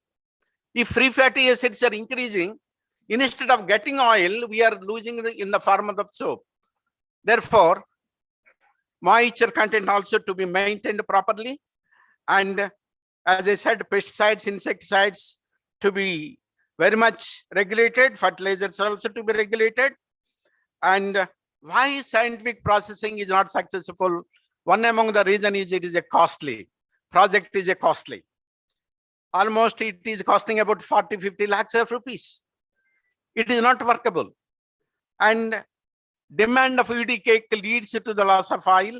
Manipulation of UD cake rate by it is a big problem in the country. Actually, UD cake is in NCDX. They don't have a stock. They don't know the utility. Simply, they anticipate the price, they increase it. Here in the physical market, it is increasing. However, today, no scientific process industry is not running this now at present because of the higher prices. Seed cost is now 37-38 rupees, whereas workability is about 32 rupees. That is a big problem. The NCDX is a big problem for this cake that leads to the increasement of the seed instead of demand and supply. So we should make the farmers to sensitize, right time sowing, right seed selection, and application of fungicides, and also scientists to be taken care of. We all think that cotton is nothing but only for fiber. They should think that it is also oil bearing material, how to improve the cotton seed oil also along with the fiber. That is a more important. If you see in the Hyderabad, we are all sending to the cotton seed oil to the Hyderabad. Some of our friends are asking, is it edible? It is very much edible. It is a very good oil. American Association say it is a hot oil. If you go to the Gujarat, almost Adani Wilmar is a big seller there, is a monopoly, big brand, AWL. Therefore, it's a very good oil, and the shelf life of the oil products is more than other oils. That is also very important. And It is a deep frying, very much useful, very natural food, and most desirable for cooking, housewife friendly. And these are all the, of course, these are all the good oils, fatty acid, these and all. It is all about the cottonseed. Thank you. I took much time seems.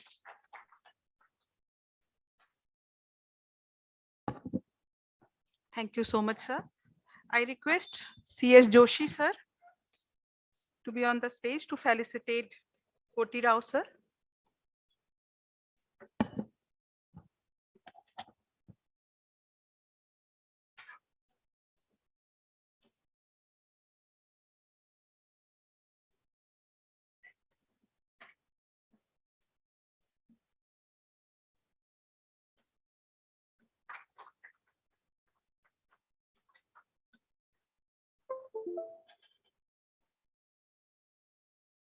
Thank you so much, sir. I would like to say something about presentation of Mr. Rao.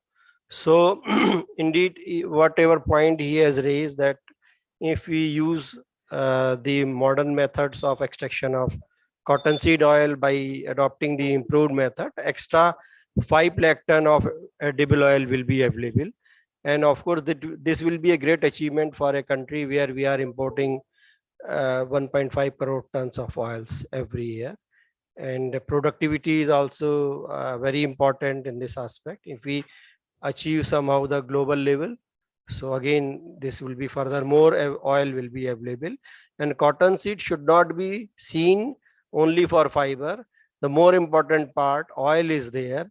If we see it as a wholesome agri product, so it will benefit the country much more than what we are doing. Sir, thank you very much for your good presentation. Thank you so much, sir.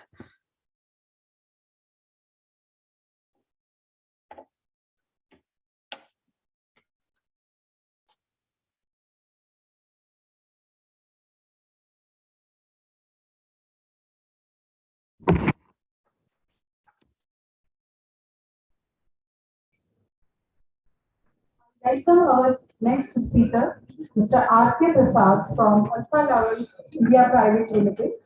Mr. R.K. Prasad is working as an industry manager, food and water sales in Alpha Level India Private Limited. Sir is holding a BTech in chemical technology from Calcutta University, and sir will be speaking about Alpha Level innovation that offers sustainable solution over traditional technology to combat challenges faced by the players in competitive palm oil milling and edible oil refining industry. Sir, we welcome you for today's presentation.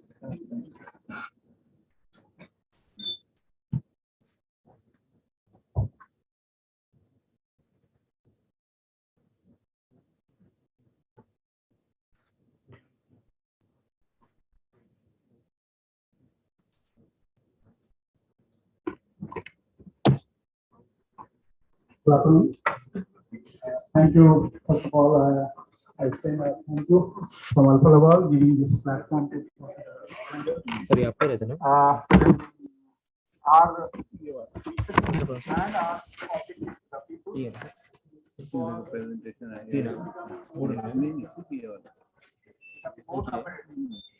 our in industry who are facing challenges in the traditional technology. First of all, I just wanted to highlight on Alpha Laval. Alpha Laval is a 140 years old company. It's a Swedish company, and in India, it is 85 years old company. So we are growing year on year because of the people giving us opportunity.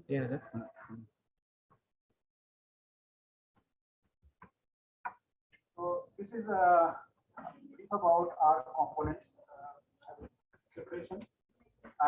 Separation detection here, and we have a very good service organization which has a digital way of serving people sitting at India globally. So this is a short brief about that we have our technology with innovation which gives sustainability as a solution to the market, the player facing problem with the traditional technology. This is first and foremost mission of Alfa Laval as a global view. We are practicing in India also. Safety first is the mission. We also, wherever we are, internally or externally, we tell that we have to take care of the COVID which is going on, prevailing till now. We are taking care of the protective equipment while going to the sites. And then we also, I think the emergency gates are there. We have to take care during the emergency reason, whenever it is happening during this period or henceforth. So what is our purpose? What is Alfa Laval purpose? The purpose is to accelerate success for our customer, people, and plants. How? Now, Alfa Laval is a PayPon, is a global company with having 39 production units. In India also, we have Make in India. We have operations in Pune and Satara. And globally, we have 100 service centers, 3 of them in India. 50 in 55 countries we have set up, and 45. So 100 place we have the setup of either representative or our companies there as a sales and service. In India, we have service center in Thane, Vizag, and Kundli, nearby Delhi. And we have factory at Satara and Pune, as we explained. Basically, we are separation people. Alfa Laval, Alpha is the first word of Greek, and Laval came from the great scientist who has 200 patents, Dr. Gustave B. Laval, who has invented separator, and that application was separation of cream from milk, 1837. So now we are going for some technical and then the application, how we are, and we are serving for that sustainable solution. Now coming to the sedimentation tank. So separation means it's a solid liquid separation, like in sand, water, or we can say in edible oil, solid foods in oil. So starting with looking at the tank, so the two major factors, the height and the settling velocity. So taking that G force, it is happening, but when we convert into a G force into a centrifugal force, from 1G to centrifuge, the formula which governs the area and settling velocity, taking time for settling. Now, when we see it's a centrifugal force, a car is rotating in a centrifugal force like that. If we assume that, then we come to that formula of Stokes' law, which has been implied for the separation. Now, Stokes' law says the factors are the settling velocity is diameter of the particle, square of the diameter particle, density difference between the solid and the liquid, then G force, but the opposite one is viscosity. The settling of sand in water will be different from settling of sand in oil. So viscosity is a factor, but when we convert into the centrifugal force with the rotation velocity, this is directly applied in our separation equipment. So how we are performing the separation, where we are mastering, just it's a science and technology is converted into application. Some of the example, if you see, this is a typical decanter. I'm giving just 10 seconds. Just see how the decanter is. Feed zone, you can see. Solid is going at the upside, cake, we are saying. And then in the lower side, with the beer, the liquid is. We have given one rotating part. Just see the liquid and solid are coming in that beer with the conveyor. And when we rotate it, that conveyor makes it. And then the bowl. So this is how the construction of the decanter. And this decanter, why we have given, this is because we are going to apply this in a technology in the field. So coming to this extraction part, Joshi Sahab has very nicely converted the sustainability, the manpower reduction in terms of automation. So I'm going for the next portion where the manpower will be required less. I'm going for the filtration part, where when the filtration is there for that cold pressed or hot pressed, so like mustard or corn or sunflower. Everywhere this decanter is one of the tool which is giving us a continuous separation, and it requires at least no manpower. And how it is, just I'm giving a glimpse of the process, just a flow chart.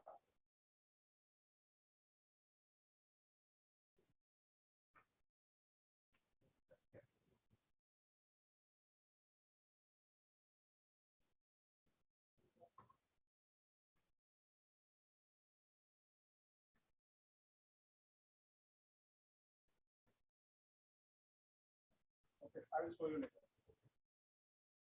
Now the decanter, how it works.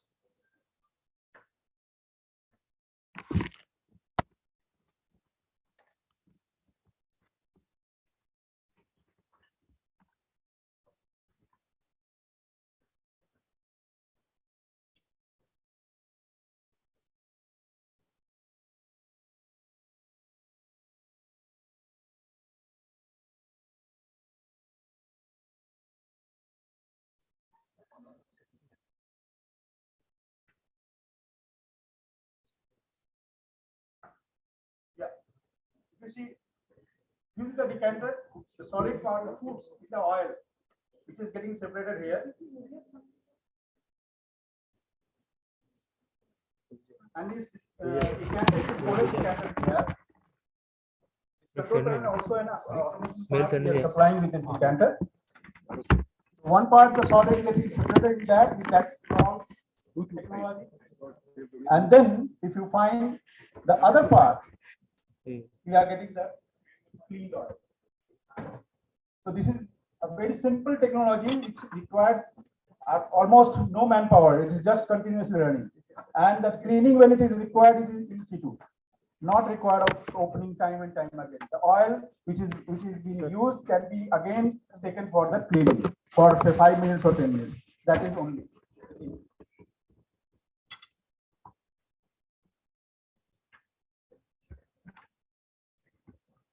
So this is on seed oil, I have told. The other way, in palm oil, we have equipment like decanter, three-phase decanter, the nozzle separator, and the purifier. How it performs, how it add value to the industry. I'm coming to that next slide of the process. If you see, this is the settling tank.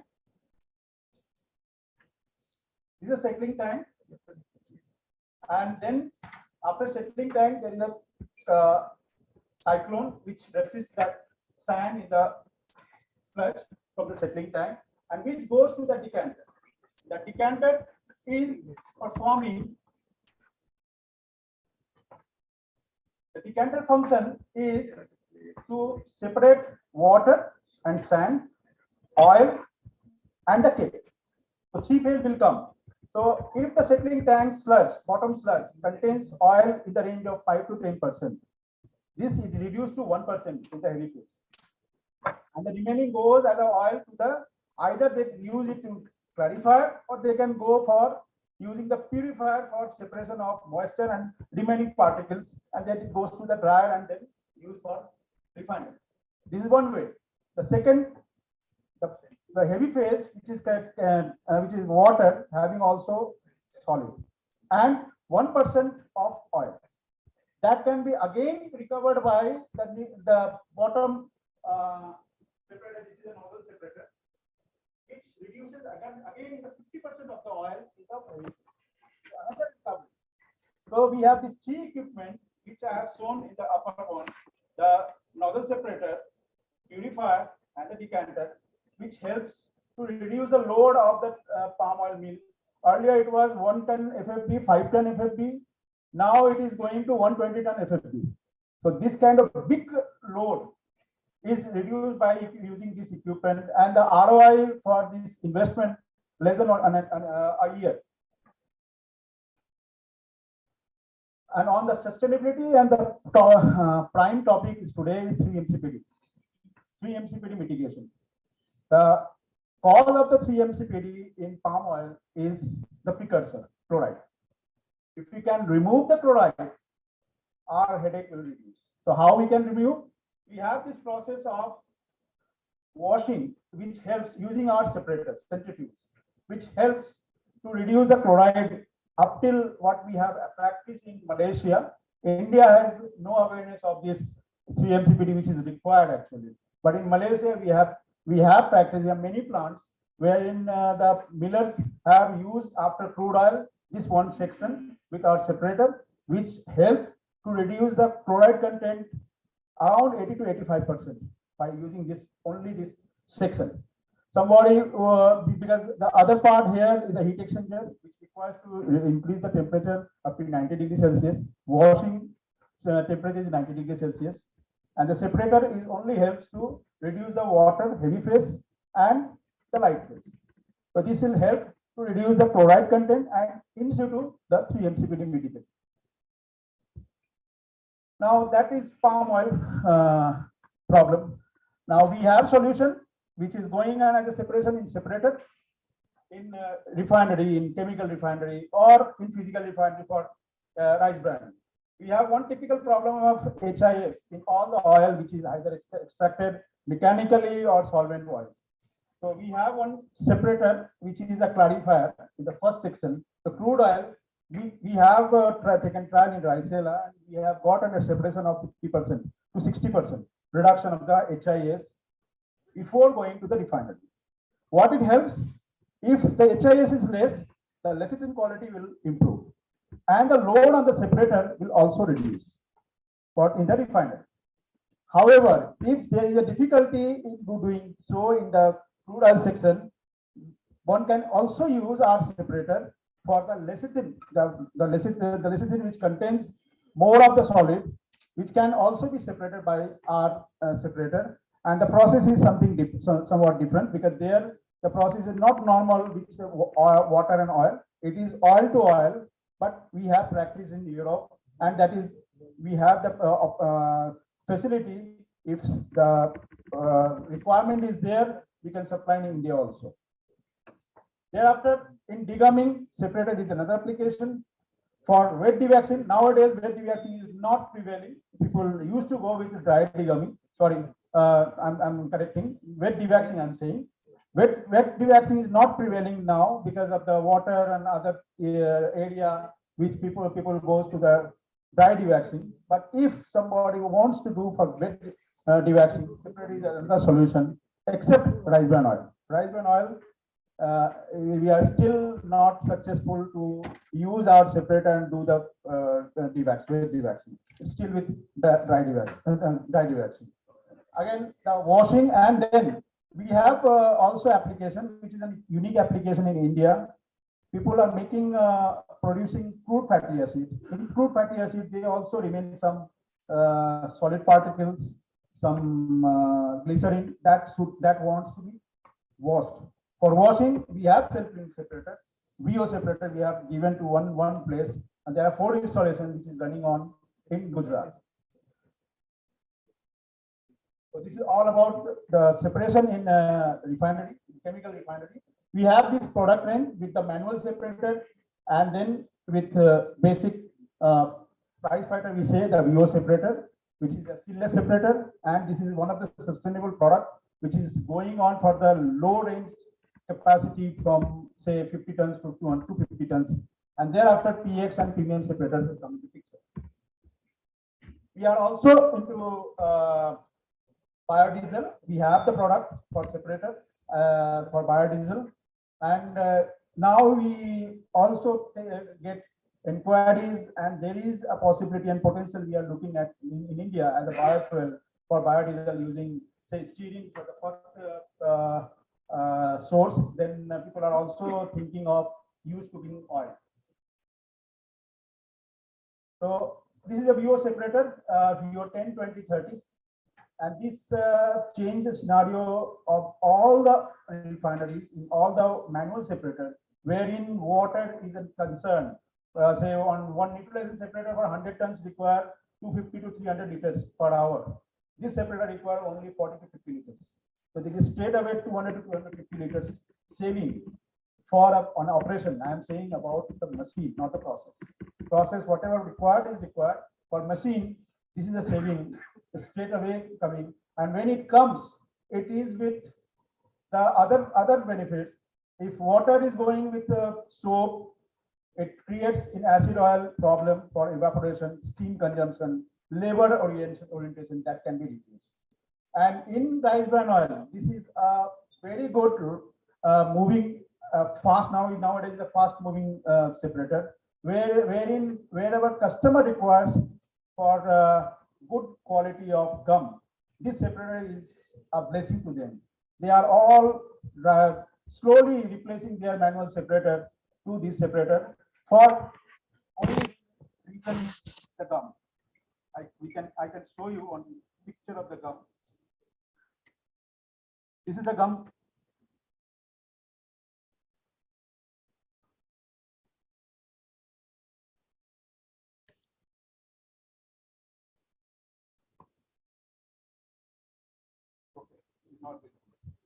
So the gums will be of 30 to 35% moisture, not more than that.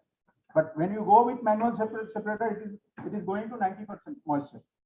So this can be saved, this kind of saving, and it is replicated in one of the say pioneer company in rice bran oil processing, Ricel or AP Solvex, you know. They have 4 installations of UO30. There they have replaced slowly the manual separator with this separator. Reason is one, on single one, the glycerin. Now we have also product in micellar refining, which is not being practiced in today's scenario. Generally, earlier days for rice bran and cottonseed, it is used. But we have this product range which requires purge machine with nitrogen blanketing and others. This is all about Alpha Laval, and we are our small initiative for giving benefit to the customer. If you have any question, feel free to ask. Okay. Thank you.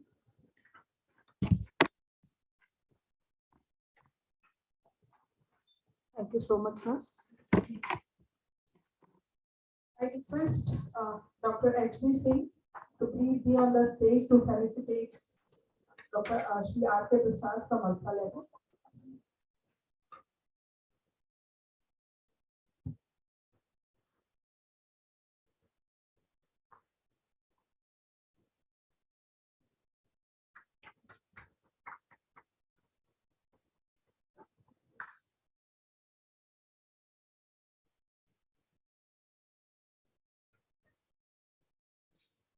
Thank you, sir.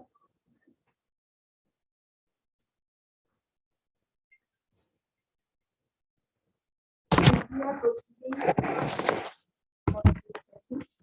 Next speaker is Shri Arun B. from Marico Limited, Mumbai, and he is a head copra buying at Marico. And sir will be discussing on coconut oil issues and potential for value addition and processing. We welcome Mr. Arun B. from Marico Limited. Please share your views and coconut. Thank you.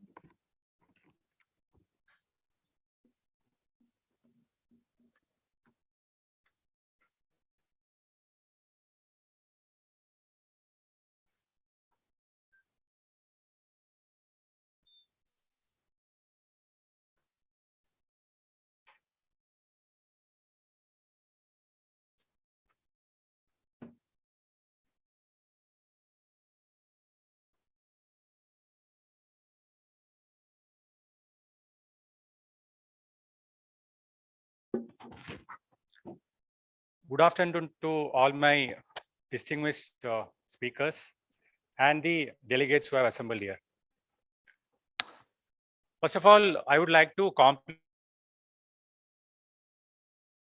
the Indian Society of Oilseeds Research, the Indian Institute of IIOR for conducting such a pertinent conference in today's times. Many speakers have talked about the need for improving the productivity of oil seeds and thus improving the availability of oil in the country.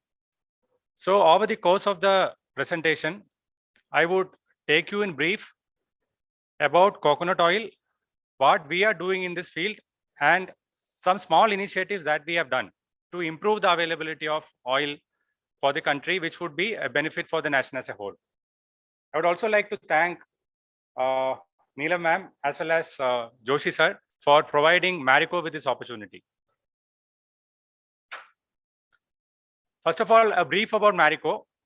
We are one of the Indian-based multinationals with presence in over 25 countries in the world.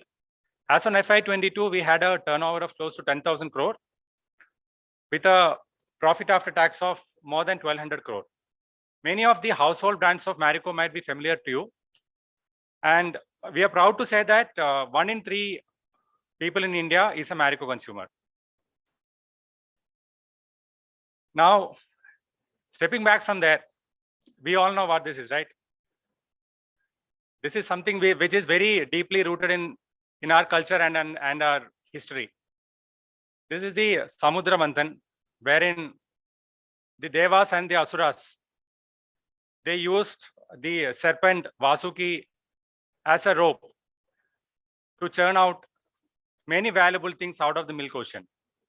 And one of the things which came out was the Kalpavriksha, the divine tree. And now we believe that this Kalpavriksha is nothing but the coconut tree. The reason being that every part of the tree finds a use. There is nothing, literally nothing which goes waste. Right from the root up to the top of the tree, everything finds a use. And this provides livelihood to more than 1 crore farmers in India and more than 8 crore farmers across the world. This is truly worthy of a name, the wonder tree. Now, if I zoom back into India and how we could see the farming landscape in India, there is a cropped area of close to 50 lakh acres, mainly in the 4 South Indian states. And close to 17 to 18 billion nuts are being produced in the country overall. There are multiple uses for coconuts. Not everything comes really for oil extraction. The biggest use of coconut as it is. In South India, this is used as an ingredient into the cuisine. And across the country, this is used as an offering in multiple religious occasions. There are many other new uses also coming up, such as desiccated coconut powder and many others. Coconut contains about 25 to 30% of copra by weight. By the process of drying, we take out this copra, and this copra further contains roughly about 65 to 66% of oil in it. So if you look at the value chain, first the trees get harvested, the coconuts come out of the tree, they get dehusked manually. These dehusked coconuts are cut open, dried, and scooped when copra is taken out. This copra is further subjected to mechanical expelling, similar to what we heard Rao sir speaking about cotton seed. The products which come out are mainly coconut oil and the coconut cake, which is again a big ingredient which goes into cattle feed as the byproduct. So this comes out roughly in the ratio of 65 to 30%. 65% oil and 30% solids. There is enough and more literature available in the world about the goodness of coconut oil. Just to summarize, it's very difficult to summarize this in one slide. But to put it in a gist, in terms of fatty acid composition, coconut oil contains what you call medium chain triglycerides or MCTs. MCTs are easily digestible, and for newborn neonatal infants who otherwise cannot be fed their mother's milk, MCTs are used as a substitute. And most of these MCTs in the world are derived from coconut oil. It is very high in natural saturated fatty acid content. which increases the level of the good cholesterol HDL and reduces the level of LDL. And needless to say, it has been used across many countries in the world for cosmetic purposes because it is anti-inflammatory, has antioxidant properties, and enhances the absorption of many, many vitamins like A, D, and K. And not just coconut oil, multiple products which are made out of coconuts, they are finding more and more acceptance across the world, especially the so-called developed economies like the US and Europe, for their nutritional goodness. With increasing health consciousness amongst the youth, these products like virgin coconut oil, tender coconut water, etc. are also finding more and more acceptance even amongst the Indians. Virgin coconut oil, as I explained, this is something which has just sprung up and is expected to witness dramatic growth, especially with a lot of acceptance coming from what you call the bulletproof diet. Bulletproof diet is a concept developed by this author called David Harari. He has prescribed a set of nutrients to be taken, which would ensure that you have a healthy living and do not get affected by any of the ailments such as cancer, cardiac issues, etc. Some value additions are also possible here. Many other new products such as Neera, which is a refreshing drink which could be taken from the sap of new coconut flowers, coconut sugar, Natadi cocoa, which is a sweet developed from coconut water, coconut flour, butter. There are many more. However, even if the landscape looks really rosy, there are many challenges also to be surpassed so that we are able to capitalize on these opportunities. Across the world, again, the cropping area has not been really growing and farmers are switching to other crops. There is a rampant issue of adulteration of good coconut oil with cheaper alternatives. And there is a false claim that being high in saturated fats, coconut oil is unhealthy. The fact is that the saturated fats which are there in coconut oil, they are only of medium chain length and hence do not pose the same kind of risk as a long chain fatty acid saturated chain would do.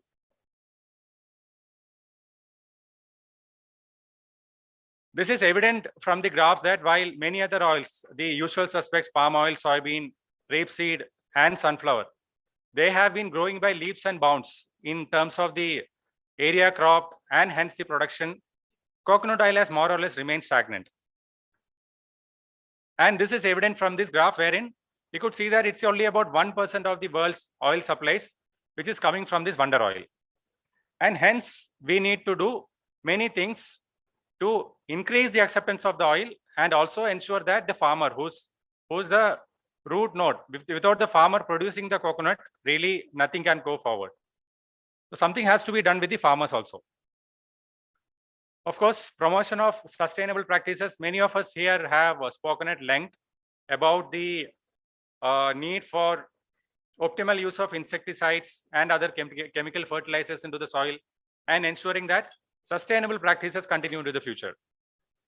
Tightening of rules and regulations to curb adulteration and also educate the consumers. While an advanced economy like the US is willing to take coconut oil, it's pretty unfortunate that India, which produces so much of coconut oil, is not really willing to take it due to multiple reasons. So, as I was explaining, there are multiple challenges that the farmer faces here. One is the lower yield. Water being not very certain in India and then dependent on the monsoons, the crop yield obviously would be swinging according to the water availability. So how we can ensure that good water availability is there irrespective of how the monsoons behave. Scientific farming practices are really not set in so far. Accessibility of inputs such as fertilizers as well as farm machinery. This is also not very common. And hence, to address all these issues, Marico as an organization had instituted a foundation called the Parachute Kalpavriksha Foundation in 2017. The objective here is to make a positive difference in the lives of the farmers. Multiple interventions are being undertaken under this. We have a productivity improvement program under which a team of more than 120 agronomists visit the farmers and then guide them on scientific farming practices. We have under our ambit now close to more than 70,000 farmers doing farming across 2.8 lakh acres in the country, which is about 6% of the cropped area of coconuts in the country. Multiple water conservation initiatives have also been undertaken. And I'm very happy to know that conservation capacity to the tune of 1 billion plus liters of water has been generated. Digital channels, including a toll-free number, a dedicated app, have also been launched. There is something called an agri-business center, wherein we, on one hand, promote a rural entrepreneur to set up a business and thus ensure availability of fertilizers and machinery to the farmers. Now, from very humble beginnings in FY17, as we explained, we have reached this stature now. And by 2030, our vision is that we have to grow by 4x to reach 3 lakh farmers across multiple crops, not just coconuts, and ensuring a productivity improvement with respect to a non-intervention farm to an extent of 20%. So together, let us do our bit to ensure that, first of all, this crop sustains. This coconuts and coconut oil are available in plenty for consumers in India across the world, and thus the health of India as well as the world improves. Thank you. Happy to take any questions.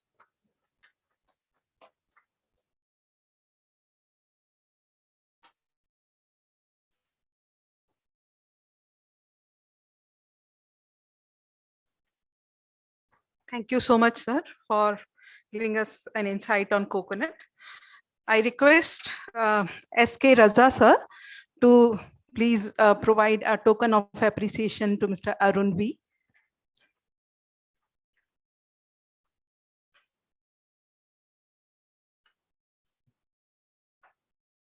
Thank you so much, sir.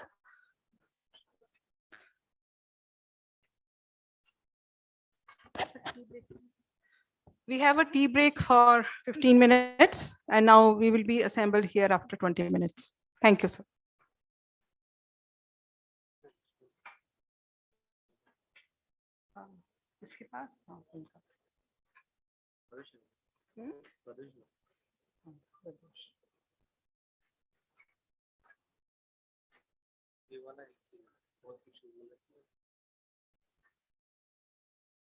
अभी ठीक चल रहा है हमारा।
So good evening to all present here.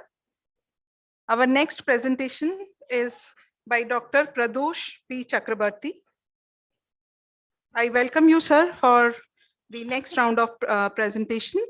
Dr. Pradosh is currently Chief Scientist and Head at Center for Lipid Science and Technology, CSIR, IICT Hyderabad. Sir has earned his PhD from UDCT Mumbai. He has over more than 50 research papers and 30 patents to his name. Please have a round of applause for Dr. Pradosh P. Chakrabarti. Welcome, sir.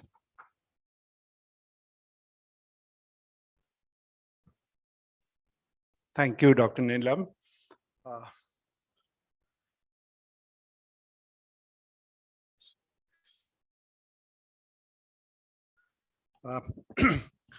It's indeed very difficult to speak something on rice bran oil in front of Dr. Arvind Prasad because whatever I have worked on rice bran oil, it is because of him. He pushed me into this subject and I have tried to do some work on that. And the audience here, everyone is known to me, so I don't want it to be one-sided. So it should be a little bit more interactive so that we can have an idea what are the processing challenges we have for rice bran oil and how we can at least get some solution of some of these problems.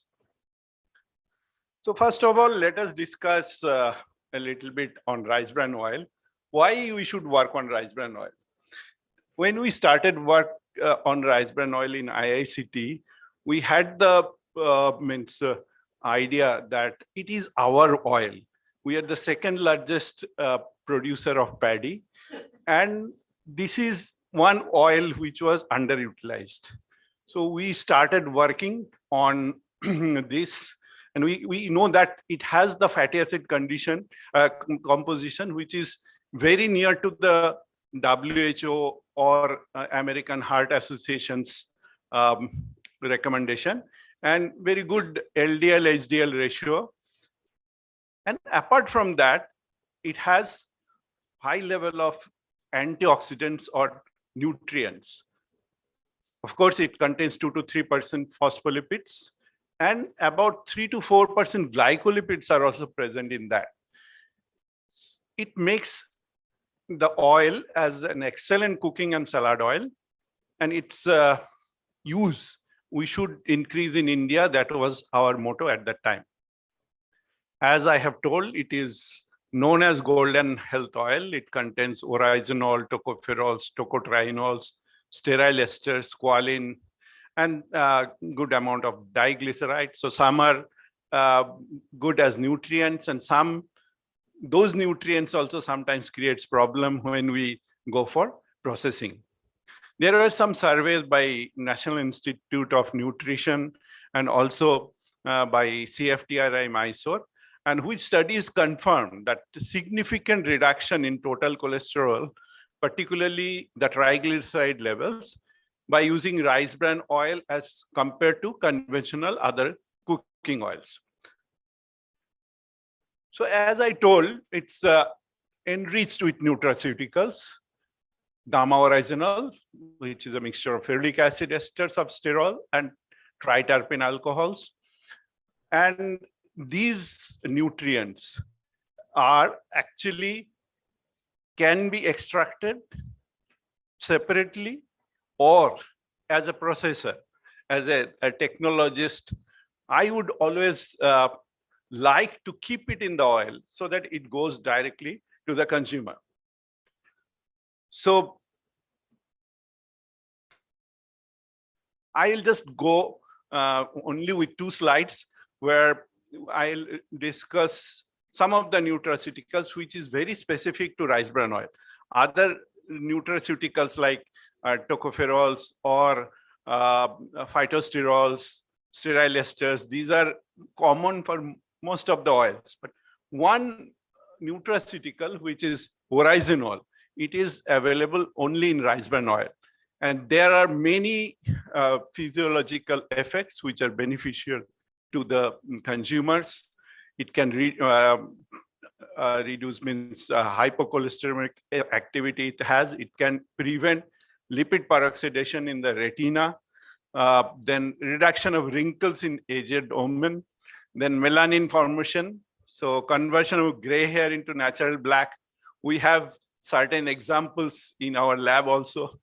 Prevents discoloration of nails, prevents motion sickness, and corrects nervous system disorders. And it builds muscles. And some of the athletes who are taking part in Olympics or World Championships, they are using oryzanol capsule as a capsule for building their muscles and avoiding the steroids. And we have developed a process. Dr. Shiva is there. He was also there in that team. Of course, Dr. Prasad was there. So they have developed a process which we have demonstrated. And these gamma oryzanol capsules are available. You can check in even Amazon. They are selling it. This is one good nutraceutical which we can get from rice bran oil. Then tocotrienol, like palm oil, rice bran oil also have tocotrienol. It has several times more potent than tocopherols as vitamin E. And it is also available as multivitamin capsules and single dose nutrient capsules. These tocotrienols are used in baby food, cereals, naturally flavored foods. So when we see all the factors, we know that rice bran oil is a consumer's delight. And next question comes, then what's the problem? But it's a refiner's nightmare.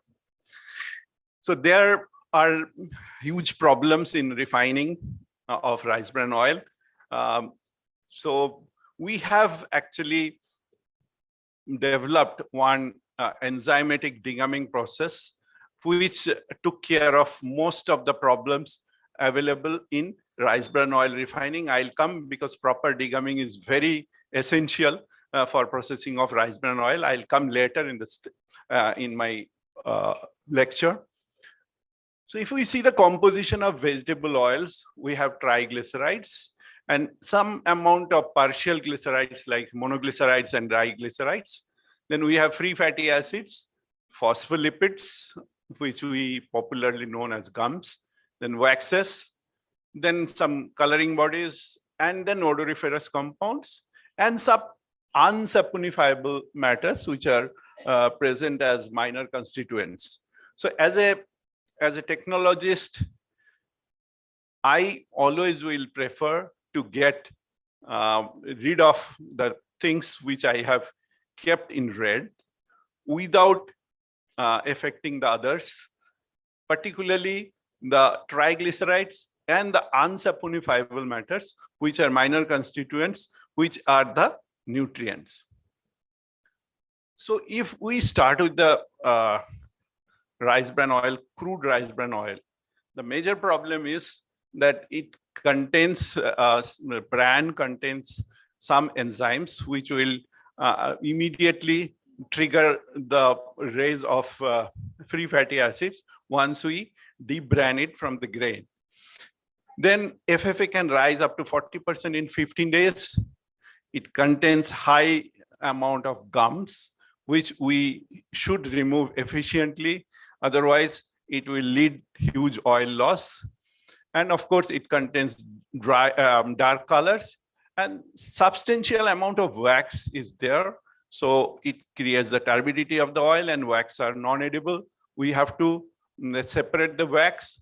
And while separating, we actually lose lots of oil. And one major problem, again, the mucilages and bran fines, which is coming while extraction, leading to inefficient refining. Means in subsequent steps, it creates lots of problem. Another particular problem of higher content of mono and diglycerides leads to, they are all emulsifier. So when we try to separate the oil and water or that sort of properties, then we will, because of the presence of these, they form strong emulsion, and they also increase the processing loss. So as we know that high FFA content of oil, if we add caustic soda for refining or neutralization, then we have to add some water to wash out the soap. So when water, oil, and soap as surfactant, it is there, it forms a strong emulsion. And when phospholipids are more, and the mono and triglyceride levels are also more, then it forms stronger emulsion. So we cannot refine economically because the refining loss is very high. So what are the alternatives? The alternative is nothing but the physical refining. Physical refining, what we do, Prasad actually explained just before the tea break, that we have to purge open steam and higher volatile matters like odoriferous compounds and free fatty acid, and some of the antioxidants, they come out along with the free fatty or along with the steam. So that is physical refining. But when we go for physical refining, our problem is the much more stringent protocol we have to follow for the pre-treatment of the oil, because the oil, it goes to the deodorizer cum deacidifier. The phosphorus content should be less than 5 ppm. And that is the point where we all stuck. So I'm again going back. If there are bran fines, it leads to impurities, and the resinous matters we get in the wax, it goes up, and the mucilages creates problem in refining. And because of that, it leads to inefficient degumming, bleaching, and dewaxing, and irreversible dark color formation during deodorization. Of course, because of inefficient degumming. And what are the remedies to take care of these bran fines? Very recently, we were working with one industry, and we found that if we do not get the hexane insoluble, what Prasad was also telling, less than 0.3%. So in that case, we cannot replace our lecithin, means soy lecithin, with our rice bran lecithin. This is one very important criteria of lecithin for different types of uses. So this we have to get rid of. And then alpha level centrifuges, what he told, it is a new addition to the processing. We have to find out whether it can reduce to less than 3%, 0.3%. But another issues what we can take care is the proper filtration in the solvent extraction plant, where in the micellar state, the filtration is more easy to do. So once the hexane is removed, then the crude oil filtration becomes a little bit more problem. So we have to take care of this problem from the solvent extraction itself. Then again, another problem is the stabilization. So lots of processes are available for stabilization, chemical processes, but it did not get the popularity because of many issues. And what people are managing is they are, once the bran is removed, immediately they are collecting from nearby sources or rice mills, and then processing the oil for extraction of crude oil, processing the bran. So there are certain reports very recently, what I have seen, that some enzymatic processes like ribose process or NZECO process, they have done for stabilization of bran, where they can check the FFA increase. So that is not yet commercially used. The degumming issues is, we know, it leads to oil entrapment and leads to inefficient bleaching also, because the gums are there, the phospholipids goes to the next step of bleaching, that it takes the adsorption sites. So we do not get efficient bleaching. We have to give more bleaching earth dosages, and on that, what happens? The oil loss becomes more. Then it again, if the gums are there, it is not less than 5 ppm, then it actually creates irreversible darkening of color and during the deodorization and deacidification. So this is most important, and we could find that the remedy is enzymatic degumming. So as I told, IICT had a process. Means anybody interested, we are ready to give this process. 29 clients so far in our country, they are using our processes, and we are actually saving huge amount of oil by creating extra oil recovery, 1 to 1.5%.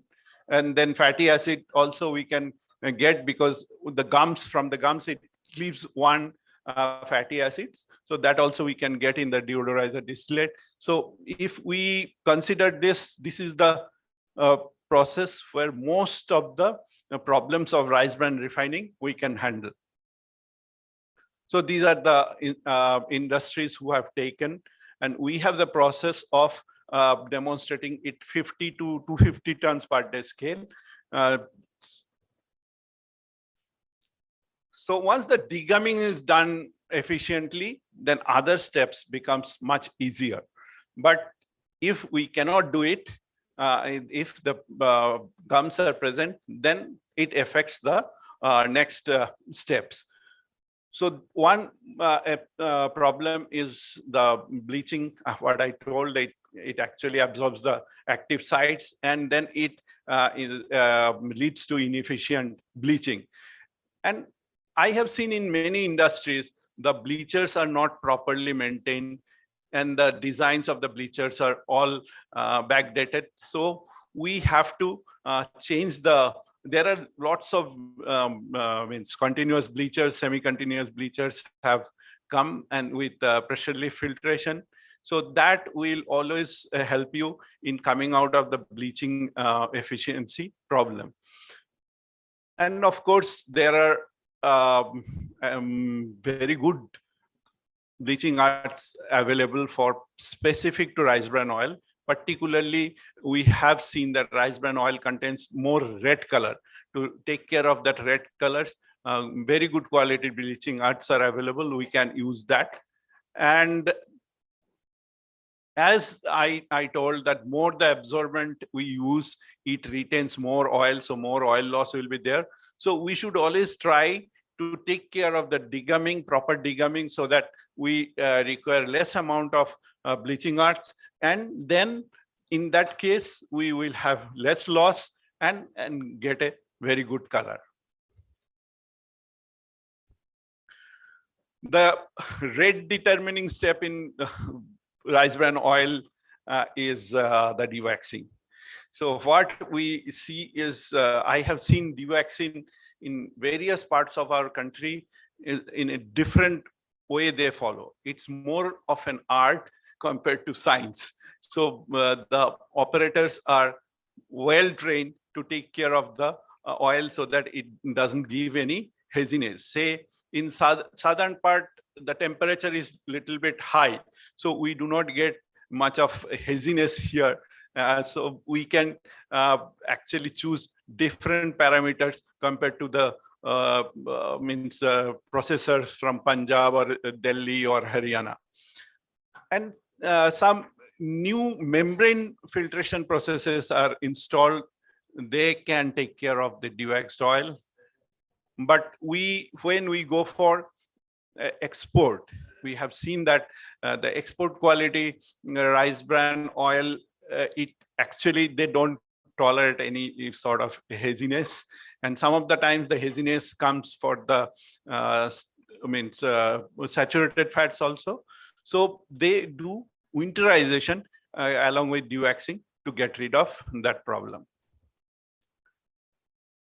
And deodorization, deacidification, there are standard plants available here.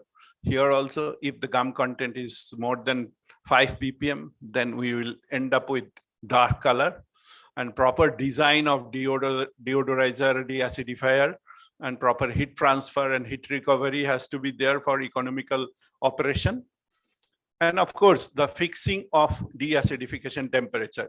When we process the rice bran oil, our dilemma is always 2-3 things. One is to remove the FFA completely to meet the specification of less than 0.25, and also the color cut, how much color we can reduce in the deodorizer. So while doing that, sometimes we have seen that we go more than 225 up to 240 degrees centigrade temperature. And during that time, there is a chance of formation of trans fatty acids. And just now we were discussing that MCPT, whether we can avoid, means whether it also forms there. These are actually new problems what we are looking.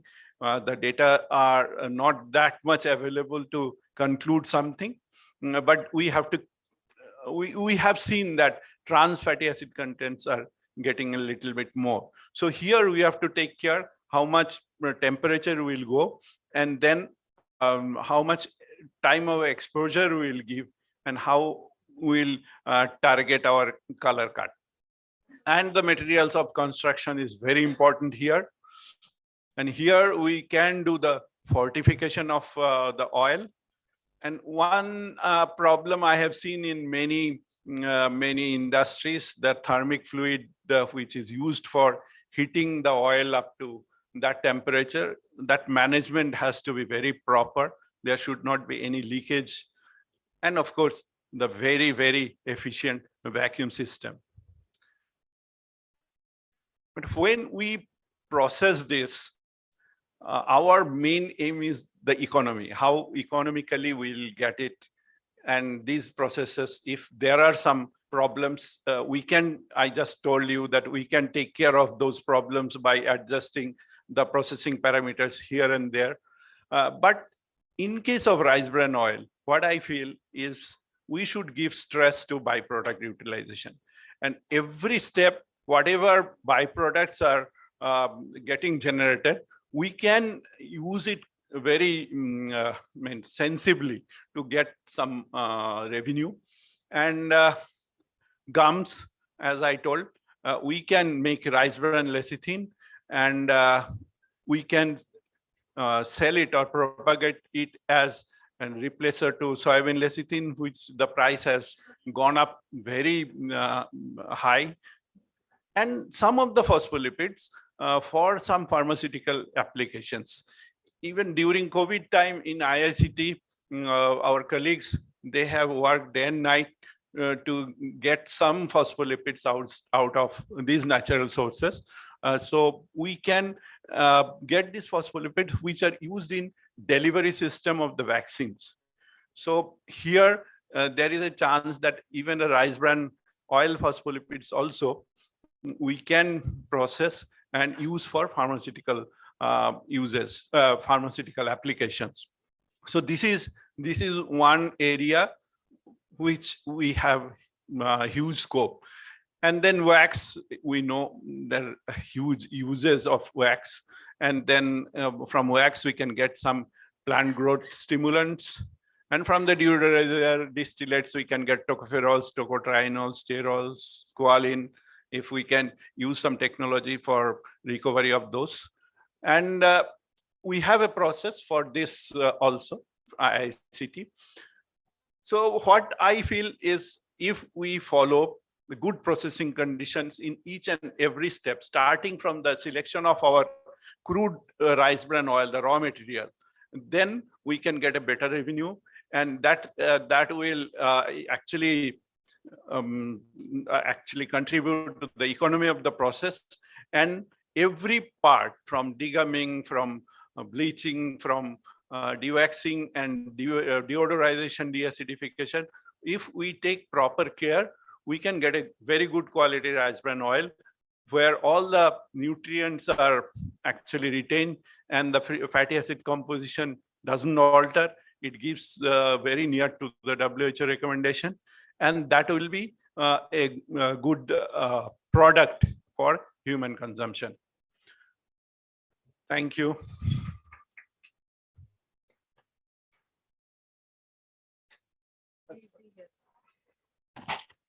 Thank you so much, sir, for an insight on rice bran oil. Now, I'd like to request Dr. Meenakshi Tripathi, President, Fair Labs, to please come on the stage to give a token of appreciation to Pradosh, sir. Yes, sir. Thank you, sir.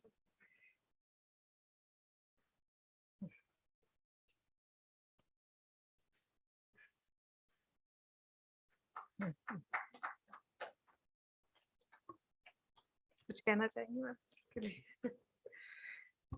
Thank you, Dr. Chakravarti, for a wonderful presentation on rice bran processing.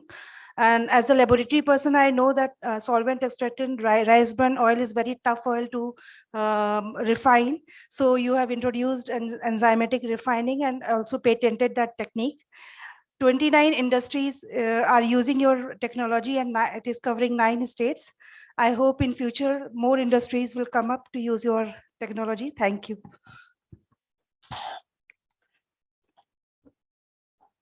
So today's last presentation, we are proceeding towards the end of the session. So I would like to call upon Dr. S.K. Raza, CEO Testing Fair Labs, for the last presentation. Dr. S.K. Raza, currently serving as a CEO Testing at Fair Labs. He is a chemist by education. He has completed his PhD from Aligarh Muslim University, and sir has served DRDO for 25 years and in different scientific positions. And later on, he has worked as a director IPFT Gurugram during 2011 to 2016. He is authority in biomedical mass spectrometry. Sir, please, we welcome you all for this wonderful session. Thank you, sir. Thank you, Dr. Neelam. Good afternoon or rather good evening to all of you. I thank the organizers at the outset for giving me this opportunity, and thank our Managing Director, Mathur sir, for deputing me here and giving me an opportunity to share some of the activities going on at Fair Labs with the audience. Honorable Chairman, Vice Chairman, senior scientists and friends. The topic of my talk, as written here, is proficiency testing, a critical element for maintaining the quality standards. Under this topic, I will share with you what is proficiency testing, why it is done, and the activities that Fair Lab is doing related to proficiency testing as a PT provider, proficiency testing provider. Earlier, you have heard 2 talks about the quality system. Dr. Meenakshi and Dr. YP Singh also touched upon that. I will not go into much details, but as you all may be aware, and if you are not aware, I think you will become aware after this talk, that this 21st century is the era of quality. Everybody wants quality product, whether it is a food, whether it is television, whether it is refrigerator or air conditioner or the toys, everything, even the children wants branded clothes, branded toys, Why? Because they feel that they are better in quality and they are safer to use. So everybody is concerned, whether it's a child or a young man or an old man, everybody is talking of the quality products. And we are not going to compromise on quality, even though the quality product may be a bit costlier. Of course, it has to be costlier because a lot of testing and other things go on. So almost everyone agrees that quality is a necessity, or it has become a necessity in these days. For example, some people consider a product, but the perceptions are different. One thing may be quality product for me, which may not be quality product for others. So perceptions may vary, but everybody wants quality product. So regardless of the definition, product quality affects companies' purchasing decisions and profitability. So most of the industries are also becoming conscious of the quality, and they are moving to the availability of the quality products. Now, why product quality is important, I have tried to enlist here. It builds trust with the customers. So all industries are moving for the quality. It results in fewer customer complaints and returns. People care about aesthetics, those who are following the quality system, and it produces a higher return on investment, which is ROI, and it allows you to grow. So if you are following a quality system, certainly your products are going to be purchased by more and more people, and your economy is going to be grow. How to ensure that the product is of quality? So implement a quality management system for the testing of the product, then build a product strategy, consider competitors. That is also there. One of the major factor for the industries or the companies going for the quality product, because there is huge competition in this world, not only in India, in the entire world. So listen to your customers. You have to tailor-made the products as per your customers' requirement. Industries, I'm talking of the industries, and always test your products, not anywhere, not everywhere, but in a laboratory which is accredited as per ISO IC 17025. Why? Because it is a requirement for the competence of the testing and calibration services. That is called ISO IEC 17025 standards. As it was told earlier by Dr. Singh, it has passed through various phases. It was earlier Guide 25, then it became 99, 17025, 99, then 17025, 2005, and today we are working on 2017, which has been keeps on modifying by the ISO board. So the most important tool of, so it is a guideline which has many clauses, 1 to 8 clauses. In the clause number 7.7, for ensuring the validity of your result, it's a mandatory requirement that you should participate in a proficiency testing. If a laboratory has not participated in a proficiency test, even though it is available, you are not going to get accreditation by the accreditation body. In India, the accreditation body is National Accreditation Board for Testing and Calibration Laboratory, as per ISO IC 17025-2017 guideline as on today. Okay, so you will not get accreditation until and unless you have participated in a PT program conducted for those products or those tests. So that makes it mandatory that you have to participate in a proficiency testing if you want to go ahead for accreditation. What is proficiency testing? It determines the performance of individual laboratories for specific tests or measurements and is used to monitor laboratories' continuing performance. I don't want to take more time because proficiency testing itself needs a big lecture or maybe series of lectures, but here they allot the Z score. That is the parameter where your efficiency or your proficiency is judged. If your Z score is ±2, within ±2, you are passed. If it is between ±2 and ±3, your performance is questionable. And if your performance, your Z score is more than ±3, you are an outlier. You have to do a lot of extra work to prove that your laboratory is competent to participate in that proficiency testing. What are the advantages of participation in PT? I have enlisted a lot of things here: ensuring the quality of analytical results, providing a mechanism for quality assurance and quality control, identifying testing or measurement problems, comparing methods and procedures, improving performance. Even if you want to develop a method, you have to conduct a proficiency testing. Validation of method also requires participation in PT. Then comparing operator capabilities, that is what I said about the competence of the personnel who was performing the PT. Then determining method precision and accuracy, satisfying regulators that you have competent personnel, you have all the infrastructure requirements for the performance of the PT, providing laboratories with additional risk management. So then who is going to provide PT? For that, again, NABL has an accreditation system.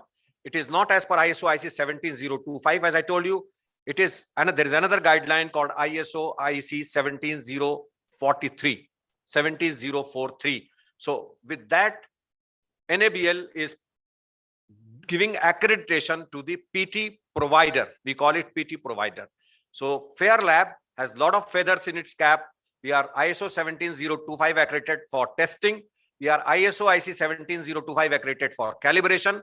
We are ISO IC 17043 for PT, that is PT provider. We are an accredited PT provider as per 17043. And you know, NABL is a signatory or has an MRA with ILAC, that is International Laboratory Accreditation Cooperation. So once you get accreditation from NABL, whether it is 17025 or 17043 or 17035, it all goes back to the international accreditation system. So I can say that Fair Lab has all the feathers to become an internationally renowned or recognized laboratory for testing, for calibration, and as PT provider. And NABL is also has an MRA with APAC, that is Asia Pacific Accreditation Council, and that is another body, and IAF, International Accreditation Forum also. So as I told you, Fair Lab has become a PT provider in 2019, and our scope is one of the biggest in the country, not only in the country, but I think globally, because most of the laboratories are either doing thermal calibration or electrical calibration or electrotechnical calibration, but Fair Lab has in its scope mechanical, thermal, electrical, as well as fluid flow. And we are going for dimensional calibration also. So we have one of the largest scope, I should say.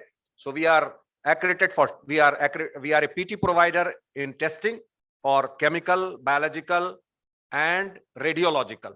And we are PT provider in calibration for mechanical, thermal, and electrical or electrotechnical. So we have been conducting continuously the PTs for both accredited labs as well as those labs which are applying for accreditation. Because if you are submitting an application to NABL, you have to participate in PTs in the areas or in the scope that you are going to apply to NABL. We have conducted a number of PTs in the field of both testing and calibration. Since we got accreditation in 2019, our reassessment was held very recently in 2022, and we have expanded the scope, covering particularly those areas where either no PT provider is available or there are only one or two PT providers. At this moment, India has about 50 PT providers in various disciplines. But as I told you, some PT providers are either only restricted to the environmental samples, some are only food, some are having building material, some are having petroleum products. But Fair Lab has the distinction to include majority of the areas, which I will come a little later. Recently, we have in December only, we have prepared, because every year we have to submit the PT calendar for 1 year to NABL, who put it on their website, and we also put on Fair Lab website. So the calendar for 2023 has been prepared already and has been submitted to NABL, and it is available on website of NABL as well as on the website of Fair Labs. Well, we are talking about PT, but PT provider, being a PT provider or becoming a PT provider is not an easy task. We have to face lots and lots of challenges to become a PT provider. And I have enlisted some of the challenges, not all. Preparation of PT item itself is a big issue. It is not that you take a sample and send it to the participants or the customers. Preparation of PT item needs lots and lots of expertise.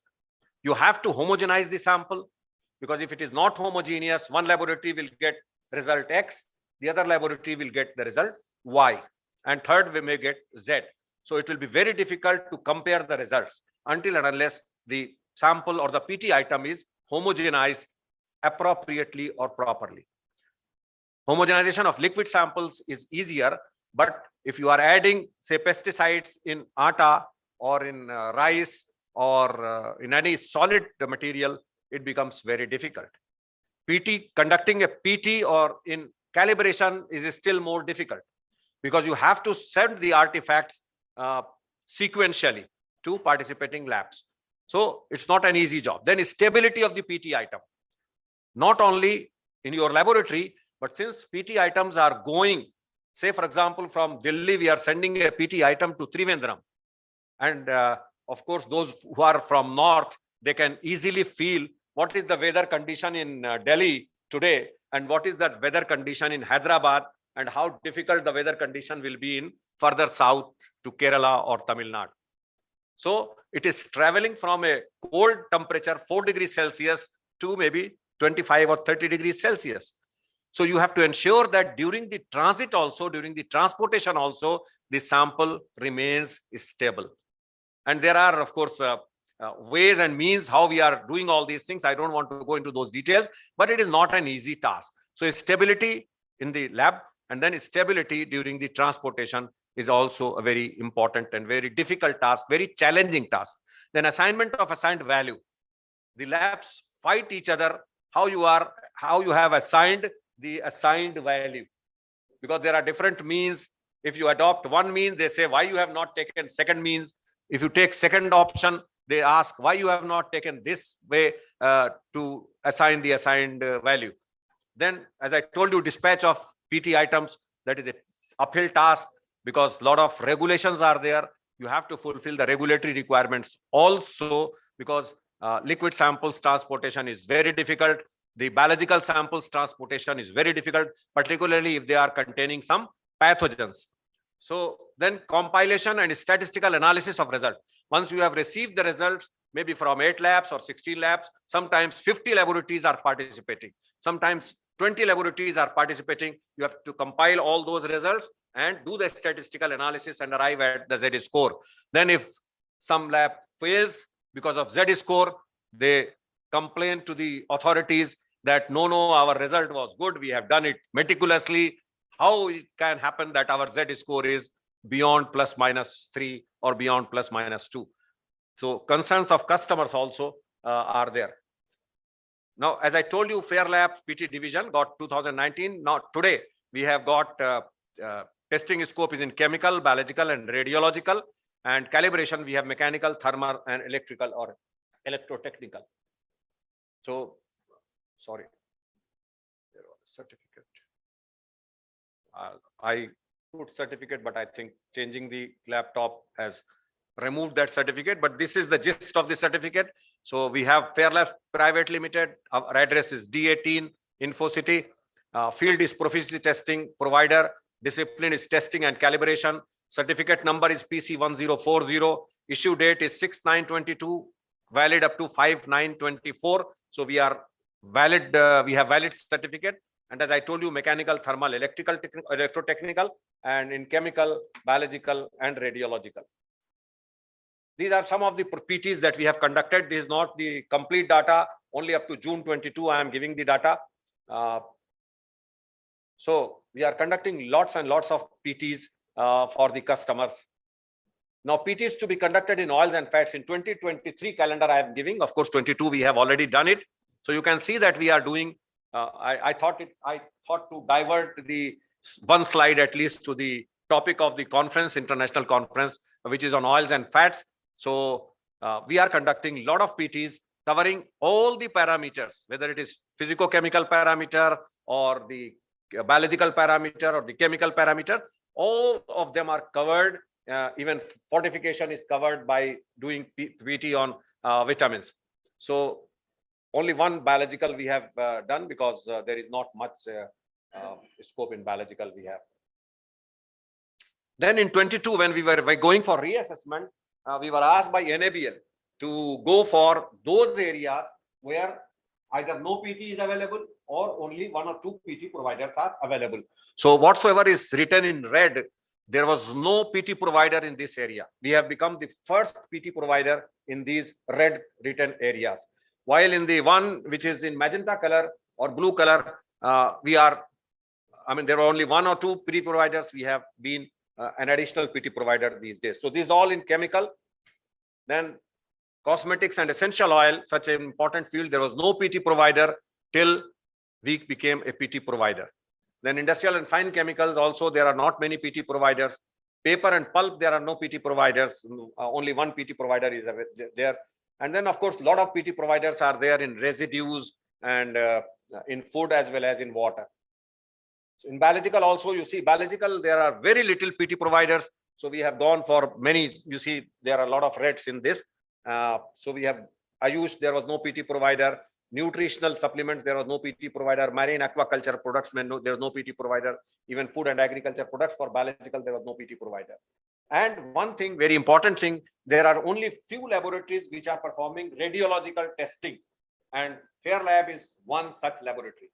But there was no PT provider available in radiological testing. So we took the scope in both food and water, and we have become. Similarly, PT I have already told you, mechanical metrology, electrical metrology, and thermal metrology. We have covered a lot of things, and we are also going for dimensional metrology. And I think we have Singh Saab covered legal metrology. That is also in our scope. We have become accredited for that also. So to conclude my talk, Fairlab Private Limited is providing state-of-the-art services to the nation by providing PTs in testing, in calibration. Of course, these are all the areas, as I told you, under one roof. You can get testing, you can get calibration of your equipment, you can get PTs to apply to NABL or to maintain your accreditation. We are also providing consultancy and training services. A lot of training has been conducted for the customers, as well as we are conducting training courses for FSSAI, inspectors and FSSAI food analysts. So Fairlab is a DSIR approved R&D laboratory also, because we are doing a lot of R&D activities also on the industry sponsored projects. And then Fairlab has attracted clients from across the globe, including many leaders from domestic and global market, international NGOs and government bodies also. This is the contact details if you want to contact Fairlabs, PT provider or testing or calibration, anything. These are the people whom you can contact. Thank you very much for the patience hearing.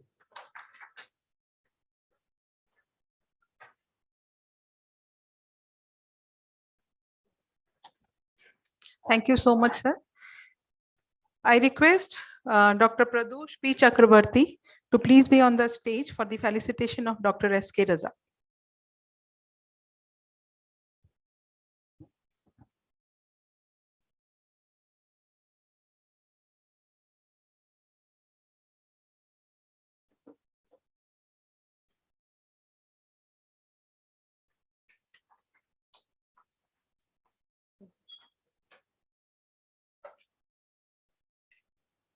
Thank you, sir.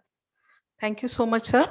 So as we are on the last stage of this today's session, I would like to request the session of the chair of the session, Dujendra Mathur sir, to be on the dais.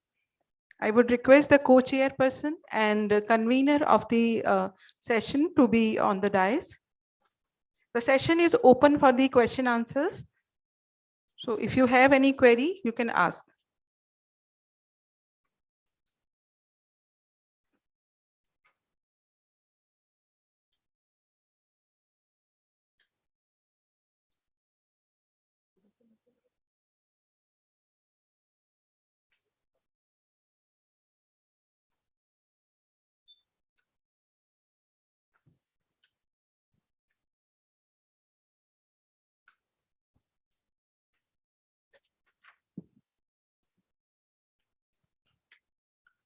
Namaskar. We have just concluded a wonderful session on post-harvest systems in vegetable oil. There were 11 renowned speakers. And the first speaker was Dr. B.R. Lokesh, who is a very accomplished scientist, and he was chief scientist nutraceuticals. He told us about the requirement of modifications for good health. His emphasis was on that blending does not provide the total solution. The interesterification is essential to get the full benefits of the same. The second was Shri Chandrasekhar Joshi, who presented the automation in processing sector with a special reference to the mustard seed. In mustard seed, you see with the awareness increasing, the demand is also increasing. But the challenge is how to produce it. The process is, manufacturing process is batch, and batch size is very small. So first the automation is required, then only the second process may be taken up as the increasing the size of the batch or making it continuous. Then only the full potential of the mustard seed can be achieved. So this is a wonderful thing that he has achieved. The third one was about the paradigm shift in analysis of oils and allied products to assess safety parameters by Dr. Meenakshi Tripathi. This is also very important post-harvest system. Quality is definitely one of the most important post-harvest system, because when the quality will be good, then only the farmer can fetch a good price of their produce, and then only the farmers will be interested in shifting to the oil seeds. So that is why it is important that the quality must be emphasized. Next, Dr. Abhinav Pathak presented a very good work of him, screening of GMO identification through latest technique for value chain development in edible oils and allied products. He has the remarkable thing that he has been working on the production and manufacturing of the markers himself, and he has manufactured a number of markers for the same, and he has stopped purchasing the markers from the foreign multinational company, and that is a big achievement, and every company should try to do this to save the money and to develop the technology. Next was Dr. Y.P. Singh, CEO Calibration, presented that how critical is the calibration for the testing purpose. Testing is measurement basically, and if it is the instrument and is not calibrated, then one is not sure about the accuracy of the result. So it is very critical to have the instruments calibrated. We have started at Fair Labs the calibration initially only for our own purpose. So that is really very important. And he has explained very well the whole quality infrastructure and the calibration system of the instruments. Then Dr. S.C. Khurana explained in detail and very beautifully the regulatory aspects of oils and allied products. Because it is important, rather essential to know the regulatory aspects, because no company can survive or rather expend until and unless they are complied with 100%. So it is important for this industry because oil industry does not take compliance very seriously. So compliance is very important, and Dr. Khurana has explained beautifully that what are the 14 regulations and how it helps. So this was a wonderful talk.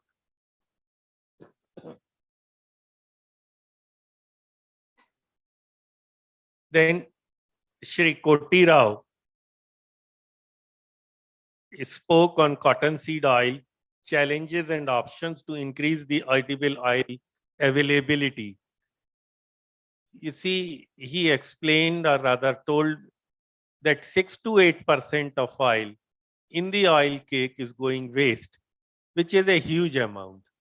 Because in our country nowadays, because of its nature, the solvent extraction of the cake is not done. It is directly fed to the cattle, but this is a huge amount. And the second point he raised was also very good, that we should rather focus on the productivity rather than the MRP.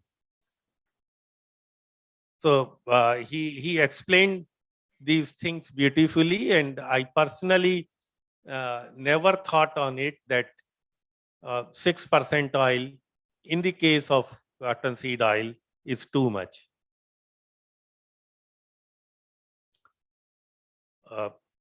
Next was Dr. Praveen Yadav, lecture on palm oil processing and valorization.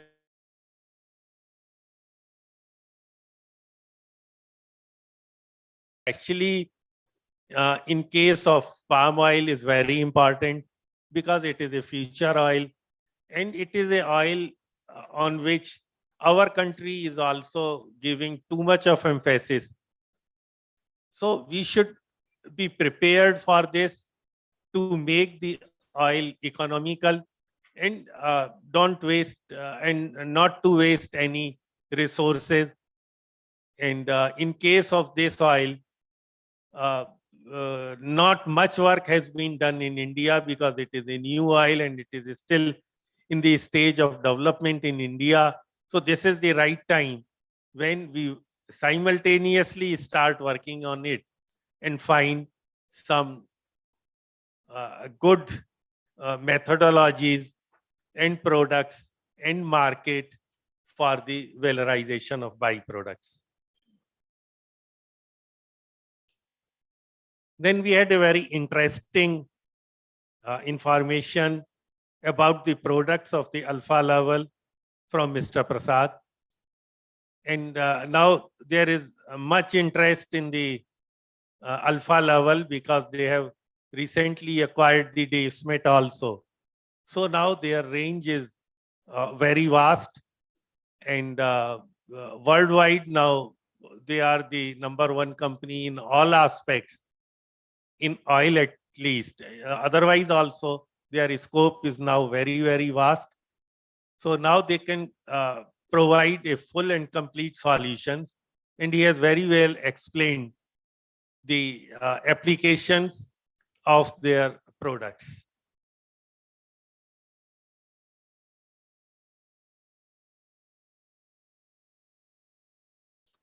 Mr. Arun V from Marico. This is a you see oil which is getting too much of attention for health purpose also and for the byproducts also. And he has explained very well that it is a kalpavraksh. He has come all the way from Mumbai to explain this. And because of the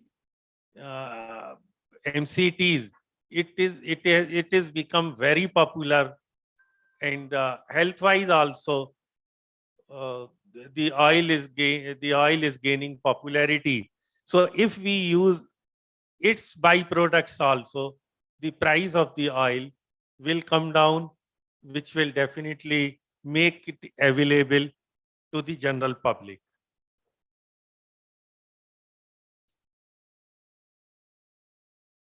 Then Dr. Pradosh Chakravarti has worked on a lot on the rice bran oil, and he has explained every in and out of the processing of the oil and explained very technically and beautifully, so that all the minor things and minute things of the processing has also become clear, and about the applications and uses of the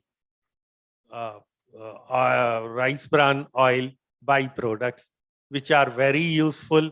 And this oil is also called the health oil or the golden oil. So this is the oil. It is also called the future oil and health oil. And about that, IICT under the leadership of Dr. R.B.N. Prasad done a lot of work and made it popular, not only in India, abroad also.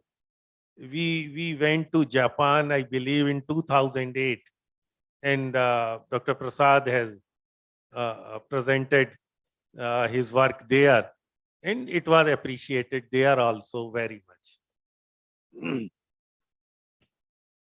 And in the last but not the least, Dr. S.K. Raza, CEO Testing, has explained beautifully the importance of the proficiency testing, because it is comparatively a new subject and everyone is not aware of the process of the, and this is a very, you see, complex thing also.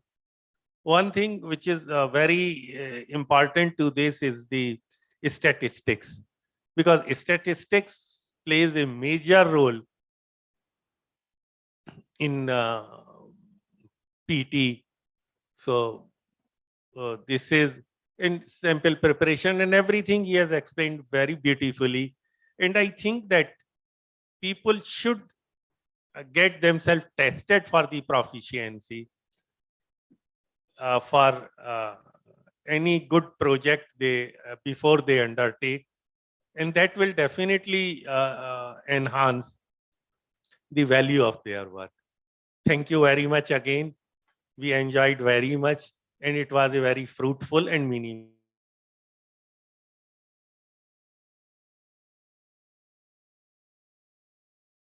If you would like to share something about the session. Yeah, in fact, since morning we had been discussing a lot about edible oils, and all the speakers, they have spoken very nicely. Specifically, the presentation which was being shared by Alpha Level, in which they have mentioned about the machineries which are being now developed to tackle the problem of MCPD as well as the GE. And of course, I mean, the other presentations were also of a lot of information, specifically the information that Dr. Pradosh has given about rice bran oil. We all know that rice bran oil is termed as the health oil, but of course, he has very rightly mentioned that it becomes a nightmare for the refiners if the degumming process is not being properly done. Then definitely during the refining process, I mean, in fact, during the bleaching efficiency becomes lowest down, and then the quality of oil also decreases. So I would say that the session on post-harvest technology was really wonderful. I personally enjoyed a lot. Thank you very much. Thank you, sir.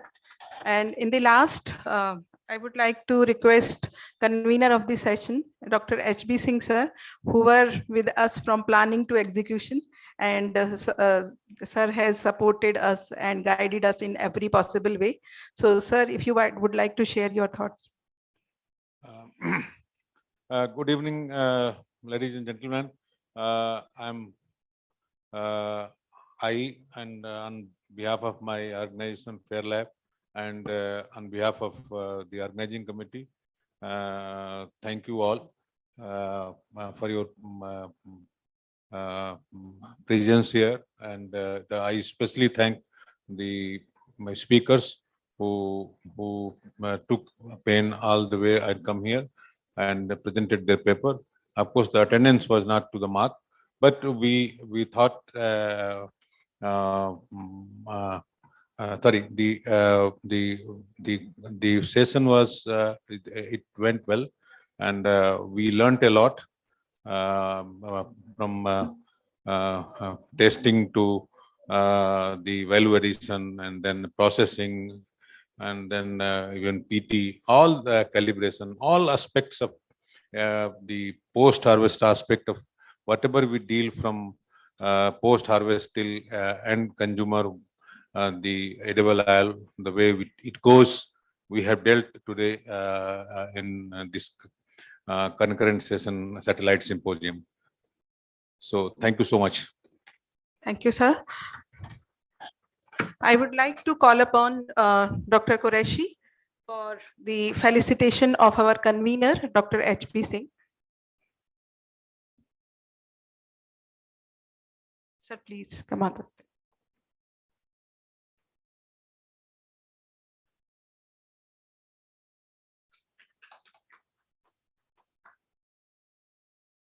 Thank you so much, sir. So I thank everyone present here, and I thank wholeheartedly our chairman of the session, Dujendra Mathur sir. I thank co-chairman, Dr. Praveen Yadav. I thank convener of the session, Dr. H.P. Singh. And I thank all the delegates and all the speakers who presented their papers and work here. So I thank everyone present here. Thank you.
Huh?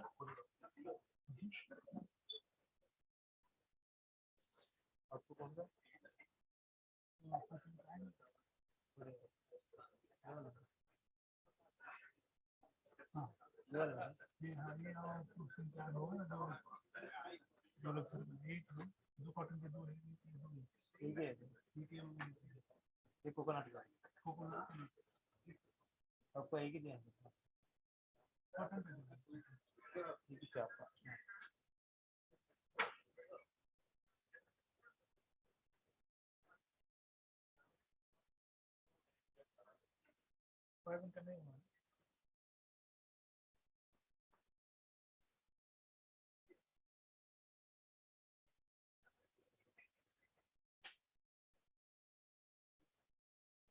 कौन सा बोलो